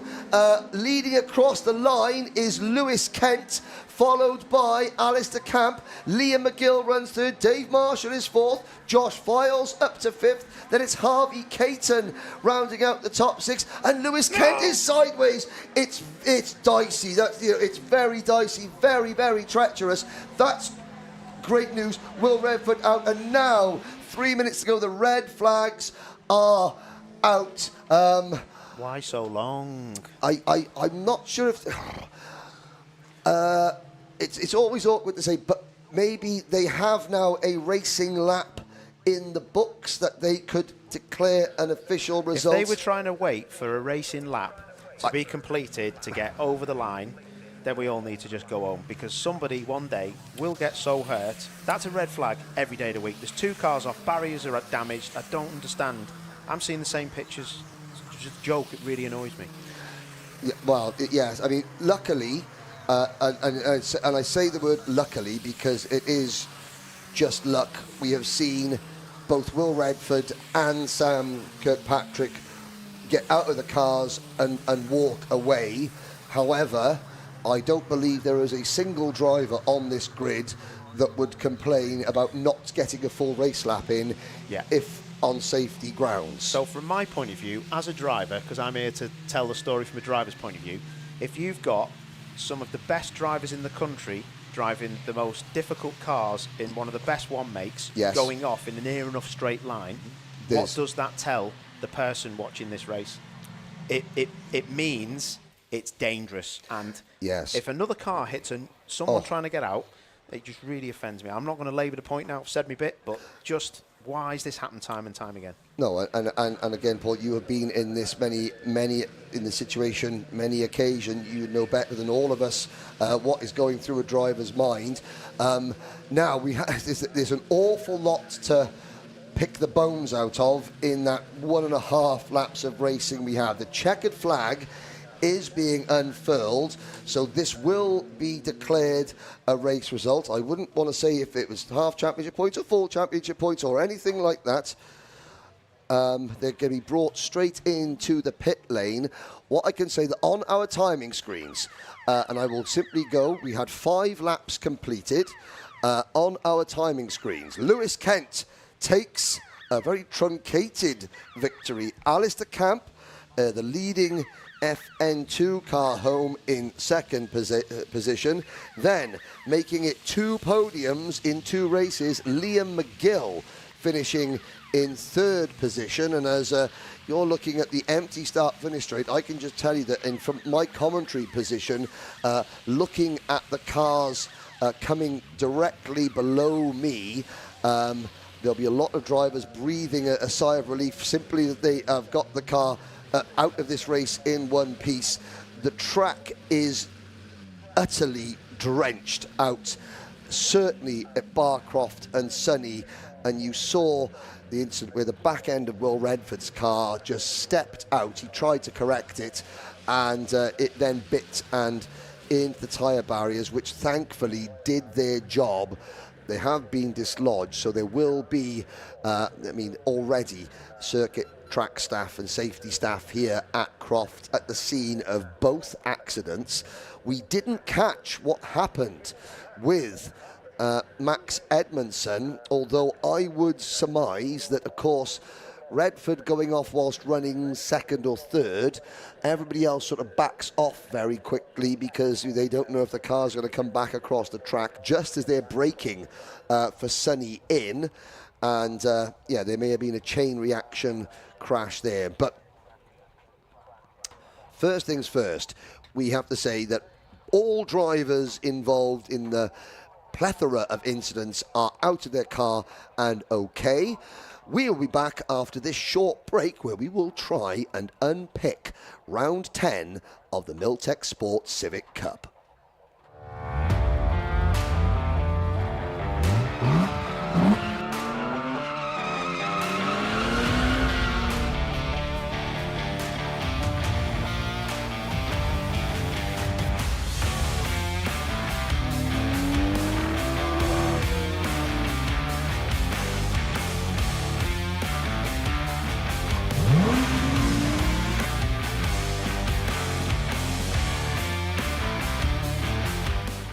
Is your business ready to switch over to cloud telephony before the BT analog switch off?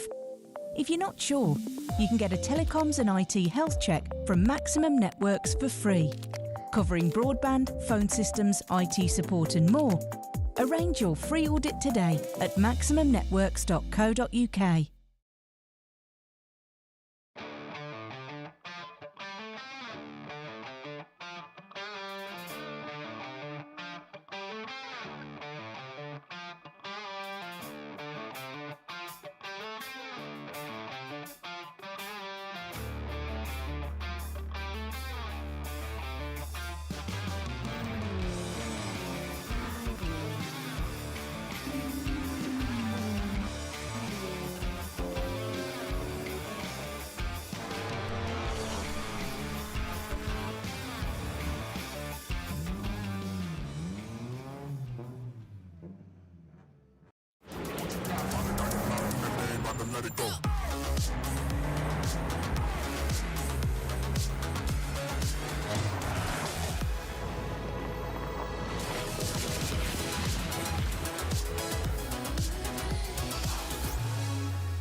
Next year, BT switch off their old analogue network for good. Make sure your business is ready to switch over to cloud telephony. Get a telecoms and IT health check from Maximum Networks today, for free. Future-proof your business now. Arrange your free audit today at maximumnetworks.co.uk. Got so much weight on my shoulders, and enough to knock me out, but I'm still holding the throne. You never know till it's over. You want an honest man, but you don't understand. I won't be here when you wake up again. You want an honest man, but you don't understand. I won't be here when you wake up again. You want an honest man.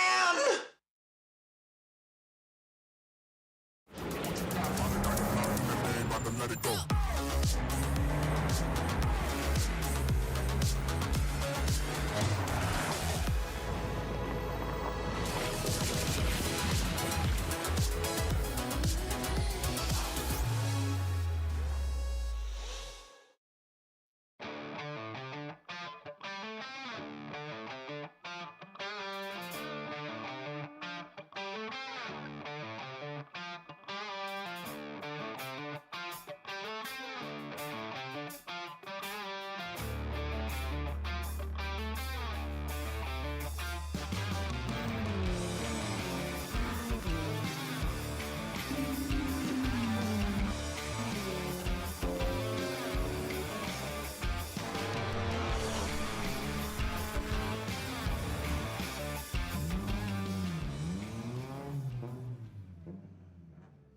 Is your business ready to switch over to cloud telephony before the BT analogue switch off?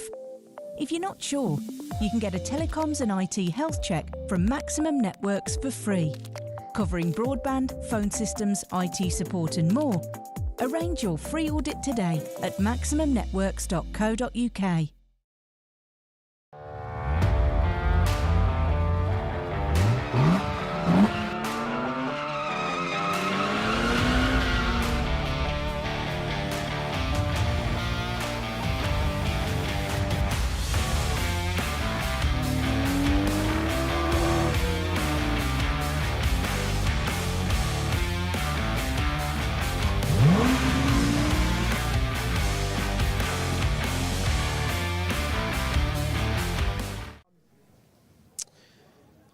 Very nice. Lewis Kent, Miltech Sports Civic Cup. You just gave me a big hug. Meant a lot, that, didn't it? Yeah, it's about time. It's been about 2 years since I've stood on the top step. Well, last round of TCR in 2022. So, yeah, it's nice to finally be back up here. For a minute, when the red flag came out, I did think, oh, great, another win nicked by a red flag. Yeah, pretty much. But no, we're really happy. You know, the car felt really, really good. Personally, myself, I don't think it's stoppable weather. I think you can do it. But it's like I was fighting the car the whole time. I was having a wrestle in the cockpit. You just got to take it back a bit. It's like I sort of drove around after the safety car, feeling the weather, thinking, yeah, we can do this. But you've got to be very, very clever about it. So yeah, just try to use my head as much as I could. Broke a little bit earlier than everyone else, watched them all slide in, and then just try to get runs on them. Just a bit like I did on Ali, which was unlucky for him. I think he just locked a wheel going into tower, which gave me the undercut. But yeah, really, really happy with the car. Can't thank the boys at Area enough for setting it up how it was. It feels perfect now in the wet. Just got to get it down to the line in the dry, and then hopefully we'll be continued to challenge for wins all year. Jobs are good, mate. The experience come through, didn't it? But there was a lot of quick drivers went off, mate. Max Edmondson went off in a big way. Didn't crash the car, but big spin. So just shows you how difficult it really was. Yeah, exactly. As we came through the S's, I watched Will. I went in there quite hot into the first part, into the left. And I thought to myself, oh God, here we go, I'm off. Held on, and then I watched Will go into the right a lot faster than me, which gave him that little slide and a slapper. I had a bit of a slide going in, down, but sort of managed to keep it straight enough. And yeah, it just got onto the top of him. But yeah, as you say, a couple of quick boys. You know, 2 of my teammates unfortunately had non-finishes there. Don't get me wrong, it helps me in the championship, but I don't want to be seeing that. I want to see my teammates be on the podium with me, a bit like Ali and Liam are. So hopefully the cars are all right for the next round, and we can come back to the top 7 in area motorsport again. Top dollar. Well done, mate. You must be happy with that. Get yourself back down south, fella. The Northerners do like you, but yeah, take your time going yourself, mate. Thank you very much. Top man. Right, let's bring in our second placed man, Ali Camp. I think he's been enjoying the football more than he's been enjoying the racing, but mate, I thought you were going to win that. What happened through the chicane? Did something happen? Because you just disappeared. Yeah, on the restart, come down here, I went into turn 1, the steering was so stiff. It lost power steering. It's got electric screen in it, and I think it's drained the battery.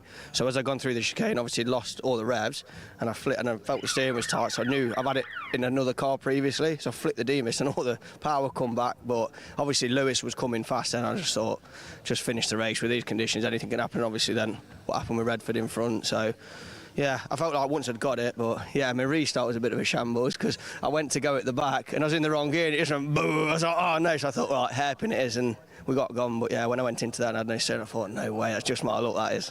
I was saying how well your restart was going to be, because you'd let the safety car go and then all of a sudden I was like, oh, he might have gone a little bit too early, and then you had such a great run out the hairpin. Yeah, what was going on there? You had traction control on? Yeah, I just squared up and I thought just stay off that outside line because I knew how greasy it was, and I thought just get that car squared and go, because they'll obviously, you know, it's like when you chase someone, you want to go as fast as you can. I thought as soon as you see me bolt, they're going to just floor it and just spin it up on the greasy line. So I just went perfect time really, but yeah, and the start, I was pulled off in second and hope for the best. First ever second gear start I've done. 8,000 revs, open for the best, and it went. So yeah, no, happy with it, mate. We've had a difficult weekend with the car this week. I think it's just because the circuit's so bumpy, but we're hoping for the last 3 rounds now, power tracks. Power's what we've got under that car now. So we 10 horsepower extra on the FN2. Let's see if it pays off. Well, good luck, mate. Well done. Spot on. Who's going to win the footy? I'm not saying that because England. Right, okay. We'll leave it at that then. Liam, come on, son. Mr. McGill. Good effort, mate. Good to see you. How are you? You must be happy with that. No, I'm kind of gutted, to be honest with you, because we had a decent amount of pace, I think, there. I'm not sure how it would have panned out as the race went on, but started to find a kind of different line in the wet conditions. Initially coming here, I just thought it would just be a dry line around Croft because it's quite a fast-flowing track, but when it's that wet, you've got to start experimenting because there's nothing there. Mate, there were some puddles out there. I really felt for you. I really wouldn't want to be out there, to be fair. But yeah, it was. We were lucky we didn't have some bigger accidents. It was really aquaplane city, wasn't it? Yeah, to be honest with you, it was probably the right call to put the red flag out in the end. I mean, going down the home straight, these are on semi-slicks basically, and we're going down the home straight and you're going through puddles and the car's just completely out of control. It's not sitting on the tarmac at all, so it's probably fair enough. There's a good few crashes there, so yeah. Well, everyone seems to be okay. Hopefully they all got out the cars okay. But yeah, you looking forward to the next round, mate? I don't know. I don't know if I'll be there. Mrs is pregnant, so she's due on the same date. So hopefully the baby's here early. I could get down there. Bring her along. Yeah. Do like a home birth at the track. Oh, I don't know about that. Like, oh, she's not watching. Sorry. Yeah, we want the kid to be born in Scotland. You see, so yeah, I'd be the same. Is it for a tax reason? No, nothing to do with that. Listen, have a good one, mate. It's good to see you again. Spot on. Excellent stuff. Right, let's speak to my man, Marky Hughes. Marky, come over, Captain. Goodyear Diamond Trophy winner. Sounds good, doesn't it? You like winning trophies? Yeah, I didn't think I'd win one this weekend, actually. Why? Not been feeling great, a bit under the weather. Did a wrong setup yesterday. Mine came second, but yeah, and then that was absolutely lethal out there. I've never seen anything like that. It was like a whiteout. It looked hard work, and I've just been. I don't want to labour the point, but I did actually go a bit explosive on commentary and say that red flag was a lap too late. Like literally, there's cars everywhere off. I was just saying to Campy, I said I was praying they were going to red flag it because we were aquaplaning up the straight up to Tower, and then as we were coming round, there was another car off, and then we got further round through Jim Clark S's, another car off, and then down into Sunny Inn, and 2 cars off. We were like, this has got to be called. Yeah. Unfortunate, mate. But listen, I'll let you go. Next round, looking forward to that? Yeah, I'll be back racing again. Give it the big one, Captain. I'll see you soon. Thank you very much. Very nice. Right, last one. Let's speak to my new fave, actually. Old Jamie Pez. How are you, mate? You're right. You're like the happiest person I've ever seen. Paul Winfield Trophy winner. It's cool, isn't it, to have so many different classes that you can actually have a go out and win, but the start wasn't so good for you, mate, was it? No, it really wasn't ideal. Just got loads of wheel spin and dropped 4 or 5 places, and then with a bit of contact into turn 2, I was already in 9th after about 3 or 4 corners, so really messed up the start of the race, so not ideal. Good fun, though. Looked like you had a good old crack in the race. I know you didn't really do much because there wasn't much time to do anything, but good fun, though. These cars are just exceptional, aren't they? Yeah, they are great to drive, and they're definitely a bit tense in the rain, which made it interesting, so it was great. Top man, are we going to see you for the next round? We will indeed. Yes, boy. See you there. Well done, fella. Excellent stuff. Well, there you go. That is everybody who's won something in the Miltech Sports Civic Cup. Bit of a shame it wasn't the longest race in the world, but I do enjoy my Civics. It was awesome. Anyway, right, it's back to you. I don't know what's going to happen next, but let's see what goes on. Got so much weight on my shoulders. Enough to knock me out, but I'm still holding the throne. You never know till it's over. You want an honest man, but you don't understand. I won't be here when you wake up again. You want an honest man, but you don't understand. I won't be here when you wake up again. You want an honest man. Next year, BT switch off their old analogue network for good. Make sure your business is ready to switch over to cloud telephony. Get a telecoms and IT health check from Maximum Networks today, for free. Future-proof your business now. Arrange your free audit today at maximumnetworks.co.uk.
Is your business ready to switch over to cloud telephony before the BT analogue switch off? If you're not sure, you can get a telecoms and IT health check from Maximum Networks for free, covering broadband, phone systems, IT support and more. Arrange your free audit today at maximumnetworks.co.uk.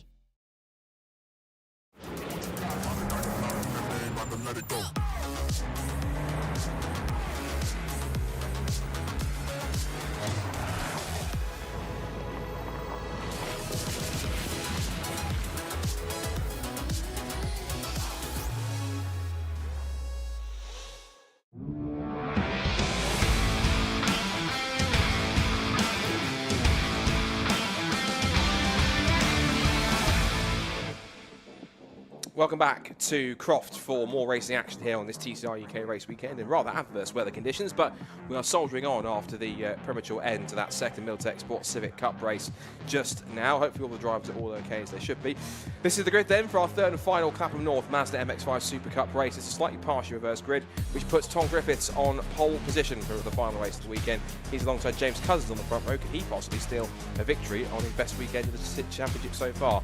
Then it's Aidan Hills and Jack Brewer come next on the second row of the grid. In the top 6 reversal is Jack Harding and race 2 race winner Patrick Fletcher on row 3. Next comes Joe Wiggins, starting from 7th place, ahead of club class pole sitter and club class race 2 winner Will Battani from 8th on the grid. Then Jack Sycamore and Alex Stott round out the top 10. Jim Barrett starting 11th on row 6 alongside Alistair Dendy, followed by Alex Jones after his first club class podium. He starts alongside Steve Kite on row 7. Row 8 is the club class point leader coming into the weekend, Ollie Hall. He starts in 15th alongside Kamal Kelsey, who survived the spin earlier on at the end of the race, to start 16th, and Chris Gilling, Clive Powell, and then Bruce Robertson and Amy Watts, who's hoping for much better fortunes after a race of hell, really, in race number 2. She spun out and hit the barriers, exiting Sunny in. Then she kind of lost the ground a little bit and fell back towards the back of the field. To top it all off, she went off at Tower Bend and managed to recover what was rather a miserable race for Amy, but still managed to come through, pick up some points, but it'll certainly be one of her worst results of the season, and therefore she'll want to try and put that at the back of her mind and push through. She made a really good start in race number 2 from the back of the grid, and she has always had pretty good race pace, so watch out for Amy from the rear of the field. She took a hat-trick of victories at Snetterton in club class, so she is definitely quite quick, and for quite a while up until the end of the previous meeting at Anglesey, she was the club class championship leader, so watch for her from the back. So it's been quite an entertaining weekend for Super Cup, as usual. Now, Tom Griffiths could be in a good position to take his second Super Cup win. Took his first in a rather emotional victory at Snetterton. And his family around him, and certainly that was one to watch for. James Cousins, meanwhile, has, as I mentioned throughout the weekend, hasn't had the same sort of form that he had last year. And he's struggled in this new car that he's had. I'm certain it's the ex-Richard Amos car, because he still has it in the same white, black and orange livery that Richard ran last season. And he now has James, he starts in the front row of the grid. Aidan Hills and Jack Brewer. Now, Aidan Hills has had some really good races coming through from 12th on the grid. Won race 1, finished 4th in race 2, now starting higher up for the 3rd race, starting on the 2nd row. Watch for him from row 2. He will certainly, if he can, shoot the gap between Tom Griffiths and James Cousins and go for the lead in the first couple of laps, almost certainly. But also, you can't deny Jack Brewer or Jack Harding or either Patrick Fletcher. Either Jack Brewer too, of course, his first MX5 Super Cup podium in race number 2. He was delighted with that after all the work they've done to get that car ready after his rather awful accident at Brands Hatch at the beginning of last season.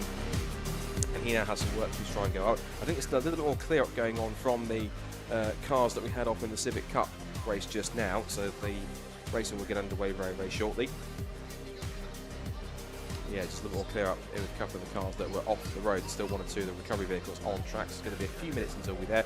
We have been quite high up in terms of time, so we are running relatively ahead of schedule. If I look at the actual timetable of where we were up to this point, this race should have started at, well, it should be starting in the next 15 minutes. So we've got quite a bit of time to play within the timetable in that sense of things, but we've got some time to play with. Of course, I know that Brscc are being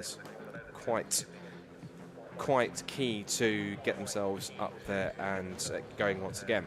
Well, we said just now that in the club class it was a first podium for Alex Jones, who finished 3rd in race number 2, and Richard caught up with him after qualifying yesterday to see how he's finding the championship and his fortunes and his thoughts going into the weekend. Let's take you to that interview. Richard caught up with Alex yesterday in the paddock.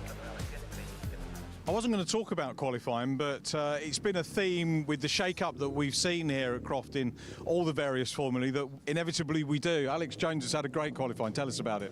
Yeah, I really enjoyed it. It was just more about the lines of trying to know where the grip was. So I spent the first 4 laps trying to identify where that was, and then after that, adjusting the brake bias and everything else just started clicking. So, yeah. Paul, the team boss, Paul Shedd, was sort of bigging you up and saying how well you've done. How much of a mentor is he to you? Because I've known him for years. Fantastic driver, a great all-round bloke. Yeah, he's amazing.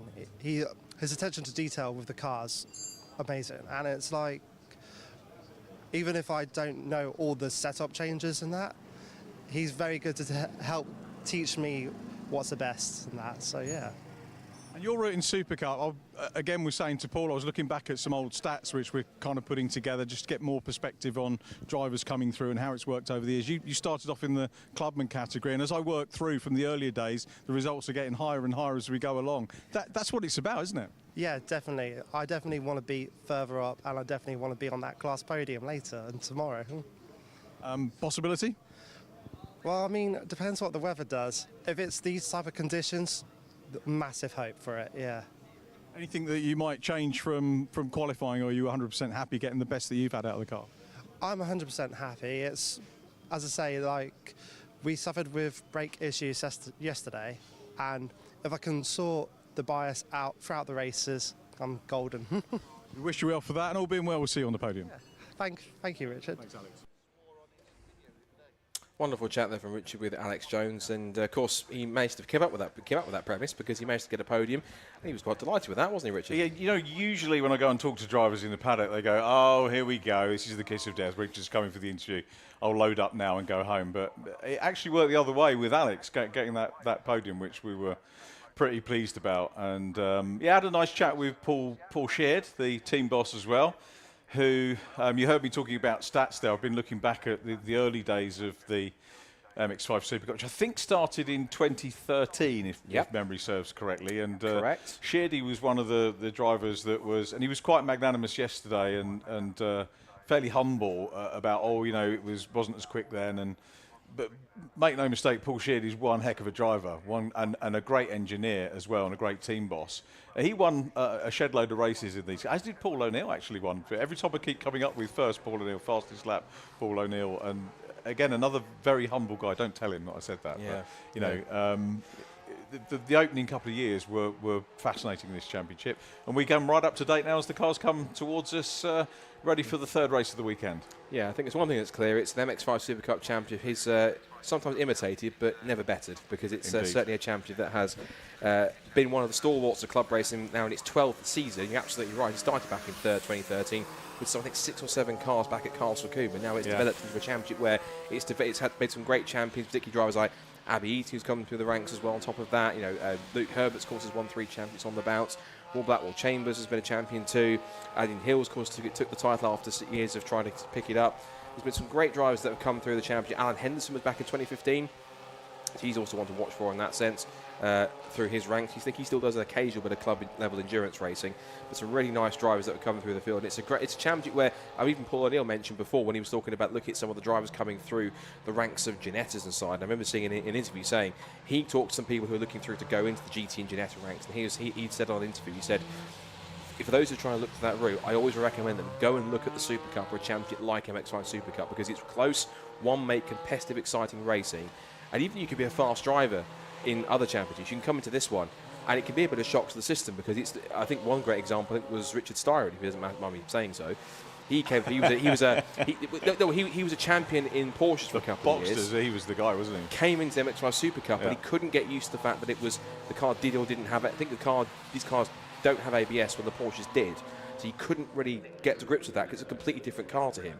And so fast drivers can come into this and think, oh, okay, I might do well. And then they might get a bit of shock to the system thinking, wow, actually, I'm in the top 10 somewhere, or down mid-pack, when we know how good they are, and they know how good they are. Yeah, lovely guy, Richard. But it's the drivers who do this weekend in, weekend out, who know exactly what they need to do in order to get the trick in the setup of how these cars work. So it's as simple as that. Some drivers simply adapt to these cars quicker than others. And I always think for new drivers coming in, it takes them about a season to get to grips with the car to make it click. Yeah. Case in point was Nick Reindrad. Came in 2022. Only got to take his first victory in the championship right in the last race of the season, and he was up there in the first part. And that was his last win as well. That was, yeah. Sorry, Nick, if you're watching. One only win, but it was a win taken good nonetheless. And other drivers that have come through, again, others like Tom Griffiths, Jack Brewer, it takes them a season to get used to these cars. Yeah. Once you get there, it does. Yeah. Will Blackwell was another one. Took him a season to get used to it. Once he was in there, on Nick, he was at the sharp end a lot. So he was. There. But it's competitive, and he took loads of Masters wins. The worst thing is for me, Nick Grindrod was. I went to his 18th birthday party, and now he's in the Masters. Oh, really? It's like making you feel old, you know. He's going classic racing now. Oh, is he really? What's he racing? Yeah, now? I think they've got a Mark 1 Escort. Oh, excellent. Can't be a Mark 1 Escort. Can't be a SuperCup car either. I think that's what he's doing. If I've blown your cover, Nick, I apologise. But I was just talking to a couple of people that I know real well from another series, which I won't talk about in case it offends the person that runs the series at the moment. They're looking at Mazdas this weekend. They're looking at Audi TT and looking to make a switch, and trying to think about what they can do going forward. So it's interesting that you come to a meeting like this and people are here to spectate, enjoy the racing, but also have a look at what else is available for racing. And I'll get a good example of what MX5 Super Cup is all about, hopefully, within the next 15 minutes, as the third race of the season is about to get underway. And we're up and racing at Croft for the final time in the MX5 Super Cup. And from the front row, it's Even Stevens in the drag race to turn 1. It's Griffiths on the left, Cousins on the right. They're touching wing mirrors down towards Clairvaux for the first time. Cousins gets his nose in front initially. Who's last of the late breakers? Well, Griffiths stays to the inside line, but Cousins stays to his outside.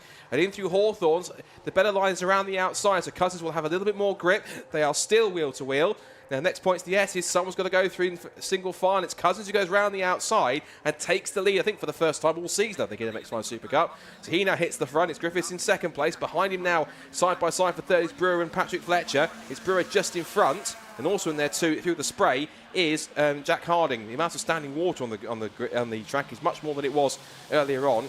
Of course, we saw in the Civic Cup race just now, you get your line wrong, just get the wrong part of the circuit at the wrong time, and it can go a little bit wrong. But hopefully it doesn't.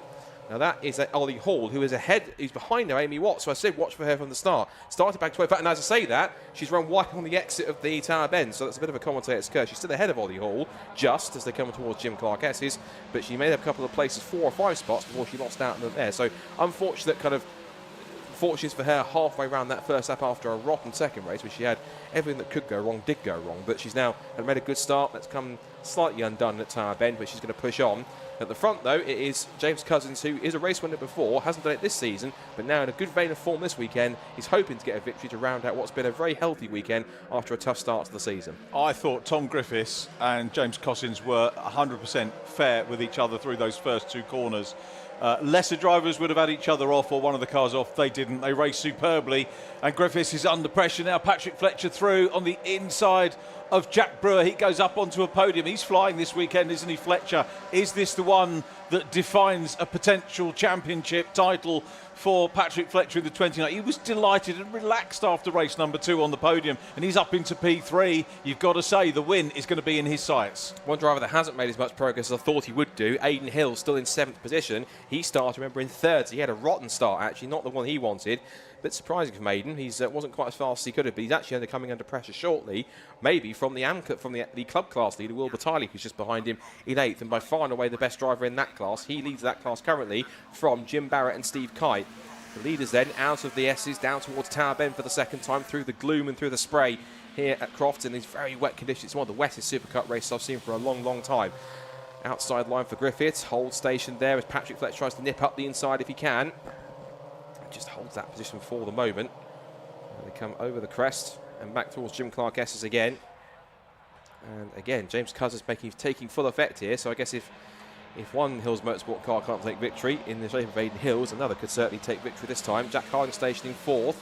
Now it's Brewer, Wiggin and Hills down towards Sunny in and Sunny out. There's Joe Wiggin, double Alton Park winner, just bouncing around on the apex, trying to keep the car on the straight and narrow. And Aidan Hills still in 7th place, and again still coming in a relative threat from Will Batiley. A little drift there from Aidan Hills. There's a shot of Tower Bend for some reason, but we continue on. It's the complex, and again Patrick Fletcher putting Griffiths under pressure. Lock up there, he snatched a break there for Tom Griffiths in the wet, but he carries on the outside line. They splash their way through the complex, and here comes Fletcher up the inside. He did this to Jack Brewer a lap ago. Now he's diving up for 2nd place, past Tom Griffiths. A nice clean pass for the man bidding for the championship. Griffiths will come back at him, will try and out-sprint him down towards Clairvaux. All this, meanwhile, is James Cousins about to look at his mirrors here. He's got one side Griffiths, the other side Fletcher battling for 2nd place. But again, if these two keep on battling, he can start to get away. Up towards Clairvaux, it's Cousins who still leads. Fletcher definitively gets 2nd place. Now, next target certainly was to get his 2nd win of the weekend and that victory and the lead off of James Cousins already going through Hawthorns. Yeah, he's looking likely to challenge here. Tease it up through on the inside line. Ooh. He is through. It's Patrick Fletcher goes through, and there was no doubt in his determination to get through into the lead. Patrick Fletcher, superb stuff, and that is from 6th position on this partial reverse grid. He's got the lead. Who, Scott Widwis, can stop him? Well, Patrick Fletcher, I've seen before when he gets into the wet conditions, pretty tight. Here comes Jack Brewer out braking himself. That's not where you want to be. The comfort will possibly be that the gravel and dirt is quite hard packed, which means he can squeeze his way through, keeps himself out of the field and gets himself back on the track. But that's his fortunes taking a nosedive, and he was in 5th position, but he's now tumbling down the order, and that will be a not so great conclusion in terms of a result to his weekend as they make their way through Barcroft and back towards the Sunny in, Sunny out complex. This is now the fight for 2nd now between Cousins, Griffiths and Harding. It's still now Joe Wiggin who's moved up to 5th position. Aidan Hills is up to 6th now, which is 3 places back from where he started. As Griffiths gets a good drive off of Sunny out, pulls level, and they approach towards the outside line for the complex. Now the outside line, of course, remember, is the faster line. And he gets itself up the inside for the second part. Nice smart driver from Griffiths, but again the outside line for Cousins this time by. And sweeps across and keeps the place. Now look at Harding on the outside of Griffiths. He might sweep around the outside, but that inside run for the hairpin does work quite well. We saw it work for Fletcher twice. First pass getting past Brewer, and then past past Tom Griffiths. So that was up into the position there. Joe Wiggin, meanwhile, with a bit of clear air, has the fastest lap of the race. And he's in the mix now. This now 4-car scrap for second place. Out through Clairvaux, back to Hawthorne, nose to tail now. And what a welcome back for Jack Brewer, back into 3rd place. It could be on course for 3 podiums in a row on his return to Croft. Defending from Griffiths and Wiggin through the S's. Onto the back straight now. We'll be careful not to run too wide onto the grass, otherwise it could be game over. Fascinating racing, isn't it? Just looking through the club class as well, and as you said, Wilbur Tiley well ahead, but it's Jim Barrett running in 2nd position in club class, and Ollie Hall in 3rd, trying to get back on terms and up into the top echelons of club class as well. So plenty to look at in Super Cup here. Fletcher now 1.754 seconds clear as we look at this, continue to look at the battle for 2nd position. Cossin's still there at the moment, very slightly different line. Coming out of the spray goes Jack Harding with Tom Griffiths in behind. Clever use of that TJ logo on the side of the car. TJ Motorsport, been around for a long while, but Cossin's here really having to defend. And this is great for Patrick Fletcher, who'll continue to try and get away, but they go side by side as 2nd position becomes an issue. But Cossins has got the inside run here. If he can hold on the outside, and he will do, this is Jack Harding up into P2. Again, clean, fair racing, but we'll look at Cossins back on the inside as they splash through the puddles on the way into the hairpin, side by side still. Again, clean, fair racing from the pair of them. Who's going to get the run? It is the man who did all of the hard work. Fair stuff. And Jack Harding from 4th up into 2nd position. And look at now Tom Griffiths and Joe Wiggin. Good exit off the hairpin puts them in contention. He's up the inside now for 3rd position. So James Cousins, who was leading at one stage, lost out to Fletcher. Now he's lost out to Harding. Trying to brave it round the outside to hold on to 3rd place and squeezing Tom Griffiths, who gets sideways almost into Joe Wiggin, who now pops up the inside of both of them. Gets past Griffiths. Now shows his wheel to James Cousins, who cuts the nose off the 41 car. That's not happening. Through the S's they go. I think this is the wettest I've seen it since that really awful weather weekend at Snetterton last year. That was really horrendous conditions that you were at, of course, there last year, and that was really treacherous weather conditions that we had in 2 of those 3 Super Cup races. It's just as wet as that, I think, as they come into the complex at Tower once more through the right-hander, all stacking up. And this is also bringing Aidan Hills into play here. You can see the blue, orange and black car number 1, the defending Pro Class champion. I have to say also a really good run so far for Wilbur Tiley, who's keeping these guys in check. Round the outside, the first part of Jim Clark S's goes Joe Wiggin, but he keeps it pointing in a straight line. Next in the second part, Griffiths looks to the outside line through Barcroft. That's a brave one. Cousins puts 2 wheels onto the grass over the curb on the inside. Now the outside line for Sonny in. Round he goes. He's going to make that stick. The answer, yes, he does. Great move from Tom Griffiths on the outside line of Sonny in to go up into what is now 3rd position. And no, this will be 4th position, in fact, and it could be 5th in a second, because Aidan Hills is going to push him back another position into, it could even be 6th if I can get my maths right. So this is now, yeah, Cousins is down to 5th position. Aidan down in 6th place. He looks up the inside. After a promising start in the wet conditions, it's starting to unravel a little bit with 6 minutes to go. It is. It's just gone far too quickly. Somebody hide the checker, as you always say. Aidan Hills dives to the inside, makes the move through and passes his teammate, but he's going to come through on the outside run. Who's going to have the most of this better run down in towards Clairvaux? It's Hills that's got the inside run, but Cossins has a better run on the outside, gets the position back. So, well, they may be teammates, but they're certainly having a good, clean, fair race of it as Cossins goes a little bit crossed up as he heads out of Clairvaux and down into Hawthorns once again. And my attention is drawn, as Scott said, to Wilbur Tiley, who is right behind these guys. The leading clubman's runner is up with and chasing the reigning champion here. And of course, it won't change how many points he gets if he passes these guys. It'll be just individual points per class. So he'll still get the 100 points. And certainly if he's got the fastest lap of the race, the extra bonus point for that as well. And that's James Cousins running too deep into Tower Bend. That was an easy move for his team boss, Aidan Hills, to make. A little wide there also for Tom Griffiths by the looks of it as he carries on. And now Cousins is coming under threat from Wilbur Tiley, who's going in the mix. And looking at quickly checking in with the rest of the club class order, it's second place for the number 5 Jim Barrett. As I just saw James Cousins getting very sideways on the exit of the Jim Clark S's. But yeah, in the club class, Wilbur Tiley leads at a canter, and straight on and off the road goes Tom Griffiths. Outbreaks himself and runs wide at Sunny Inn. That now lets Aidan Hills through, and James Cousins and Wilbur Tiley. He ambles his way back on. Jack Sycamore goes through as well. That's going to put him down to 8th, maybe 9th, because there goes Alex Stott.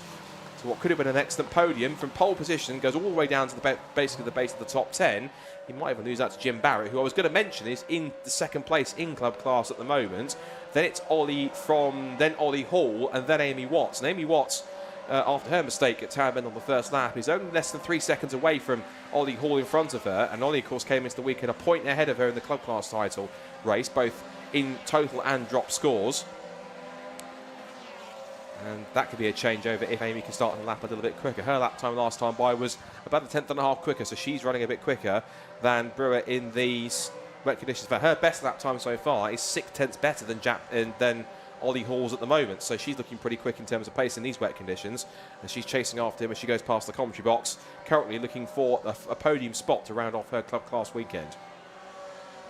Yeah, it'll be interesting to see whether Amy can do that, but it's Wilbur Tiley, Jim Barrett second, Ollie Hall third at the moment in the Clubman's, and Patrick Fletcher well clear, 2.6 seconds, in turn 5 seconds clear of Joe Wiggin. Beg your pardon, it's Harding in second position, Wiggin in third place.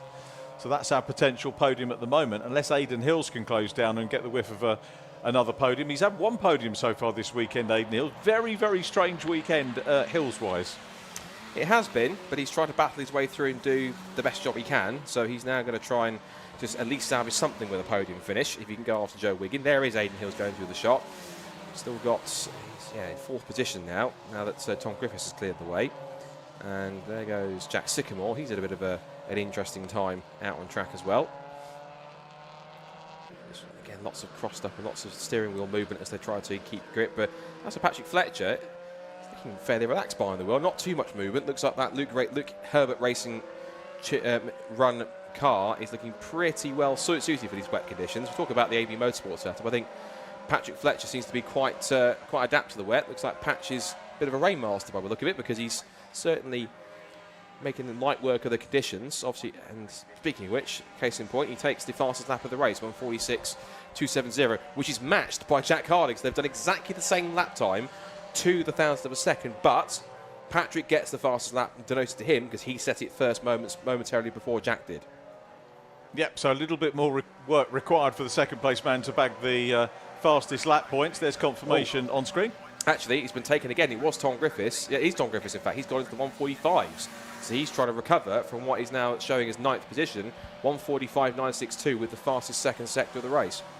I'm just thinking about Luke Herbert Racing. Is Luke based on the south coast? Is he a Chichester-based driver, if I remember correctly, or is that? Am I getting confused with another Mazda man? I can't say no geographically where Luke Herbert's from, if I'm honest. But yeah, something rings bells that it's Chichester. I was thinking there's something about that south coast run because Hills Motorsport are down in Worthing. Yeah. So, of course, using all his expertise now to run MX5s rather than being continuing racing, because he's a former 3-time champion in the MX5 Super Cup, and using all that expertise now to teach other drivers as James Cousins again runs wide, chasing after his team boss. Big sideways moment through the Jim Clark S's. This is now for 4th and 5th between the two teammates. And again, Wilbur Tiley, I commend him for his job in 6th position. He's got 5 pro class cars between himself and the second place man in the Clubman's. Yeah, he definitely has. So excellent job from him so far. In fact, I think that's actually Alistair Dendy who is, the second. It's 6th in fact, because the next car is Ollie Hall. So where's Jim Barrett got to? He's dropped down into 4th place. Yeah, Ollie Hall. So it's Ollie Hall into 2nd, Amy Watts up into 3rd. So after her very rough second race, where she was off the road into the barriers, she's at least back into a podium place behind Ollie Hall. Through the hairpin goes the fight for 4th, 5th and 6th. They're going to go into the last lap of the race with Patrick Fletcher 2.8 seconds to the good now ahead of Jack Harding. Jack was about a tenth slower last time by as they start the final lap of the race. In what are still very treacherous conditions out there, but they certainly doing a grand job to keep these cars on the straight and narrow. Through Clairvaux goes the fight for 4th, 5th and 6th.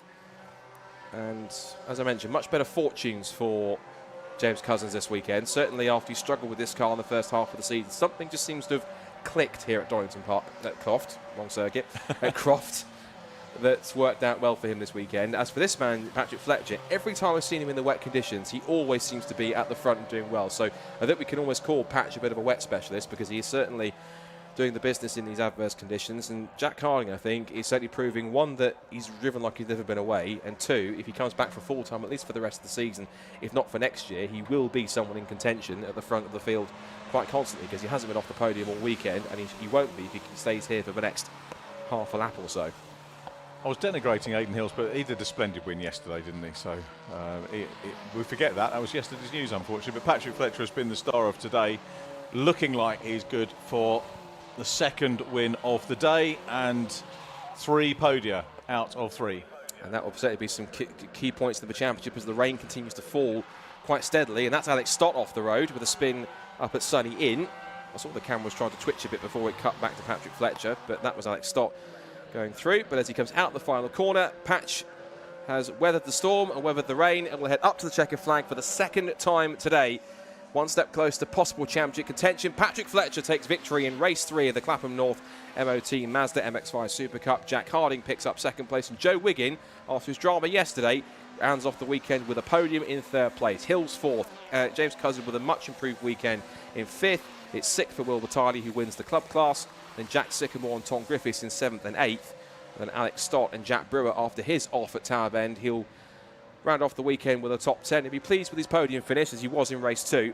But race number 3 for him could have been more after a front row start, but he will hold on for a top 10 anyway. It's Alistair Dendy 11th, and Ollie Hall 12th, and Amy Watts 13th. So that's 2nd and 3rd in club class for Hall and Watts. And Barrett, after he ran as high as 2nd in class, but dropped behind Hall and Watts in that end, he slips to 14th behind Alex Jones. And then Kamal Kelsey, Christopher Ginn, Bruce Robinson and Clive Powles round out the finishes. The only car that we lost was number 72, Steve Kite, who has yet to come through. He stopped out on circuit somewhere.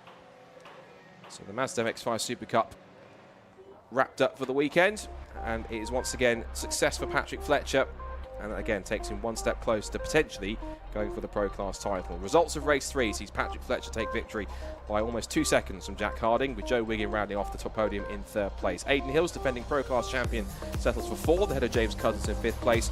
6th, and the club class victory for Wilbur Tiley. Really brilliant performance in the wet for Wilbur. He picks up the position ahead of Jack Sycamore. Tom Griffiths after he went off at Sunny Inn. Jack Brewer after he went off at Tower Bend. And Alex Stott recovering after he spun at Sunny Inn as well to take the top 10 position. As the Dendy is 11th place ahead of Ollie Hall and Amy Watts, who are 2nd and 3rd in club class. And Jim Barrett in 4th in class, 14th overall. And Alex Jones and Mark Kelsey from Roger, Bruce Robinson, Chris Ginn, £5. And the only car that we lost was Steve Kite in 20th. We're not classified because he is off the road and 8 laps down. So 3 more races left on the timetables today. Next up is the 3rd and final race of the weekend for the Brscc Fiesta Junior Championship, followed by the Gazshock Mazda MX-5 Mark 1 Championship, and then our 3rd and final TCR UK race of the day, where you'll have Henry Burdett and Paul O'Neill on the microphone for that one. And the top 3s in both Pro and Club will be down there to have a chat with Richard very shortly and see how they found those adverse conditions. Not pleasant out there by the look of it, but at least it's brightening up slightly. At least it's one way on setup. Now, yesterday it was very intermediate conditions for most drivers, and trying to find a routine setup for that was very difficult, and race drivers either wanted to be fully wet or fully dry. Well, in the fully wet conditions, it was Patrick Fletcher who mastered them, and he's down there with the top 3s in Pro and Club, with Richard John Neal in pit lane. Patrick Fletcher out of the car, and some harder work in that one from 6th position on the reverse grid. Through very carefully, picked his moments. We had some great racing, I say, from all the drivers in that one, and Patrick just getting his crash helmet off, and very nearly a perfect weekend. I think in these conditions it probably was a perfect weekend. Let's get Patrick's thoughts on that. Congratulations, Patrick. Jack's coming over and saying well done too. Great camaraderie as ever. Given the weather, it's got to be a perfect weekend. Yeah, Sunday was a perfect day. Qualifying was really good. Just race 1, but it's been amazing, really. 2 wins and a 5th. Can't complain about that one. It's never easy to do in any championship, but in this one, wow. The first few laps, that race was a lot wetter. I don't know where you could see it on the cameras, but when you was following the cars in front, particularly off the line, you're just trying to get into some clear air out of the spray so you know where to brake and get your braking references. And luckily the doors sort of opened up and had a couple of nice moves into the hairpin, which sorted me out as well. So, and James went slightly wide at turn 2, which allowed me to get the race lead. At what point do you start thinking about the win? Because you started 6th on the grid and you've got to pick everybody off. So when does the win come into your thoughts, or is it just focus on the next car in front? Just focus on the next car in front, and then I managed to hit the pack, hit the front of the pack, and I got a bit of a gap. And I thought, here we go, Jackson P2. It's going to be a rerun of the second race where he started to catch me. But I managed just to get enough of a gap to keep it to the end. Brilliant stuff. Great weekend. Look forward to seeing you next time. Patrick Fletcher, well done. Thank you very much. Enjoy the spoils of victory. Enjoy your evening and the unwinding. Let's have a word with Jack Harding in P2, 3rd podium interview of the weekend. Jack, welcome back. It's been great to have you here. Decent firm handshake as well. None of the wet lettuce nonsense that we get from some drivers. Sum up the race for that one. Yeah, it was just trying to get through the traffic, to be honest. Patrick's just got more confidence than me. Like I said, he's been in it the last couple of years, so he's just got that experience, and he's just got through the traffic loads quicker than I did. So by the time I got through, he'd just got that gap, and then I think we were sitting like the same lap times. The gap was just not really changing. I was just like, I knew inevitably that he was going to win, but he's been solid. I can't fault him. Like I said, he put it on pole in the wet, and he's done a solid job. Enjoyed it? Mega, yeah. If you'd have said to me coming into this weekend I was going to get 3 seconds, I'd have bit your hand off with the issues we've been having. But like I said, we've got the wet pace, we know that. A few things to work on, sort this engine out, and then in the dry, hopefully we'll be where we need to be. A few miles up the road from here, they say haste ye back. We look forward to seeing you back in the championship real soon. Thank you very much, mate. Cheers. Thanks, Jack. Very well done. And 3rd position. First time I've been able to say this weekend. Bosh! Joe Wigan, congratulations. Yeah, thank you. Yeah, we salvaged something from the weekend. A weekend of what could have been. Should have had probably 3 podiums, ended up with 1. Taken out of the race, first race. Wrong tyre decision in race 2. But listen, we ended the weekend on a high. Thanks to Luke Herbert Racing, SFR Motorsport, CN Science, Demon Twigs, Simon who's come to support me, my mum and my partner, and yeah, it's nice to go in with 1 trophy at least. It's nice to have family around you, isn't it, to enjoy it? How difficult is it when you get the put on the back foot with misdemeanours, maybe other people getting involved, to pick yourself up from that in front of people and get back on with the job as you have done? Yeah, to be honest, I wanted to just go home yesterday. I was so gutted. We had a solid 3rd and got wiped out of the race completely, and then I thought today we'd make amends, and didn't quite happen in race 2, and I thought this is just not my weekend. But Keith and Luke worked really hard on the car. They kept faith, and they made the right call, and thanks to them we're on the podium. Thanks for staying, Joe, and for entertaining us in that race. Well done. No, thank you very much. Thanks to everyone. Good to see you. Well done, Joe Wigan. Glad he stayed there. Let's go back to a driver who wasn't that far behind this lead group, and another win in the club class. Let's grab a word with Wilbur Tiley. Wilbur. Let's have another. Again, we've had 2 smiles and one unhappy one, but that was mega, and 5 cars between you and 2nd place in class. Yeah, I didn't know that. That's great. I mean, it felt really good. Honestly, I just love the way. I've said it before, I'll say it again. Yeah, I don't know. It's like the experience of being out of control. I don't know if it's the same with anybody else. It's just fun. It keeps me on. And you were up there challenging the likes of defending champion Aidan Hills. I mean, how good is it, being in the club and class and then getting that opportunity? Yeah, it's really good. I mean, he's such a great driver, as we all know. So to be even near him is, fantastic. So, yeah, there's not much more I can say. I'm just really pleased. And preparation for a next event. So I can't remember, is it Cadwell next? Yeah, and I hope it's raining. Yeah, I hope it's raining at Cadwell. That's a handful for anybody, isn't it, around there? Have you raced there before? I have, last year. Can't remember what happened. I remember I started in the pit lane a few times, but no, yeah, it's a good circuit. I love that circuit, the undulations and everything. Mountain, hill or something. Yeah, it's a great circuit. So we look forward to more great performances from you, and you'll be up with the pros soon, mate. Well done.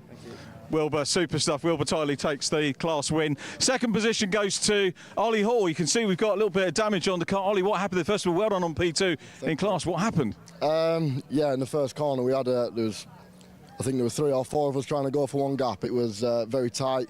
I managed to avoid all the collision together, and then going round I just caught a collecting car that was backed out of it. So a bit of damage and a lot of scraping going round, so there was a bit of nerves thinking the tyre might pop going round, and this was on the first lap. But yeah, positive, we got P2 in class, so it's good points for the championship. Yeah, just massive thank you to all our sponsors for getting us here and keep repairing the damage. Obviously, we got a new front bumper on this morning after yesterday's bit of damage, but no, it was a great weekend. Bit of damage, but no, we'll go again next week. Hey, that's going to happen, isn't it, when you're in the battles for championships for this? What goes through your mind when on the the first lap you get this kind of contact and damage happens? How quickly are you thinking, yeah, I need to assess what's going on in the car to see if I can move on and claim a good podium position? Yeah, definitely. The feeling in the car, I do a lot of the prep work myself alongside my dad and the team that helps us, but yeah, you're threatening for punctures and all this sort of going on, and is the tracking gone out and how the car's going to handle for the remaining 15 minutes of the session. But yeah, we brought it home, and yeah, P2 in class. I'm happy with that after the start we had. Nice one. Well done. See it, Cabwell. Thank you very much. Ollie Hall, thanks very much indeed. And Amy Watts just having a quick bit. Hi, Amy. Let's have a quick chat. Back on the podium. Good comeback. Oh, I know. It's been like a 1 step forward, 2 steps back, and then maybe a couple of steps forward this race. It's been a lot. Had a really good start, and then I'm not sure what happened. Maybe a little knock into a little love tap into tower, which just knocked me out, and then lost all the places. But it was a really good fun race. Oh my God, the visibility it's so hairy. It's a bit like shutting your eyes and jumping off a bridge. It's just, oh, and then you suddenly see a break, like, oh God, he's 5 feet away from me, and it's a really good fun race. It's a great track. It's been a battle this weekend, but it has been fun.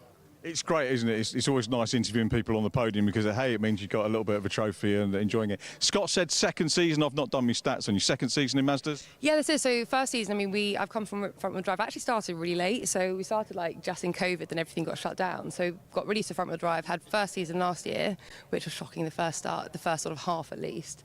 And yeah, this is the first kind of proper season, I would say.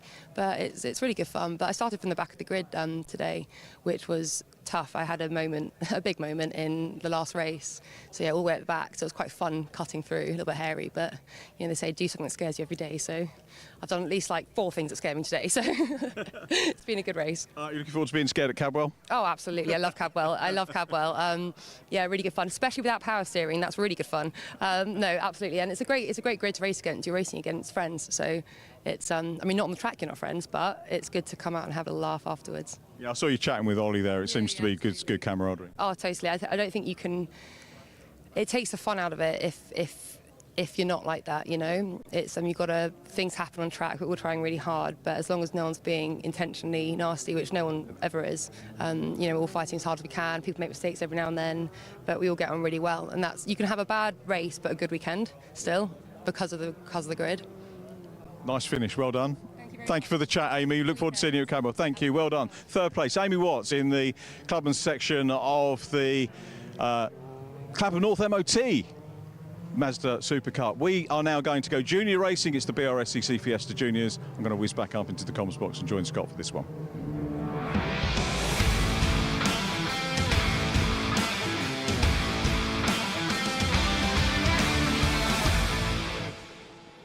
So while Richard makes his way back up to the commentary box, the young contenders of the Brscc Fiesta Junior Championship are already out on track for their third race. The grid set by the result from race number 2, and there are 1 or 2 amendments which we'll go through in a second. So race 2 winner Tommy Harfield starts on pole position for the final race of the weekend. Alongside him, Finn Leslie on the front row of the grid.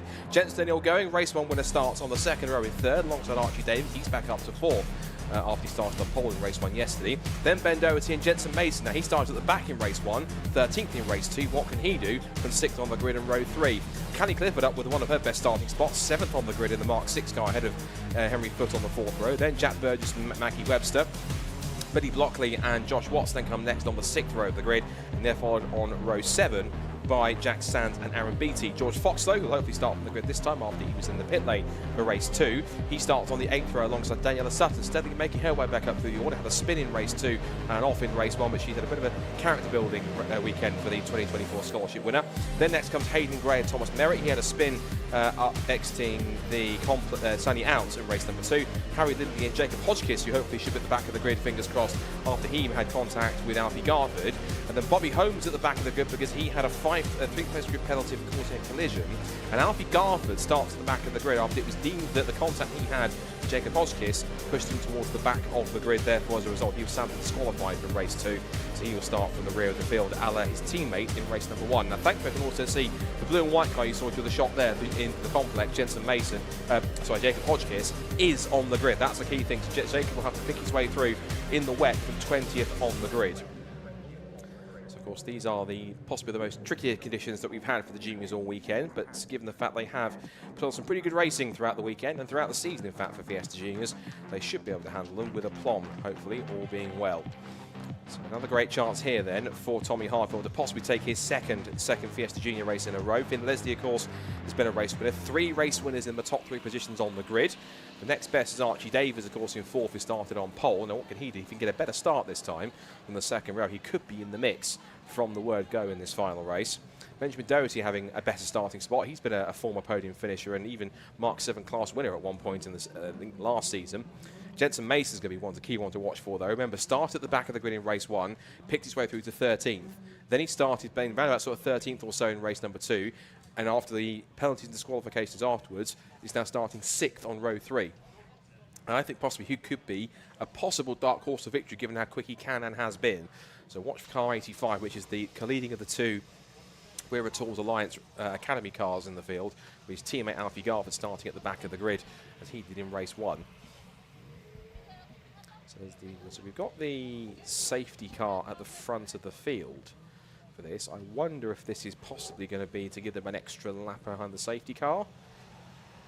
And I think it's a safety car starting that, because of the adverse conditions. I think what they've elected to do is to start this race behind the safety car rather than a green flag grid start because of how wet it is out there, which is on safety grounds, and that's understandable given that these are young junior drivers, and given how wet it's been and the amount of spray that we've had kicked up, the safest thing to do to minimise, if not eradicate, any problems into turn 1 is going to be to start them behind the safety car. So the timer has already started. It's a 15-minute race, so it'll be 1 lap behind the safety car to get them going, and then essentially it'll be a 1-lap safety car to get them underway, and then Tommy Harfield effectively is guaranteed up to the line to be the leader across the line. So Richard John Neal back with me in the commentary box, and I was just saying just there for the 3rd row of the grid, I think my dark horse for victory, if he can pick his way through given how quick he's been, I think Jensen Mason from the 3rd row of the grid. We saw how quick he was in that first race through the order, got himself deep into the top 10 in race 2. Now starting in 6th position, knowing how fast he is, definitely a favourite for at least a podium in this race. He's been the stalking horse, hasn't he, through the meeting? He has. Working his way through, as he said, and now, yeah, I just had a quick first chance I had to look at the amended result from the previous race, so that's changed things around just a little bit as well, and he could make it from row 3. Had that first win, the judicial given win at Snetterton, and I know he'd dearly love to get to the checkered flag first. A win judicial or otherwise is a win, and never let anybody take that away from the youngster for sure. But it's Harfield on pole. Finn Leslie is going to be hungry to try and get a win as well, and he looked fairly relaxed actually on the podium after race 2. He's in the red car, and then we've got Jensen O'Neill going in 3rd position, who I think took what happened in race 2 fairly calmly, still managed to get that P4, but with the judicial amendment goes up to 3rd position on the grid, and then alongside him Archie Davies. Potentially Archie Davies here up for a best results, I think, as well. Best coming into this meeting was a brace of 6th positions, so you see that it's lovely, heartwarming to see the progression of the juniors through the course of their careers, isn't it? It is, certainly, given the fact that they have got this stepping stone from Fiesta Juniors into other championships on the Brscc roster. They've gone through to British Touring Cars, they've gone to TCR UK, they've gone to British GT in some cases, they've even started racing for the field, even of course single seats. We've seen a few of them. We've seen not just Joseph Lowe, of course we talk about him, but also others like Dylan Hodgins gone through, Sid Smith had a season in GB4, Lexi Belk had a season in GB4 before she moved across into Radicals, who's been racing in the Haggerty Radical Cup UK this season on top of that. And just others have gone to British GT this year, the likes of including particularly Will Orta, of course, who was a race winner in 2020, was in contention as well in 2021 also. And Will, of course, has now been quite a good front runner. I believe he's part of the Brscc Motorsport squad, I think, one of their 2 new Aston Martins. So he's taken a nice step forward. And others like James Wallace has been quite formidable in GTs also. He was a runner-up in the championship in 2021. And he's been steadily making progress as an AM driver, as a young AM driver going forwards. I think he's also done some stuff with Porsche. I think he's become a Porsche Junior on top of that as well. Okay. So it's nice to see other drivers from Fiesta Juniors picking their way throughout the order. One also recent driver that's had some good success, former champion 2017, Jack Davidson.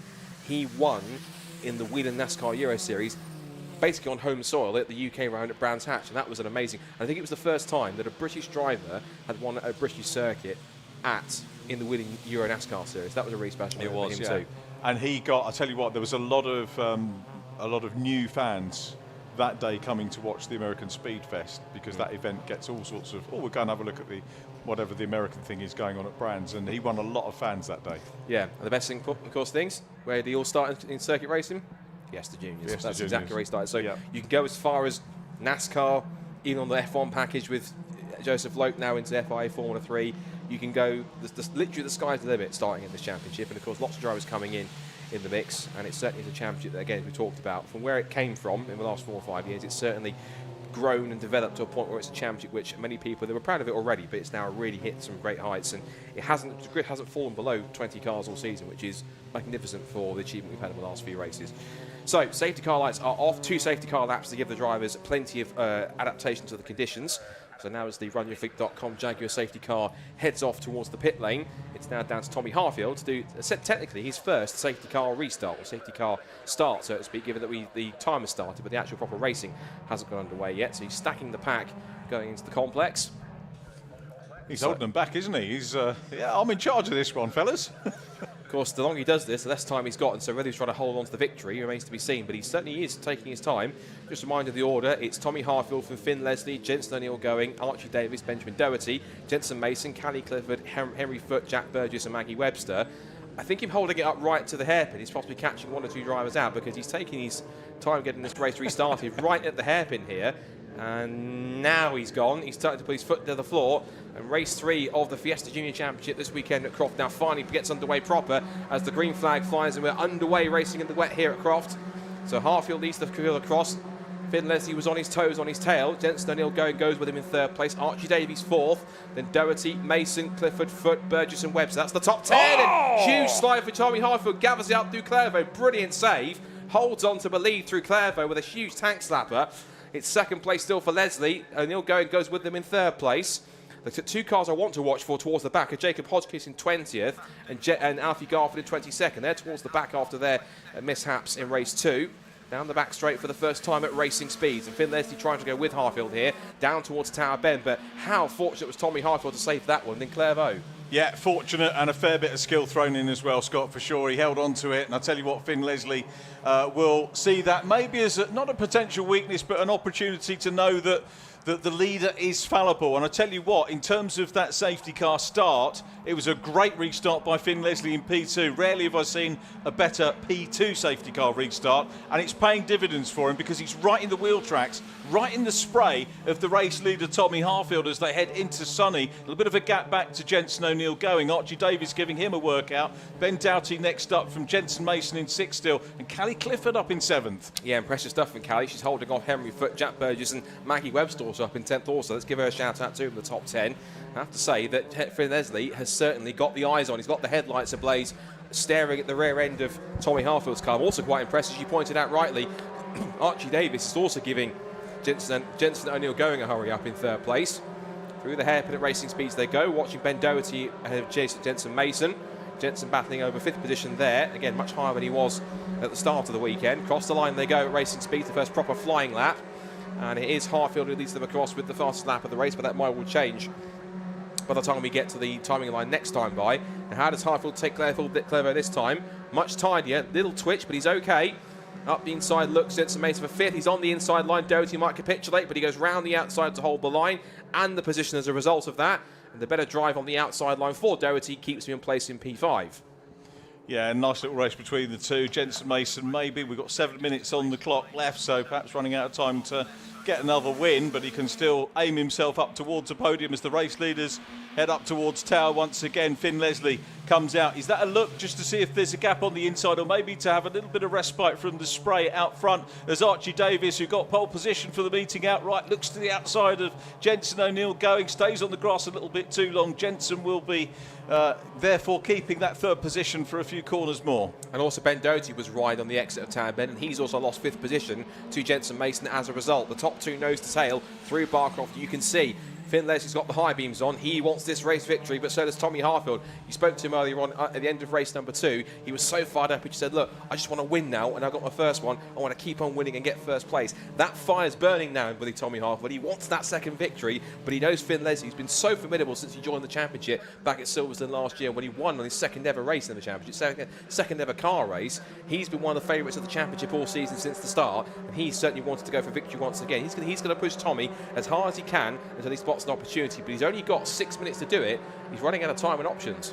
I think it was a smart move, wasn't it, from Finn Leslie to come into the championship last year, just do a couple of rounds at the end of the year. There was no pressure on him in those events, technically, so he came in and he won, and whether it was because of the pressure or otherwise, I don't know. Now, that's Archie Davies falling back. What's happened here? He did run wide in the exit town, but he's lost 2 or 3 spots here.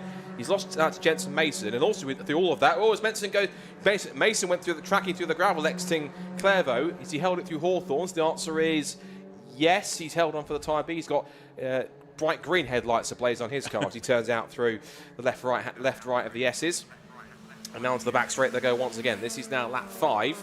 So Tommy Harfield still leads them by 0.6 of a second from Finn Leslie. Still Jenson O'Neill going in 3rd place. 4th is Jenson Mason now. 5th is Archie Davies. 6th now is Henry Foote. What a drive he's putting in the wet conditions. He's flying out there at the moment. Really good stuff for him. Davies and Doty going wheel to wheel. This is over 6th position. And Doty for the second time in his many laps finds himself on the grass and remains in 6th position, but he's now got Callie Clifford, who's having a fantastic run in the Mark 6 in there, in car 169. She's having a look at position. Also, Maggie Webster just arrives on the tail of Jack Burgess. This is really good nose-to-tail stuff. Again, even in the top 10, it's great to see lots of great competition, lots of great battling, lots of really good action in the mid-pack here, in the bottom of the top 10 between several cars fighting for position.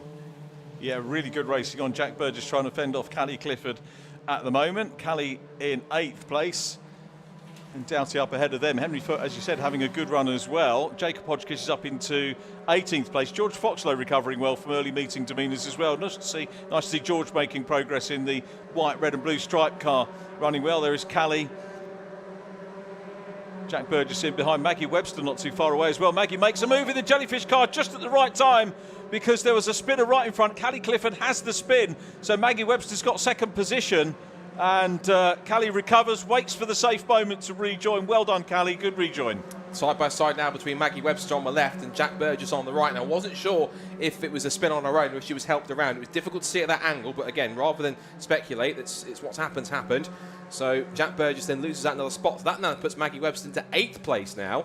Comfortably 2nd of the Mark 6s now. And also up the inside looking to get past is Billy Blockley. He raced the Mark 6 last year, transferred to the Mark 7s for 2024. Come out of the S's now and onto the back straight again, and Henry Foote now might come under threat from has Henry Foote passed Jenson Mason? I think he has. Jenson Mason has, no, it's Archie Davies, forgive me, I thought it was Jenson Mason. So Archie Davies still in 6th position, holding on. This is now the fight for 8th position. Jack Sant goes up the inside of Billy Blockley. That will be for 10th position, so a spot into the top 10. Also checking with the progress of our scholarship winner, which is Daniela Sutton. She's up to 14th. Good effort from her so far. She's up there in the mix. Now, there are 3 minutes to go. This battle's not settling, is it? It's Harfield versus Leslie for the victory.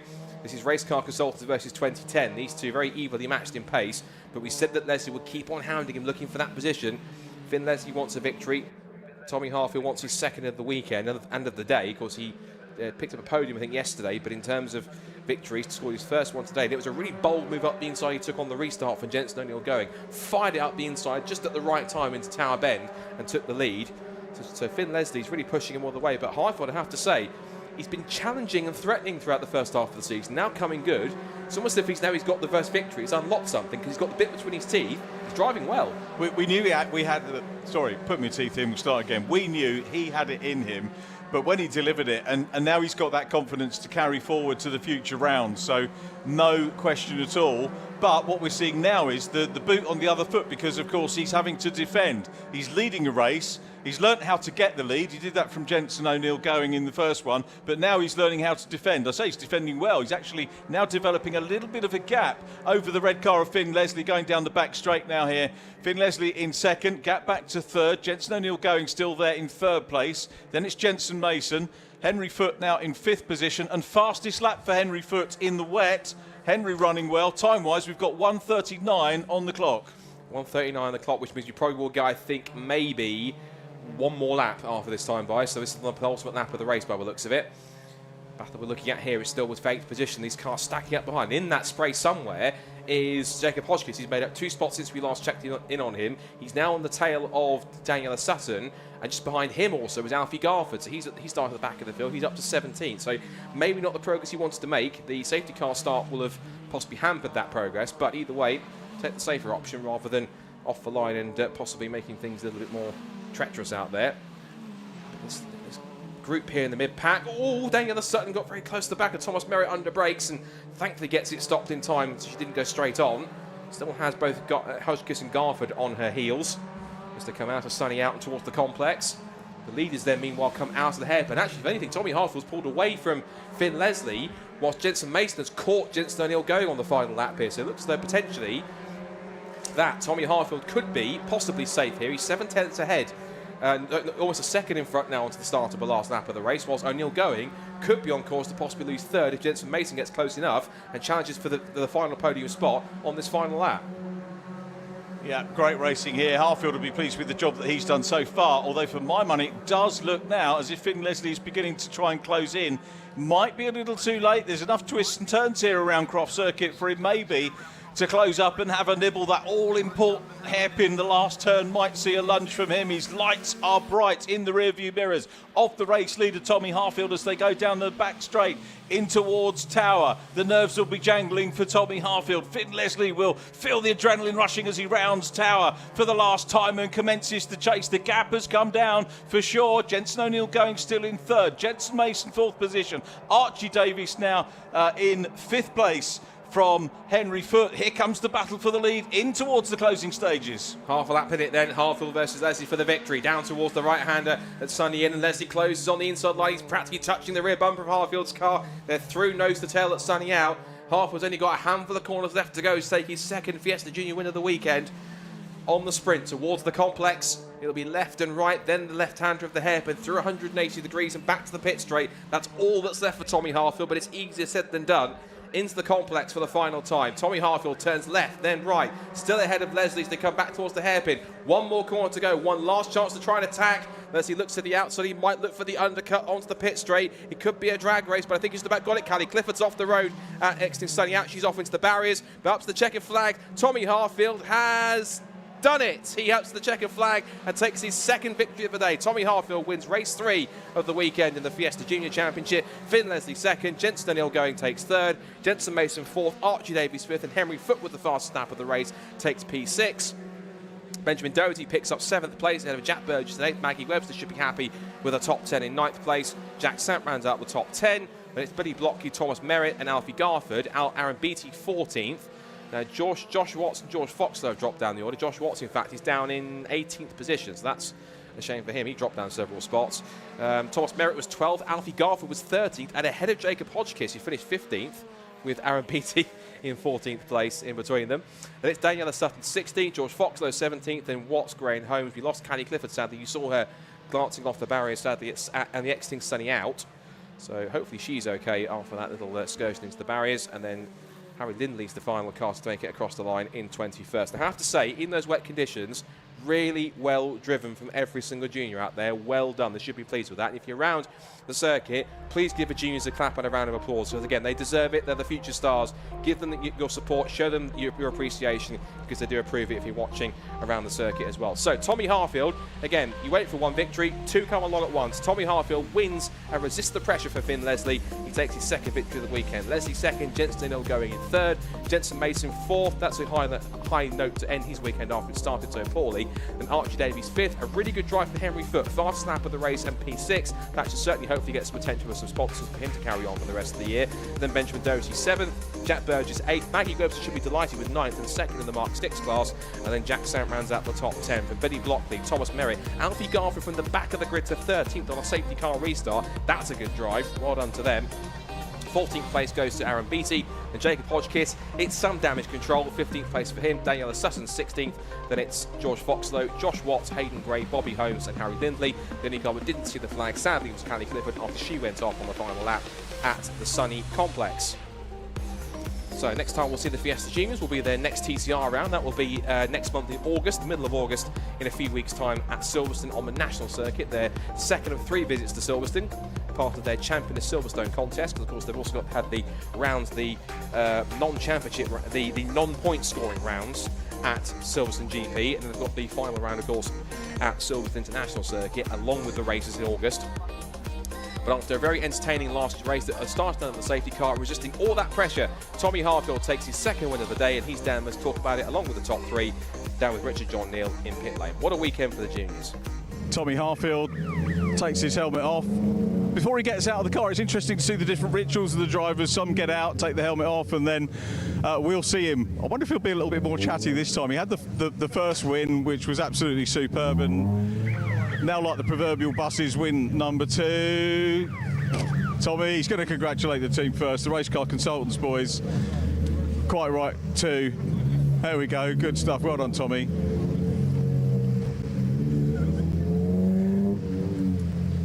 Handshakes all around. Sid Smith there as well. Come on, mate. Well done. Congratulations. Handshakes all around. So, we get one, and then you get another one.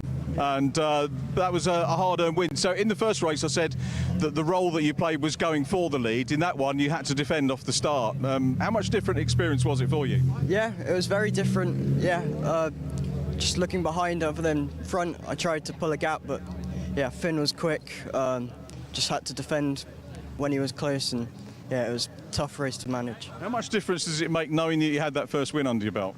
Yeah, it gave me loads of confidence, and yeah, put less pressure on this one, but yeah, so happy. And it sets you up, obviously, wet conditions. A lot of people say the wet really sort out the people that can drive, so that, well, all credit to you for 2 wins out of 3. Thank you, thank you. I'm going to let you go. We'll see you at Silverstone next time out. Superb stuff, well done indeed. Our race winner, Tommy Harfield. Finn Leslie takes second position. Let's grab a quick word with Finn. Finn trying to cool down and get his overalls down. Finn closed up big time, didn't you, on Tommy in the closing stages? Looked like you'd lost a wee bit of ground on the penultimate lap, but you pulled it back just a little bit too late. Yeah, I mean, I made a mistake, and on the coming out of Sunny Out, I just dropped the wheel on the grass, but, you know, it just happens, you know, my mistake. And, yeah, I mean, we caught back up loads, and the pace was definitely there, just, you know, just it needed that little bit more time. But, you know, I've outscored my championship rival, so that's all. It's all about those points, isn't it? How important was it? We were talking in the comms box about you had a couple of races in the championship last year. How much did that help you in preparation for this year, a full season? I mean, after karting for so long, you know, it's a big difference. So we thought, you know, give me them 2 rounds just to build myself up into cars and into the championship, and, you know, the racing side of it has definitely helped, yeah. And you won one of those as well. Yeah, 2 of them actually. 2, of course, yeah, well done, good correction. Look forward to seeing you at Silverstone, well done. Thank you. Thanks very much indeed. There is our second position man, Finn Leslie.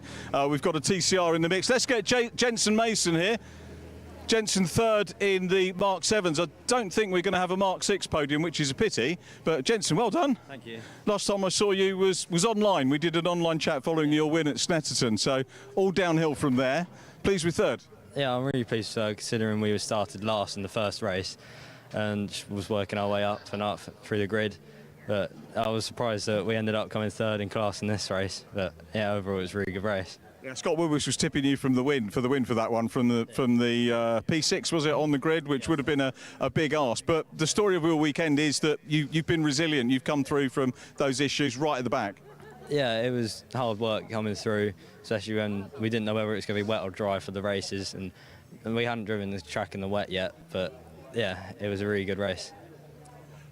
First wet meeting. How many wet meetings you had? We've had a dreadful year weather-wise. I can't remember how many wet ones we've had. Yeah, Silverstone was wet, but this first actual short point scoring round that was wet. Yeah, how are you finding car racing anyway? Is it a good experience, bad experience? I really like car racing because, well, in karting you get a lot wet when it's wet on the track, but yeah, I really enjoy car racing and glad I'm here and stuff. Final thoughts, maybe for the crowd that we've got here as well. What's your thoughts on Croft Circuit? I really like the track. Yeah, I really like the track. People are friendly too, aren't they? Jensen, Mason, well done. Good to see P3 in the Mark 7s. We'll see you again real soon. Oh, hang on, have you got something else? Yeah, can I say a big thank you to my sponsors, Weira, World Rubber, Toolmaniac, Green Group and Alliance Academy. Good lad, job done. Superb stuff. Can't go racing without them, and we'll see you next time. Do we have a... We don't, do we? Have a Mark 6 podium, which is a shame. Is Jensen, we're not going to be able to do that. Jensen took the winning that one from Maggie Webster in P2. Ironic, we got the time to do it this time, but the guys are not here, but hopefully we'll catch up with them next time. We've got one more support race in terms of the TCR to come, and that is the Gaz Shocks Mazda MX-5, the Mark 1 Championship. So let's look forward to that one.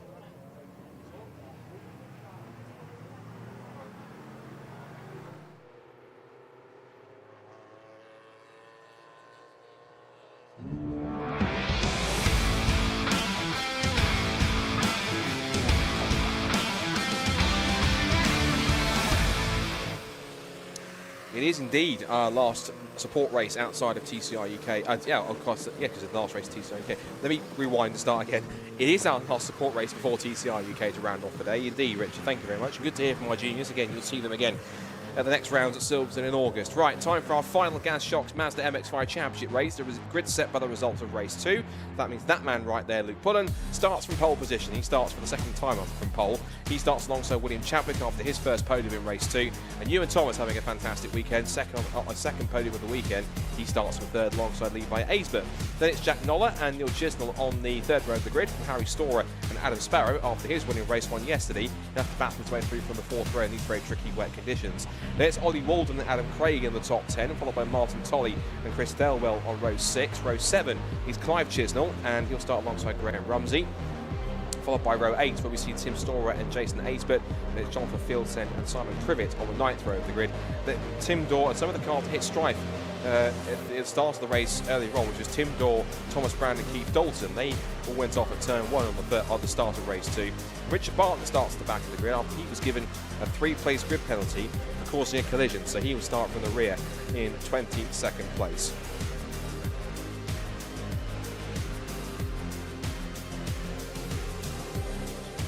So Luke Pullen going for his second win of the weekend, second time starting from pole position. So we'll be hoping to try and convert that into victory as quick as possible. I don't think he's been off the front row all weekend. In fact, he's drifting his way through the final corner, I noticed, so he can get a little bit of extra heat into those rear tyres. He's a bit of a showman, is Luke Pullen, and certainly doing as much as he can. I remember, ironically, you won't thank me for this, but I remember Brian Chandler, who is here running his cars this weekend, runs Adam Sparrow amongst others. He was here at Croft back in 2015, and not once but twice was showboating at the final corner and spun at the final corner while leading. Still won both races, but he had a bit of a spin. I remember his defining line when he was asked about that was simply just going, "Oops." So he's always a showman and a character, as Brian Chandler, as is many of the Mazda people around the paddock, and certainly Luke Pullen channeling a bit of his inner sort of showman in there with that little slide exit in the final corner. He always likes to put on a show for the spectators, as does anyone in this championship, and I'm certain it's going to be quite a fun way to round off the weekend. Of course, confidence will be up for Will Chadwick after his first podium in race 2. Ewan Thomas has been on a brilliant run so far this weekend. He's going to aim for 3 podiums out of 3 if he can. And Levi Aisbert starting 4th ahead of Jack Noller. He finished in P4. This is by far his best weekend of the championship. There's something about Croft that brings out the best in some drivers compared to other circuits. And likes Jack Noller and Adam Sparrow certainly won't stay from where they are in 5th and 8th position. Also watch for the Pucker sponsored car, which is the Pucker Pies machine of Harry Storer. He might have some better fortunes starting from 7th. So racing about to get underway very shortly. Green flag flies at the back. And our final support race before TCR UK rounds off our weekend is all set to go then. Race 3 of the weekend for the Gaz Shocks Mazda MX-5 Championship has lights on. Any second now it's lights out. And away we go for race number 3. It's a clean and even start from the front row of the grid. It might be a slightly better run down to turn 1 for Will Chadwick. He pulls level on the sprint towards turn 1. Great start for Jack Noller. He hasn't stayed where he was in 5th position. He's passed Neil Chisnell, who's also made a great start, as too has Adam Sparrow. Round the outside into the lead goes William Chadwick. So after his first podium, could be possibly looking for 15 minutes time at a first victory for Will Chadwick. We've got a long way to go. But Chadwick then takes the lead on the outside line through Clairvaux, round through Hawthorns, and up to the front he goes then in car number 88. Pulling in 2nd place, then 3rd place, but under pressure now comes Jack Noller. He's now looking to take 2nd place, charging down the back straight. He's much faster in the straight line. Adam Sparrow also looking up to the inside of Neil Chisnell. So the regular front runners in that leading group charging to the front, and Jack Noller again goes round the outside. He takes 2 cars to the price of 1 in one section of the circuit. He went flying past Adam Sparrow. Now he's gone flying past Jack Noller, and immediately he's on the tail of Will Chadwick. So this is going to be quite a drive from Jack Noller if he can push his way through to the front. This is now leaving Luke Pullen to come under threat now from Adam Sparrow for 3rd position. Aisbett 5th, Chisnell 6th, in 7th place is Ewan Thomas and Harry Storer, and then Adam Craig rounds out the top 9 as they splash their way through Croft and through Sunny in and out for the first time. Pullen just hovering on the rear bumper again, looking back up the inside through Sunny out. Just shows him a wheel on the exit of the right-hander. Now the short straight towards the complex for the first time. And with Chadwick now trying to break away, he's got about half a car length or so from Noller and Co. Sparrow just clipped the inside line and brought up the water through the puddle. Looks to the outside line. Pulling just all arms and elbows as he twitches his way out of the second part of the complex. And there goes Sparrow up the inside to take 3rd and a possible podium place. And a neat move there at the end of lap number 1. But Will Chadwick will lead the way at the end of the first lap of this 3rd race of the weekend for the MX5 Championship. It's 2nd for Noller after a great start from 5th on the grid. And it'll be Sparrow 3rd, Pullen 4th, Aisbett 5th, Chisnell 6th. Followed by Thomas in 7th, Storer in 8th, Craig in 9th, and Martin Tolley rounds out the top 10. A little slide there, Exton Clairvaux as he hit the bump for Chadwick. Noller tries to go with him. Sparrow trying to put his foot down almost, and he's got great traction through the right-hander at Hawthorns. You can't go side by side through the S's, and looks as though that one had to give out of it. I think it looks like Noller's possibly ever so slightly clipped the tyre stack. He's ripped some of the belt, I think, or the cover on the exit of that. That's the cost him momentum, and it might well cost him 2nd place. Down towards Tower Bend to the outside line, which is faster, and under brakes with much more confidence. Sparrow forces Noller to capitulate, and through into 2nd place goes the race 1 winner. There you see it on our screens if you're watching on stream. We've got Martin Tolley ahead of Ollie Walden for 10th and 11th place. That's ahead of Graham Rumsey in 12th. Martin Tolley also leading the Masters category. Down through Croft and back into that sunny in, sunny out complex. Still with the lead under his control is Will Chadwick. Fine start to get him round, take the lead from Luke Pullen round the outside at Clairvaux. Certainly helped him out, but now he's a different animal than Adam Sparrow, and he's just really clipping the inside. It's twice he's done that now, just really hugging the inside line of the first part, that long left-hander going into the complex, just kicking up the dirt as he just hooked the inside of the track. A little edge between the track and the grass. Up the inside there for what will be 6th position goes Neil Chisnell. There goes Ewan Thomas on Neil Chisnell. And Sparrow now is pushing on. I think they do talk about wet setups in these ones, and I'm pretty sure that Brian Chandler's wet setup is as formidable as the fabled Ali Bray setup. Because Luke Pullen's in 4th place and keeping Jack Noller fairly honest. This is the battle going on for 10th now, as Ollie Walden has taken the spot from Martin Tolley. So Walden into the top 10. 11th for Tolley, 12th still for Graham Rumsey. Nice to see Tim Dorr has made his way up from the back of the grid. He started way back in 19th place, made up 6 spots in 2 laps. That's pretty handy for the Australian. Here comes Sparrow to the inside line to try and depose Chadwick to the lead. Into town corner they go. They're side by side on the apex, but Chadwick might have better grip on the outside, which he does. There's a little hip and shoulder on the exit. It was lucky not to be worse than that, Richard John Neal, but they survive it, but only just. They did. A quick aside from the Fiesta race, Jensen O'Neill Going had a problem with the car from the contact in the previous race, and also was not feeling too well, which is why we didn't get him on the podium. So the medics are looking after him, and so thanks to the medics for that. Jensen, wish you well. Yeah, fingers crossed he's all okay, and hopefully we'll see him back out for the next one at Silverstone, all being well. And our MX5 leaders It's now still nose to tail for third place. Nola and Pullen, 2 race winners this season. In fact, second, third and fourth were all 1 races this year. It's been part of that permanent leading quartet throughout the season. The only driver missing, of course, is Thomas Langford, who's working for Extreme E this weekend. Hence he's missing Croft, but it means he's 3 key level rivals in the championship as Clive Chisnell goes for a spin. That's up at Sunny in and Sunny out. He rejoins, but he's now well down the order. He was 15th, but he's now quite down the packers. Little love tap there from Luke Pullen. Come on, get on with it. Get your foot down out the hairpin. I want to get those leaders, yeah. I want to get off the top 2, and he's giving a bit of a hurry up. Well, Chadwick in the lead sets the fastest lap of the race, still now 0.8 per second ahead, and that was with the fastest final sector, but it's the fastest first sector for Adam Sparrow, so he's much more comfortable in this part of the track for Clairvaux and Hawthorne. And one part of the circuit I must mention through Clairvaux, there's a really nasty, almost invisible bump on the apex right at Clairvaux. Many drivers talk about it. You don't really see it because it's almost a little bit concealed within the tarmac, which might seem a bit odd, but it's almost a hidden bump on the apex. You catch it at the wrong time. If you watch particularly the cars, you watch them in qualifying when they're pushing, and when they hit that bump, it really helps throw the car sideways. You've got to be careful not to do that too much, otherwise you can find yourself sliding off into the gravel or spinning off into the infield if you're not careful of the way you make a move. Making a move, though, is Luke Pullen up the inside for third on Nola. But again, that outside line, the karting line, the wet line they call it, working in Nola's favour, holds on to the final podium place. He does. So, Jack's had a frustrating weekend. And, what we've seen from the other races, we get in towards the end of our race day, always happy. Drivers that have had problems during the course of the weekend, always happy to go away with a podium, leave on a positive as Simon Privet visits the grass. Tempted to say Privet hedge on the outside, but I don't think there was. Sorry, Simon, I do apologise. He's back on track and ready to race, doing a much finer job than I would ever do of racing one of these cars, to be honest. So Luke Pullen is literally saying, will you get on with it, Jack Nolan? He's pushing up the straight. If you don't go any quicker, we're going to lose out possibly to his teammate, ironically, because Levi Aisbert's been doing quite a grand job this weekend. I'm not sure where the pace has come from, in a positive way, because he's been a little bit further back, and Pullen finally makes a gap through the second part of the complex. He might find Nola to his inside as they turn in through the hairpin, which he does. But again, ironically for this circuit, in these conditions, the hairpins tends to be on the tighter line, tends to work for some people if you go over the curb. But on this occasion, he works for Pullen.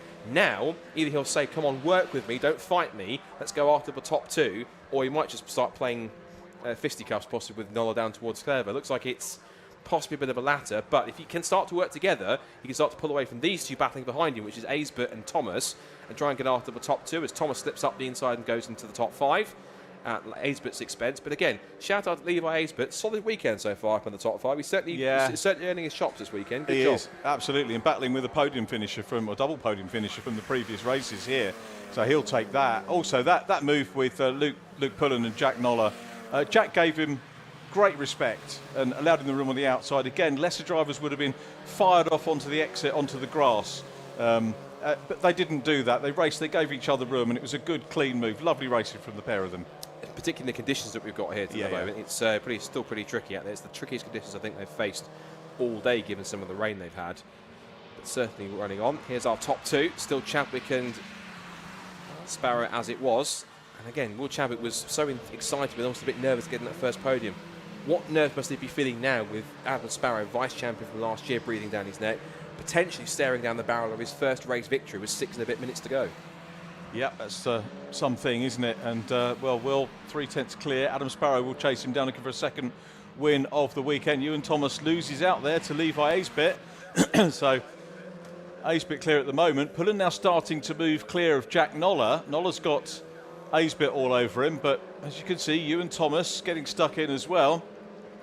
Great to see Carter's making the move up into Mazda Racing. And it's a connection that should be made more, I think, really, from the karting ranks.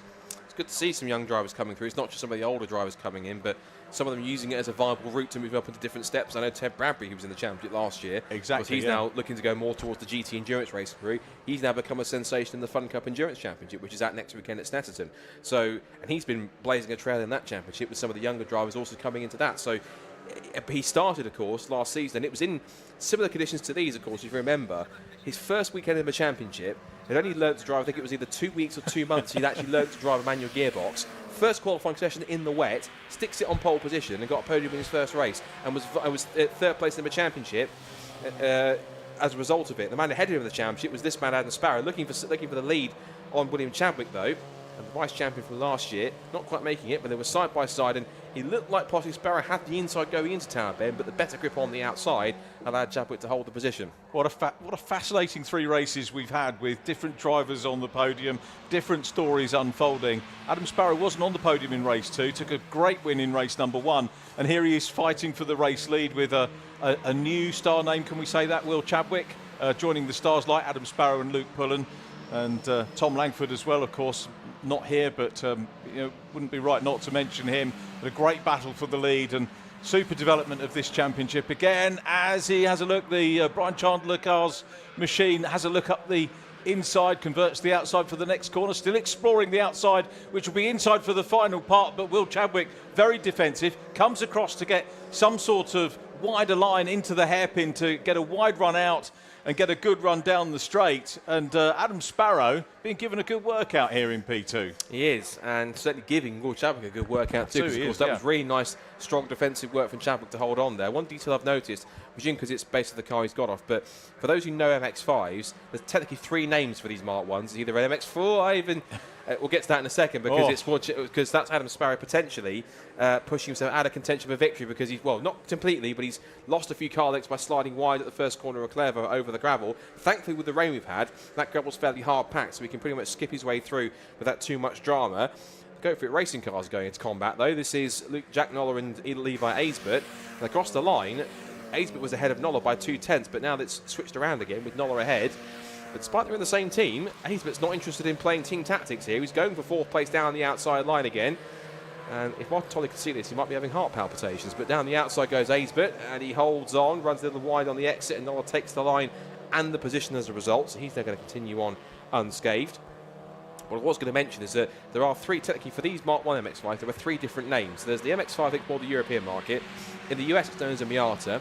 But in Japan, they were known as a Unis Roadster. And if you look carefully on Will Chadwick's car on the side, it's got a letter or 2 missing, but it says the decal Unos. So I think possibly it's a Japanese origin Mazda MX-5. It'd be right-hand drive, but I imagine that would start that as being called a Unos Roadster. So interesting little fact there for whatever it's worth. But yeah, there's 3 different names for an MX-5 in these cars, and for those of you who may be watching in the US, you'll know these cars as Miatas, hence the name Spec Miata they have over in the US, which is very similar regs to these cars. But I think the Spec Miata cars are what, one way or the other, the Spec Miata cars are based on this spec or inspired by that, or it's the other way around. Those cars inspired these when they were first originally kept getting around in a non-factory sense. Up the inside there for Thomas goes the number 9 car, past Neil Chisnell, and that's him holding on to the place from Chisnell, in fact. There's a board going out. It looked like it was a board for a 5-second penalty, or some kind of a penalty for somebody. But for who that is, it didn't make it quite clear. And there's nothing on the timing screen which suggests someone's been given, either it's a warning or it's an actual penalty for somebody. I'll look on the race control part of the timing screen. Nothing there. So somebody was given either a warning or some kind of a penalty that's pending on somebody at some point. 1 minute 34 left on the clock. Battle now continues on between Aisbert and Thomas for 5th position. And Luke Puller, meanwhile, he is lapping quicker than Sparrow, but not quicker than Chadwick, because Sparrow lost about 3/10 on the last lap, I think, skipping through this gravel, but he's tried to respond by setting the fastest 5 sector of anybody, 4/10 quicker. So he's certainly trying to come after him, but he's running out of time with 1 minute and a quarter to go.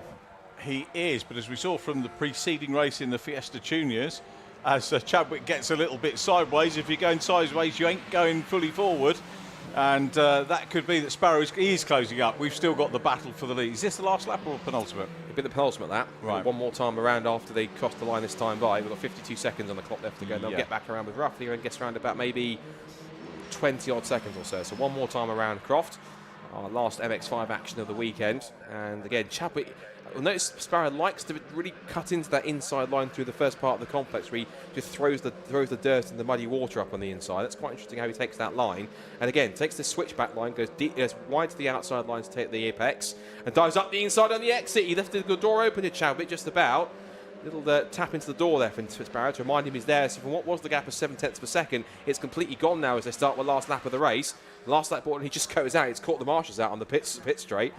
But now down towards Clever for the final time. And Chadwick now, senses he's under massive pressure, and I suspect potentially, Richard, Sparrow senses blood in the water. He senses a victory here for his 2nd time of the weekend. He's going to keep on hounding him all the way to the flag. Whether we can get past or not remains to be seen. Yeah, here we go. The challenge is coming. He was tighter going through Hawthorne's Bend, up through the chicane, and closes up. Very clearly got the speed, got the momentum. And Chadwick here leading the race. This is going to be a first-time experience for him. And, well, this is, you know, completing his part of his education as a race driver. We've seen him on the podium, but now he's up there leading for the first time, soaking up a lot of pressure from Adam Sparrow. Multiple winner in the championship, first win of the season earlier this weekend. How is it going to play out? We'll find out in half a lap's time for the Jim Clark S. A little raggedy over the curves there for Chadwick and continuing to push on. They're both twitched a little wide on the exit. Now towards Barcroft, and Sparrow keeps on applying the pressure. Down towards all one out of shape under brakes a little bit there for Chadwick. Can he get it stopped? The answer is yes, just about. And Sparrow's right on his rear bumper, right on the gearbox of the 88 car through sunny out. Chadwick's heart will be in his mouth here. A few more corners to go. Like Tommy Harfield defending for Finn Leslie, this is exactly the same situation. Tyres have run through the first part of the corner, and here comes Sparrow to the second part of the complex. He'll try one more time into the hairpin. He's right there looking around the outside. Chadwick throws the block, forces him to the outside line again. Will he look for the switchback move? Yes, he does. Into the hairpin, final time. Watch for Sparrow to slip up the inside line. He gives him a tap in the tail. Tries to tap him round, but he's got him round the corner as a help rather than a hindrance. On the run to the checkered flag is going to be pretty close. Side by side, Chadwick covers him off up to the checkered flag, and their first victory ever for Will Chadwick. He wins race 3 at Croft in the Gas Shocks Mazda MX-5 Championship, but only just in the end. No, wait, hold on a second, no. I think Chadwick's been given a 5-second penalty. It didn't show up on the timing screen, but I think Will Chadwick's been given a 5-second penalty. That wasn't present on the screen. Maybe that was who the ball went out for a 5-second penalty. So, I'm sad to say, if the timing screen's correct, I think Chadwick's been given a 5-second penalty, maybe for track limits, and he's denied his first victory. Oh, I'm a bit gutted by that, actually, because that was such a good drive from Will Chadwick, but denied because of, I'm guessing, track limits, but again, it wasn't present on the timing screen from what I could see. Let me just quickly refresh the screen. There's nothing that suggests, no race control messages. Oh, now it comes in. 5-second penalty. Ewan Thomas got a 15-second penalty. So, all the hype for that one, I'm afraid, and Will Chadwick does not get his first victory. In fact, it's a podium, in fact. And Adam Sparrow does indeed take his second win. He won't figure that out until they get around to the top 3 boards. There might be some confusion that Will Chadwick, unfortunately, will go to pull up in board number 1, but sadly, he'll have to pull up in board number 3. He won on the road, in fact. So Adam Sparrow, in fact, gets second win of the weekend. Luke Pullen second, and Will Chadwick in third from Jack Noller and Levi Aisbert. What was a joyous moment for a second, unfortunately, doesn't work out in Will Chadwick's favour, and despite the result on the road, it is in fact Adam Sparrow who picks up his second win of the weekend and second win of the season. He wins by, in the result, 3.9 seconds from Will Chadwick, who was shown 4.8 back, and he only crossed the line by 0.2 of a second in the end. And he will end up lining up in the final spot on the podium. Jack Noller picks up 4th, for Levi Aisbert in the top 5 finish. Again, he's had a really strong weekend as Levi. Good job from him, one of the drivers of the weekend. Neil Chisnell 6th, Harry Storer 7th, Adam Craig in 8th, Ewan Thomas 9th, and Ollie Walden rounding out the top 10. And Thomas Brown got a 15 seconds worth of penalties, I think, also for track limits. So he's down in 11th place. That was Ewan Thomas, sorry, not Thomas Brown. Ewan Thomas, and then it's Tim Dorr in 12th, who also wins the Masters category. He drives through well to beat Martin Tollett and Graham Rumsey. And then in 15th place downwards, we have Chris Thelwell, Keith Dalton, Tim Storer, and Jonathan Fieldsend. Clive Chisnell had a spin earlier on. Simon Privet, who was off the road too. And Jason Aisbert had a tough race, and he finishes at the back in 21st. So, the MX5 paddock will be back out in action again in a few weeks' time, around the beginning of August at Cadwell Park. All 3 championships, the Mazda MX-5 Championship, the Clapham Championship that raced yesterday with a double win for Johnny Greensmith, and the MX5 Super Cup all back in action. So cars make their way into pit lane, and Parker for the top 3 boards. He'll be chatting to Richard John Neal very shortly. From what was momentary elation for William Chadwick, I'm afraid he'll find out, but it wasn't quite to be. He wins on the road, but the time penalty he gets, my guess will be for track limits, pushes him down to 3rd. And let's find out the reaction from our top 3 from Chadwick, Pullen and Sparrow from Richard John Neal for the last time today here in pit lane at Croft. Yeah, lots of emotion going on down here. Will Chadwick thought he'd got the win, as you heard Scott say, penalty popped up on the timing screen. But do you know what? Everybody down here has applauded the drive that Will Chadwick did. Even before Will got here, Brian Chandler, who runs the car that inherited the win, said Will deserved that win. How sporting is that? Absolutely mega job from the Brscc Mazdas. Will looks a little bit, you can see everybody having a word with him. Adam Sparrow will, not the way you want to win, but you take a win, and the applause there for Will, it was for all of you.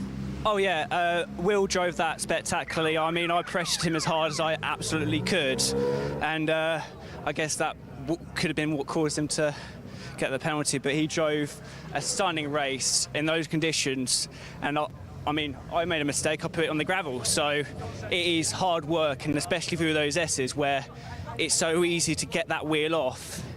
Yeah. Yeah, we saw cars all over the place at various points at different times, and your main challenge, you know, through the gravel, you got it through. That's the main thing. Yeah, exactly. I just snatched a brake, and then I was like, right, I just got to straighten it up in the gravel track, because if I've got any lock on, I'm just going to get stuck. But I noticed we had an issue, or we didn't have an issue. We changed a set of tyres for race 2, and they did not work at all. Right. So we went back to what worked in race 1 with a few tweaks, but yeah, hard work. Well done, 2 wins. You'll take that, I know. We'll look forward to seeing you next time out. Adam, been a pleasure this weekend. Lovely to see you. Thanks. Will Chadwick, can we have a few words? I know this is going to be disappointing for you, and I'll come to Luke in a minute, but the applause that you got there was for your drive. Everybody, even the people that are not your team, said well done on that drive. You took the checker though. Yeah. First time in your career. Many congratulations on a fine drive. Is there anything you can say? I mean, thank you to Frentech Braking, Green Genie Rebuilds, Hymo Setups, all my sponsors, and I really feel like I didn't go over track limits there, but I guess we'll have to review the video and see if there's anything we can do. But yeah, it sucks, but at least I got on the podium. But when you cross the line in first, having not seen even a penalty, it's... Yeah. It's hard for brilliant drive though, well done, and please take the applause of the people there and the emotion that was handed back to you. Well done on great driving this weekend. Thank you very much. Will Chadwick there. Let's have a quick word with Luke Pullen. Emotional race that, Luke. What a weekend for you though. Yeah, hard work. We got new trophies for this weekend, so I wanted one of each. So if I wanted to win it, I could have won it. No, you know what? Absolute massive shout out to Will. He drove an amazing race. You know, he found the wet line before anyone else. He was unreal. I had a bit of fun that time, sort of in and amongst it, which was good. Of course, I'd have liked Adam's spot, but no, it's just been a mega weekend all round, and it's just been proper good racing. The camaraderie from you guys and the teams, the honesty about that drive as well. Absolutely superb. Yeah, absolutely. I mean, at the end of the day, I've said before, we spend a lot of money to be here. You got to enjoy it. You got to enjoy when your mates are doing well as well. You know, we're all really close, and it's good to see when they do well as well. So yeah, but before I go, massive thank you to AB Motorsport, Midland Tyre Shaving, and all my sponsors, my dad as well. It's been unreal. Great weekend, Luke. Thanks for your help this weekend. There we go. Apologies for overrunning slightly. Loads of emotion. We had to bring you that and show you what happens in the MX5 podium. We've got, I think, an ad break and then TCR. Stay with us.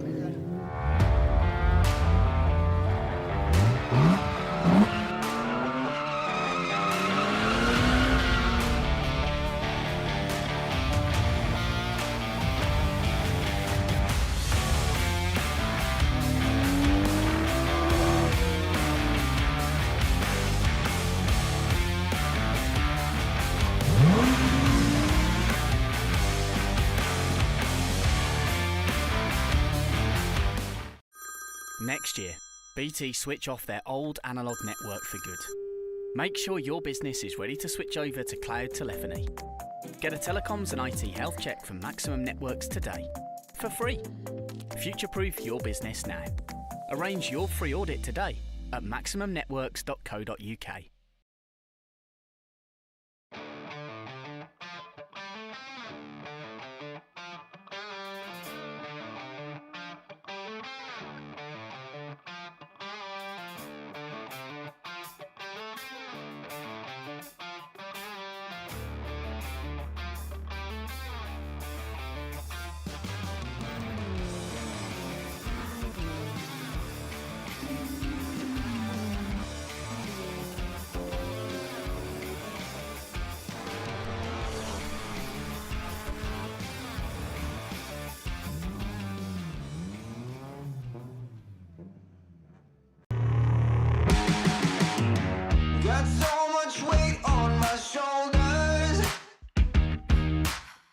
And after knock me out, but I'm still holding the throne. You never know till it's over. You want an honest man, but you don't understand. I won't be here when you wake up again. You want an honest man, but you don't understand. I won't be here when you wake up again. You want an honest man. Is your business ready to switch over to cloud telephony before the BT analog switch off? If you're not sure, you can get a telecoms and IT health check from Maximum Networks for free, covering broadband, phone systems, IT support and more.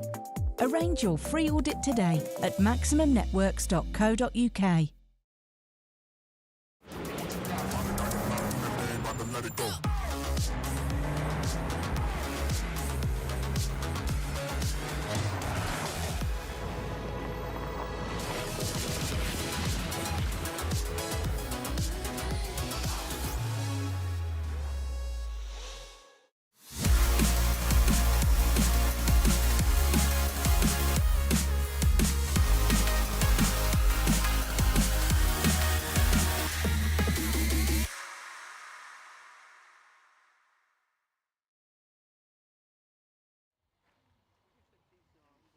Ladies and gentlemen, for the final race of the day here at Croft, it's TCR round number 11, joined once again by Paul O'Neill in the commentary box, and of course, in fine English style, just as we're all set to go home, the sky starts to lighten and the track begins to slowly dry out. It's certainly not as wet as it was for some of the for round 10 earlier on and some of the earlier races today.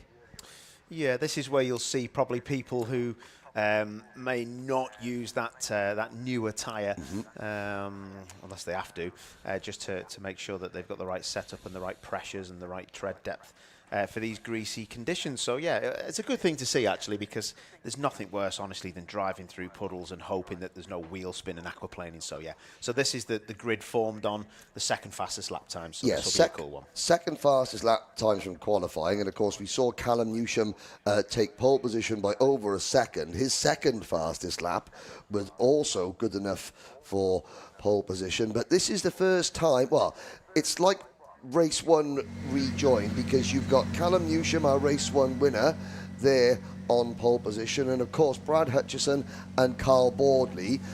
Carl Boardley said after struggling in the start of race one and coming good towards the end, they went completely the other way for race two, where he started strong and he knew he had to hang on at the end, which he did. What his team have done for this race is going to be very interesting indeed. There's Brad Hutchison, the most well-supported driver here in the paddock. He's got half of Huddersfield here watching him, and they're all big rugby players.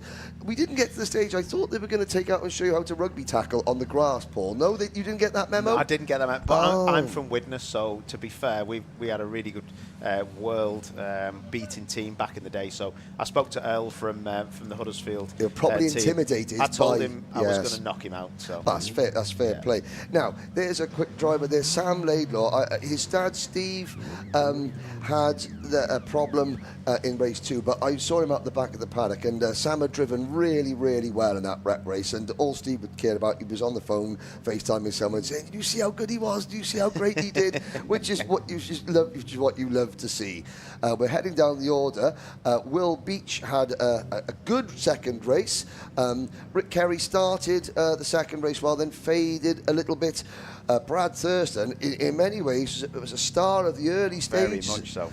And of course, now, what do we say about Adam Shepherd? We say that Adam Shepherd's leading the championship after an appeal.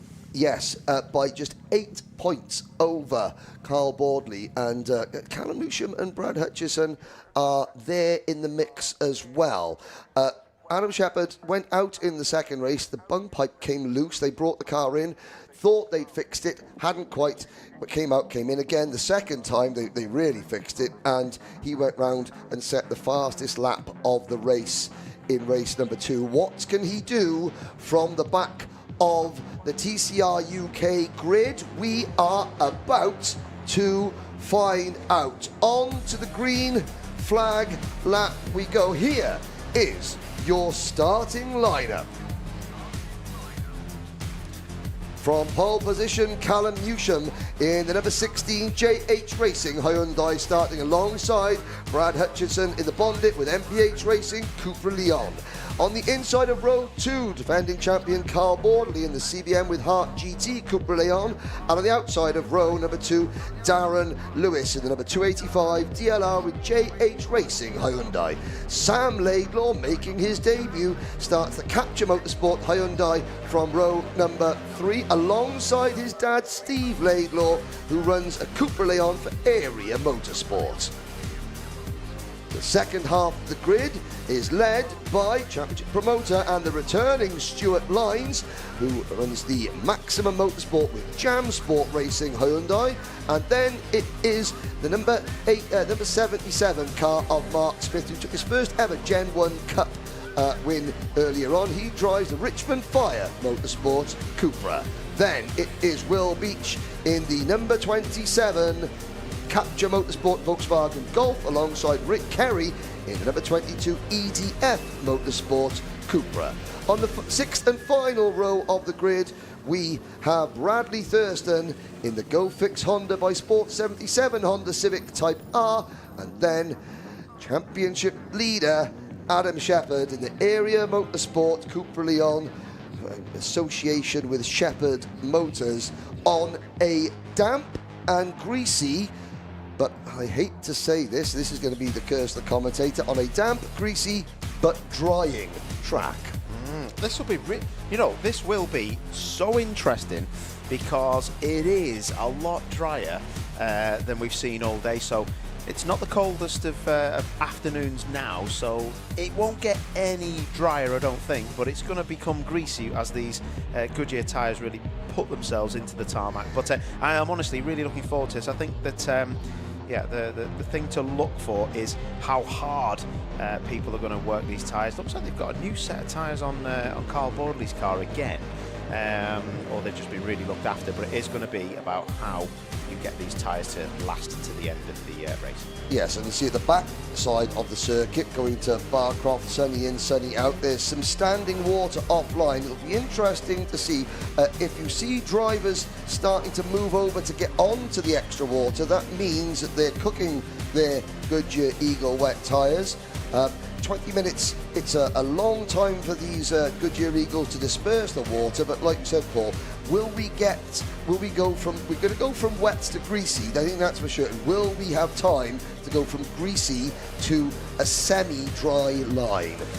I would say probably not, if I'm honest. I mean, there's not enough sets of tyres that are going to be causing this tarmac any grief. So yeah, I think the clever people will stay on the wettest part of the circuit midway in, and then the rest of them, I think they'll just and that's Sam Laidlaw pulling off out of the comms box. Yeah, just coming in out of the complex into the final corner. The 101 car, Sam Laidlaw, he's just pulled up to the side of the circuit. You can see the windscreen wipers still going. Now, Marshall is there. The window net, I think, is coming down. Obviously, we don't know what has broken, but obviously something that Sam needs. And that is...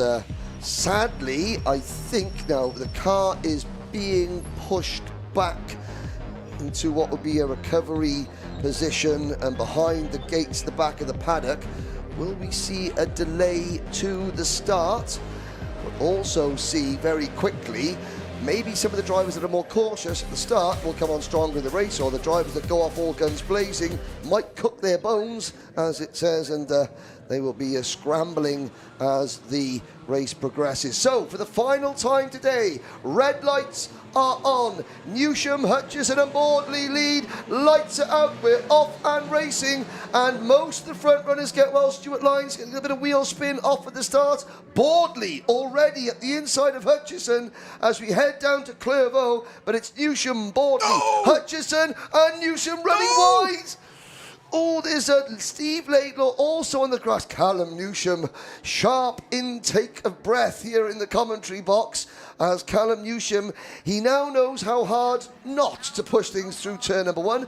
Everybody safely through the chicane and heading down the straight towards Tower Bend. But Callum Newsham, he needs to get back into the zone very, very quickly, because that could have been disastrous. Yeah, definitely. That'll be a wake-up call, that, but it was just because it was so greasy. Rick Kerry round the outside of Mark Smith for the maybe the Gen 1 Cup lead, I would have thought that is. Yes. But Callum Newsham flat out. Oh, there's going to be some moments coming through here now. The top 3 pinned. And if nobody goes wide there, I will be very surprised. That it's very greasy. It is indeed. And I mean, Steve Laidlaw, equally a spectacular save. He'll be sort of, again, sort of gathering himself back together. And look at the number 117 car. Adam Shepherd. It always worries me in the wet conditions when the camera suddenly pans back. Adam Shepherd has gone off like a cat with a rocket up its backside. He is flying up into P5. Nope, make that P4, end of lap 1. Well, it's been a 3-way dice at the front of the field between Boardley, Hutchison, and Hutchison coming back at Carl Boardley now. But these 2 drivers, they're going to have company very, very shortly in the form of Adam Shepherd. So, Boardley on the grass, in the gravel, just about saves it. That's how slippy it is, and you could see down the straight as they come across the strike for the first time that Callum Newsham was warming his tyres up. That's a big hit off at turn 1. Brad Thurston. Yeah, Thurston has gone into the tyres, and you can see the tyres have been dislodged. I have to say, I was going to say Callum Newsham wants to be making hay while the sun shines, figuratively, not literally.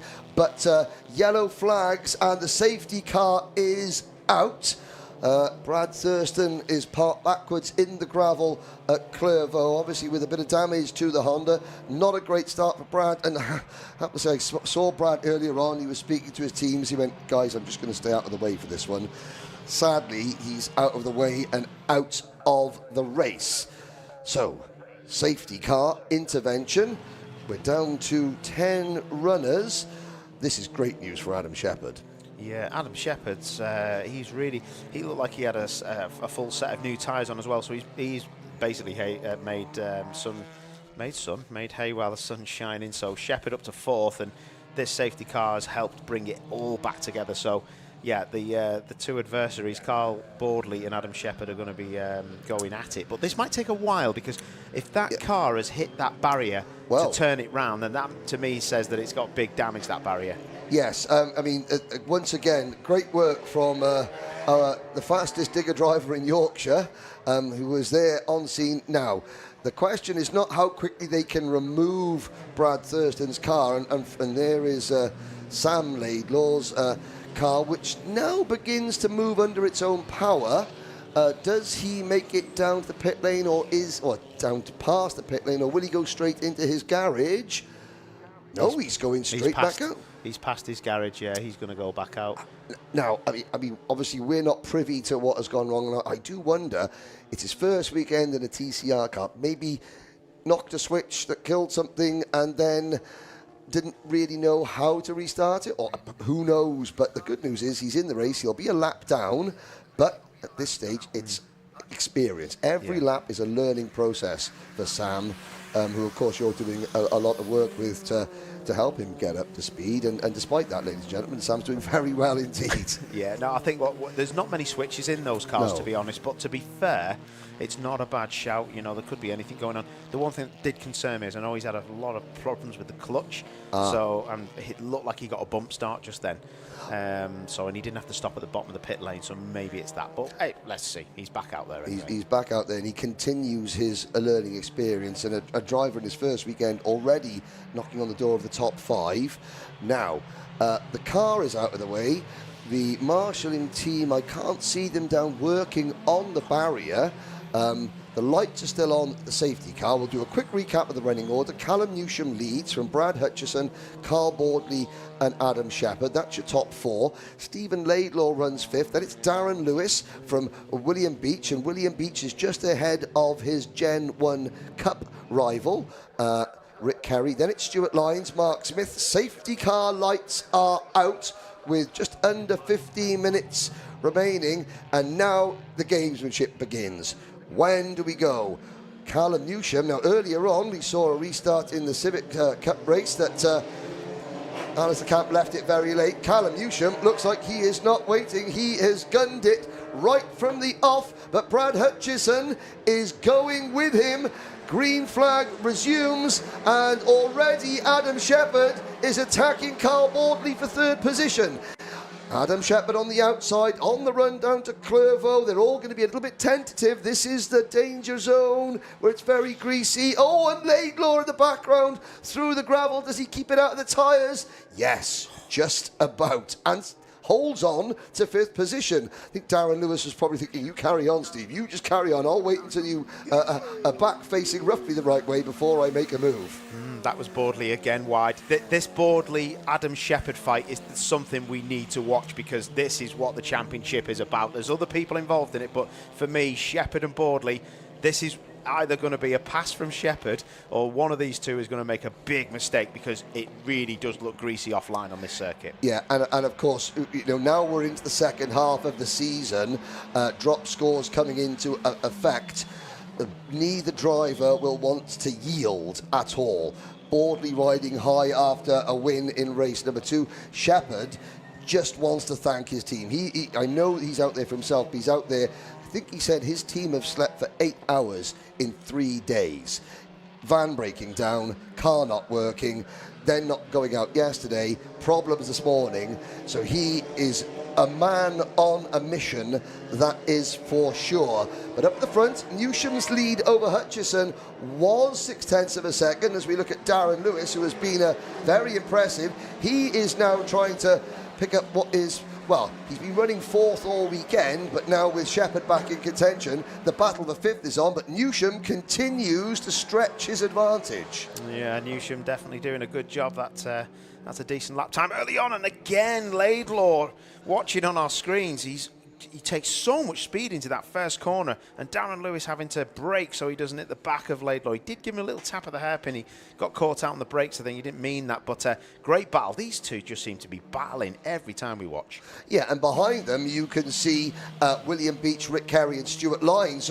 They've got grandstand seats, so they're driving around, but they got their popcorn out watching to see how this unfolds. Stuart Lyons actually looked like he was about to try and make a move on Rick Carey, but no, Carey maintaining that position. Mark Smith continuing to run 10th. Sam Laidlaw, 2 laps down, is still running as well. And Steve Laidlaw, I mean, talk about track limits, that's testing the limits of just about everything. And Darren Lewis is probably thinking, I need to make a move, because Laidlaw is teetering on the edge of adhesion. Yeah, you can see Darren's had a massive moment there. I just seen the opposite lock he put on. He tried to take Sonny out with a little lift, and that has give Laidlaw a real big bit of breathing space there. Oh, he's back with him now, though. And of course, yeah, with both these two drivers having moments on this so far, not on this particular lap for Steve Laidlaw, but it's allowing Beach, Carey and Lyons to stay within striking distance, and now we hold our breath. This is the Steve Laidlaw highlight reel going into Clervaux. So has he learned his lesson? But it's not about learning a lesson. He's still trying to maximise every inch. That's a lot more tidier for Steve Laidlaw. And there is Rick Carey holding off Stuart Lyons. And again, Lyons, he there's to the inside. Is he going to have him? No. Lifted out of that one, didn't he, Stuart Lyons? Didn't want to clip the back of Rick Carey, but Rick Carey is in a great fight, isn't he, for a second time with Will Beach. It just seems to be always Will Beach versus Rick Carey.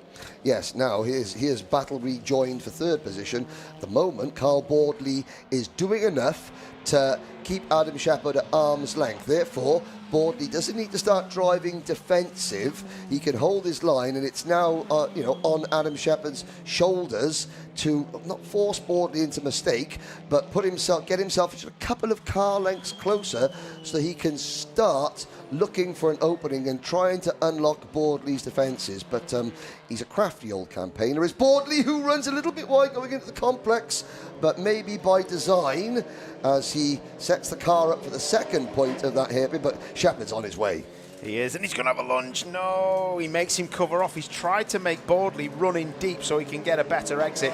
This is a great scrap, this. And this will come down to, I honestly believe, the two championship protagonists. This will be who we're watching at the end of the year, trying to battle out this championship. But Callum Newsham is gone. I'm looking at the lap times. Boardley running wide again. And everyone up at the front has dropped about 5 or 6 tenths off their best lap of the race. So track conditions are changing, and it sounds ironic that with the less moisture on the track, the slower the lap time goes. We're now into a very, very greasy phase of the race. Darren Lewis has... Darren Lewis now... he's... The laundrette that looks after a lot of these drivers' race suits are going to be busy on Monday morning, that's for sure.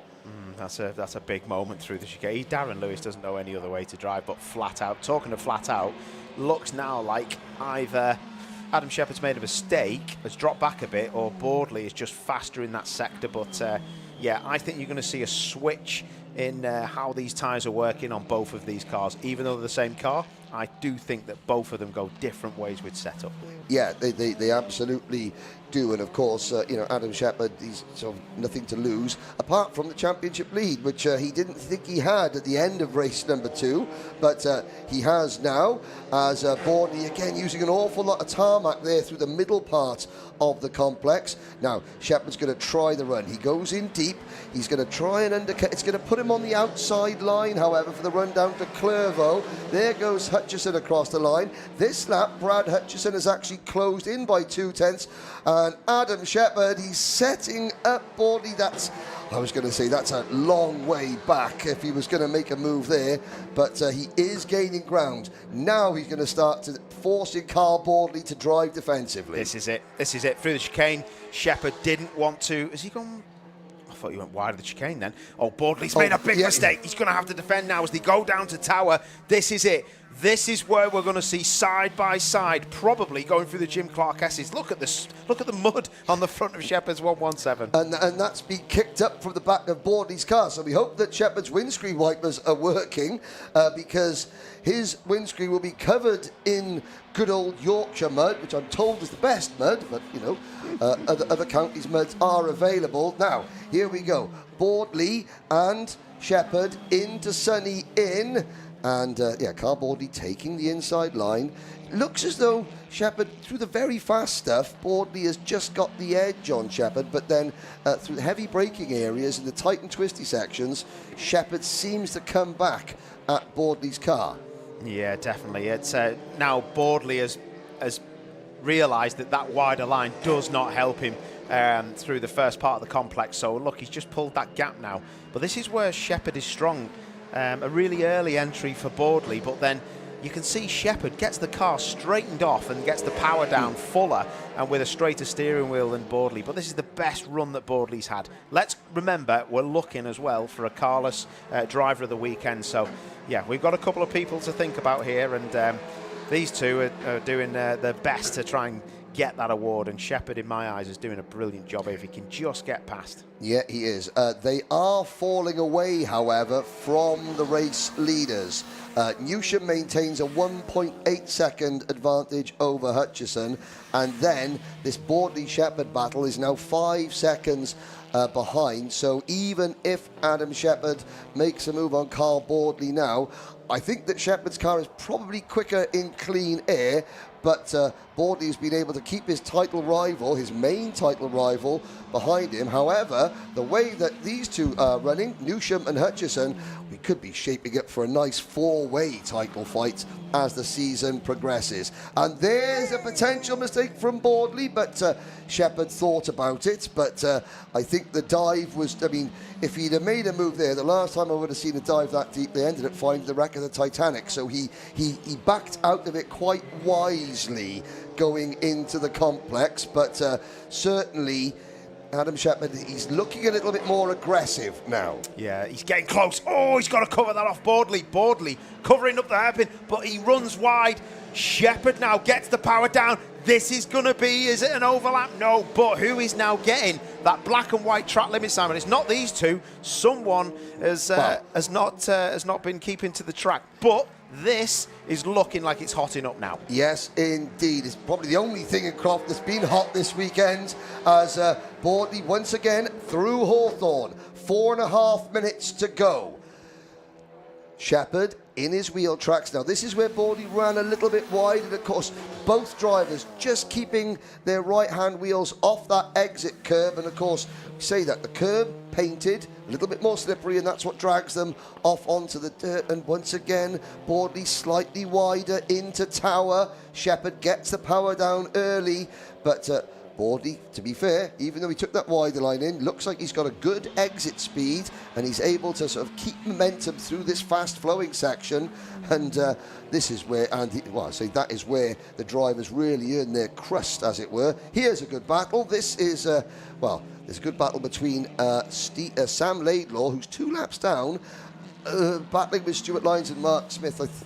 Sam, I know you're quick, but you do have to learn a little bit there. Maybe just hang back and watch the bigger boys play, because you're the new kid in class.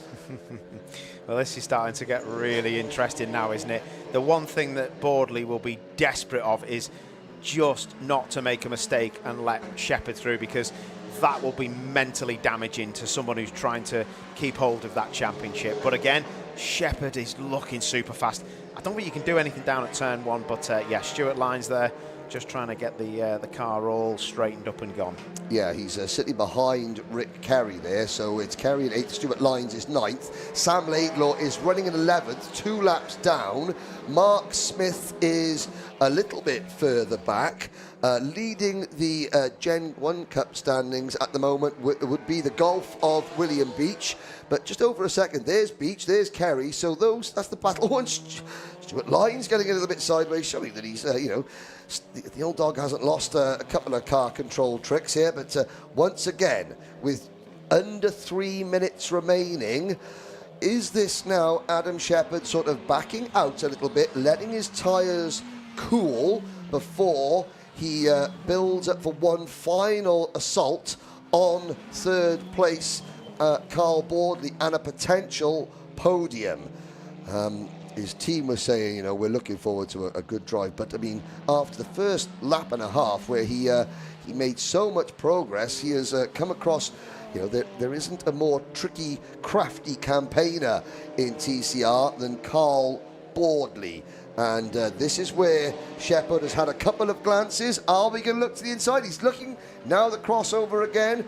Watch for the extra speed for Shepherd coming out of the final corner. But Bordley's got that car set up very well. Yeah, and Bordley is now getting wise to the fact that that's the only place he really seems to attack. So, yeah, I think he's got this covered off, but you can easily make a mistake. Runs in fast to the first corner here. Shepherd, this is where Shepherd's strong. He seems to have a lot of grunt, and he seems to have a lot of traction, but it does seem to just wane away as they head towards the chicane. But if he can get close, he can have a lunge at Tower. But Callum Newsham, for me, is someone we need to look at for the Carless Driver of the Weekend award. Not only for his performance in qualifying, but for the way he drove. Was that Shepherd getting sideways into Tower? Maybe it was the camera angle, but certainly for his qualifying performance, for his race 1 performance, and now here, I mean, he's not getting a lot of coverage, but that is because he is cleared off. He's now 2.3 seconds in front of Brad Hutchison. But here is where the action is. With 50 seconds to go on the clock, Newsham is going to cross the line before the clock strikes 0, so I would make this the penultimate lap, Paul. Adam Shepherd is going to maybe start thinking outside the box if he's going to try something on the last lap. Yeah, it's going to be difficult, but I think going back to Callum Newsham, if he wins this and Bordley's 3rd and Shepherd's 4th, this will really spring Callum Newsham back into the championship fight in an old car. Let's remember that. And of course, he said at the start of the season, no, the championship is my goal. That's his sole focus this year. And again, it's taken half the season, but now he is a contender for the title. Bordley into Clairvaux for the final time. The race clock strikes 0. Newsham leading Hutchison by 3 seconds, but we still don't know who will stand on the final step of the podium. A little bit further back, William Beach leading Rick Kerry by just over a second in the Gen 1 Cup standing. Lights ablaze, flashing away for Adam Shepherd to try and put Bordley off his game. Through Tower, time is running out for Adam Shepherd, but this man, the time is now for Callum Newsham. A faultless performance, Paul. Absolutely brilliant. Look at the speed he takes into sunny in and sunny out. But like you say, he's going to take another win this weekend. For me, if it's okay with you, absolutely, that is definitely our carless driver of the weekend right there, Callum Newsham. Well done to you, mate. Yeah, exactly. I couldn't have picked a better driver myself, and it's the Carlos Fuels, who's playing left back for Spain tonight against England, Carlos Fuels. But it's Callum Newsham into the hairpin. 3 races, 2 wins, another podium. You're looking at one of the title contenders for the 2024 TCR UK crown. Callum Newsham takes the win. Here are our 2 main championship protagonists. Shepherd tries on the line, but has to give best to Carl Bordley. Brad Hutchison finishes second. And here we go. This is Sam Laidlaw trying to unlap himself. William Beach looks like he's going to take the Gen 1 Cup victory. Sam Laidlaw showing that he's got speed. Beach finishes 7th ahead of Kerry, and Sam Laidlaw, it wasn't his race today, but I'm sure we're going to be hearing and seeing an awful lot from this young man as the season, not just this season, but the seasons beyond, progresses. Outside the top 4, Darren Lewis completes a very promising weekend in 5th position. Steve Laidlaw, who I believe had his track limits, was given the warning flag for track limits. He finishes in 6th position after a a few highlight reel moments for Steve Laidlaw. Then it is Beach, Kerry, Lines, Smith and Sam Laidlaw. Brad Thurston, we've seen him walk away. We hope the car is going to be better and fixed for the next round. Here is a full list of classifications there, all 12 drivers.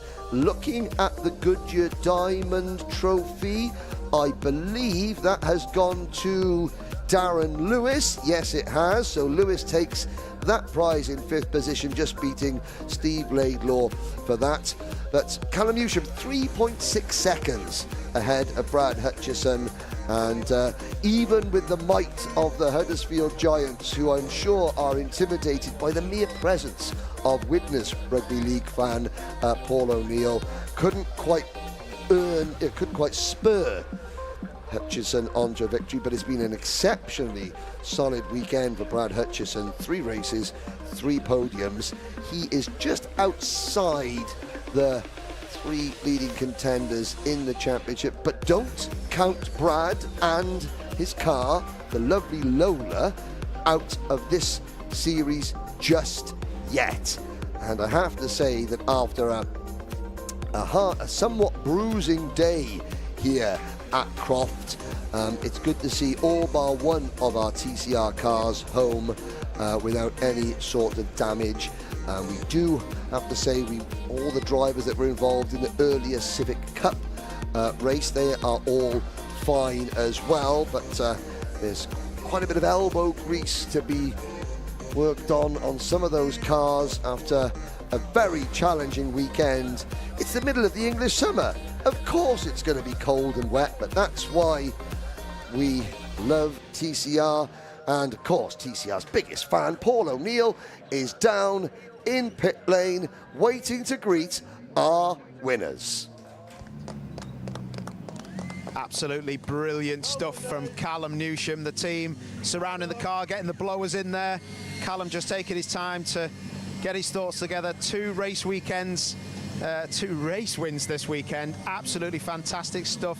Stuck it on pole by a second. Absolutely brilliant. Everybody is so happy. Dave, his dad, gets in there. He really has done amazing stuff for the team. Absolutely brilliant to do what he's done in this weather and not make any big mistakes.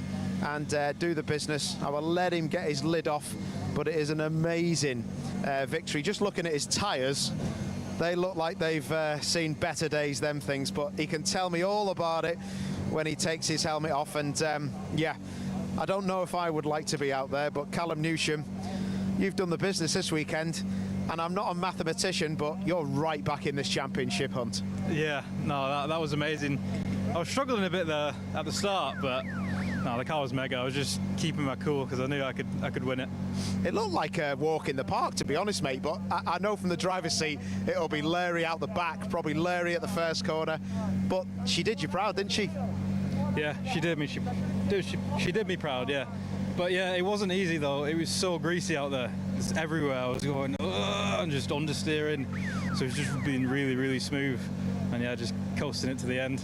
Do you think it's helped this weekend that it's been wet? Because we all know about the balance of performance, and we know about the strengths and weaknesses of your car in particular, because she ain't the fastest in a straight line, mate, let's not lie. No, she's not. But I think when it's wet, and this track particularly, I think it makes it more even. But, you know, who's to say that? But I'm going to say that, it makes it more even. Onwards and upwards to the next round, what are you thinking? Well, we're going to be carrying maximum ballast, and we struggle with maximum ballast, to be honest. But no, we're just going to give it our best, and yeah, see how it goes. More rain? Yeah, hopefully. Don't tell the crowd. Well done, mate. Enjoy that one, because that was a cracking win, that was. Perfecto. Bradders, you've had a good old day, mate. You cannot complain with that. Is that Huddersfield dude still here, that rugby player? Because I mugged him off on the internet. No, he's gone home now to watch the football. So yeah, that was probably the best drive so far, because right before we went out, we did a quick ride height check, because obviously we've had a little bit of damage on the front end, and we failed obviously the ride height check when we were testing it ourselves. Fortunately, failed it before the race. Went back, changed it, came back up, and it failed again. So he said, I won't say the exact language. He came to me on the grid and said, "I've just raised the front to whatever. I've no idea what it's going to be like, but just do what you can." So I have absolutely no idea how we finished in P2. I was honestly one hand on the last corner trying to get the car turned, because it would not turn whatsoever. So that for me was, we did a good bit of racing. I'm gutted about race 2, because I feel like we should have won it, but I messed up. But yeah, that race was really hard work, and yeah, that was the worst car he's ever given me. I feel like that's some kind of payback, but yeah, we still got P2. It was the least pointsy car we've ever had, but obviously we've had such a good day, and now I can get my race suit wet, so I'm happy. Obviously having Bondit here, having all the giants here, it's been a big amount of fun. So yeah, hopefully I never have to drive a car like that again, but yeah, it's always fun, isn't it, I suppose. But yeah, fun race.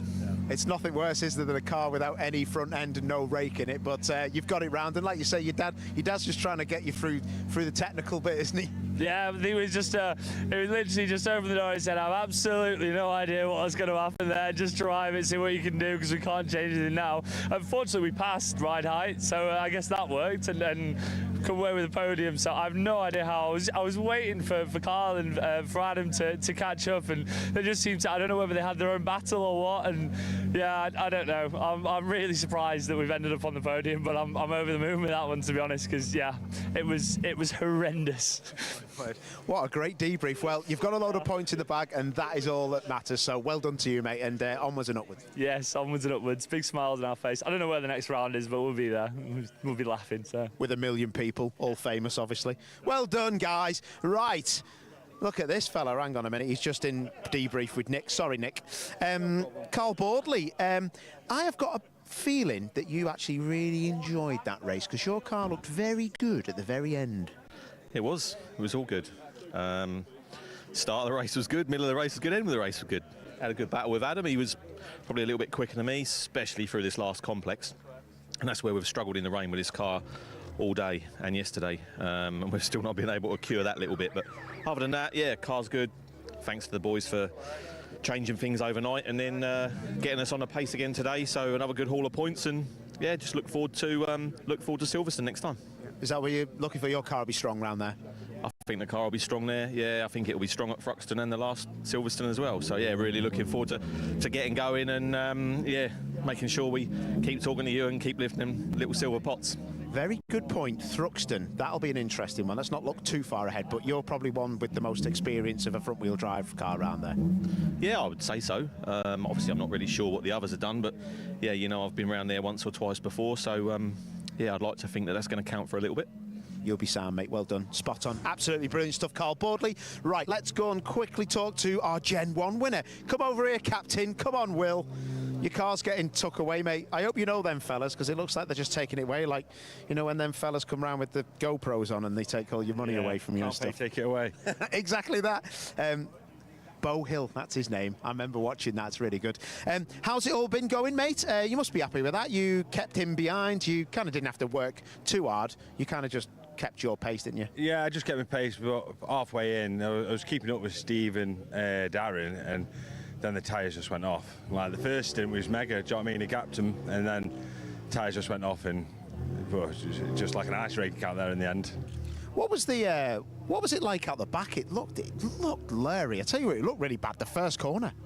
Yeah, the first corner wasn't too bad. Out the S's at the back, I had it sideways coming out the final part of the S's, and I was like, then it went on the white stuff, and I was like, oh shit. Oh, sorry. I apologise for that. Yeah. But yeah, we got there in the end.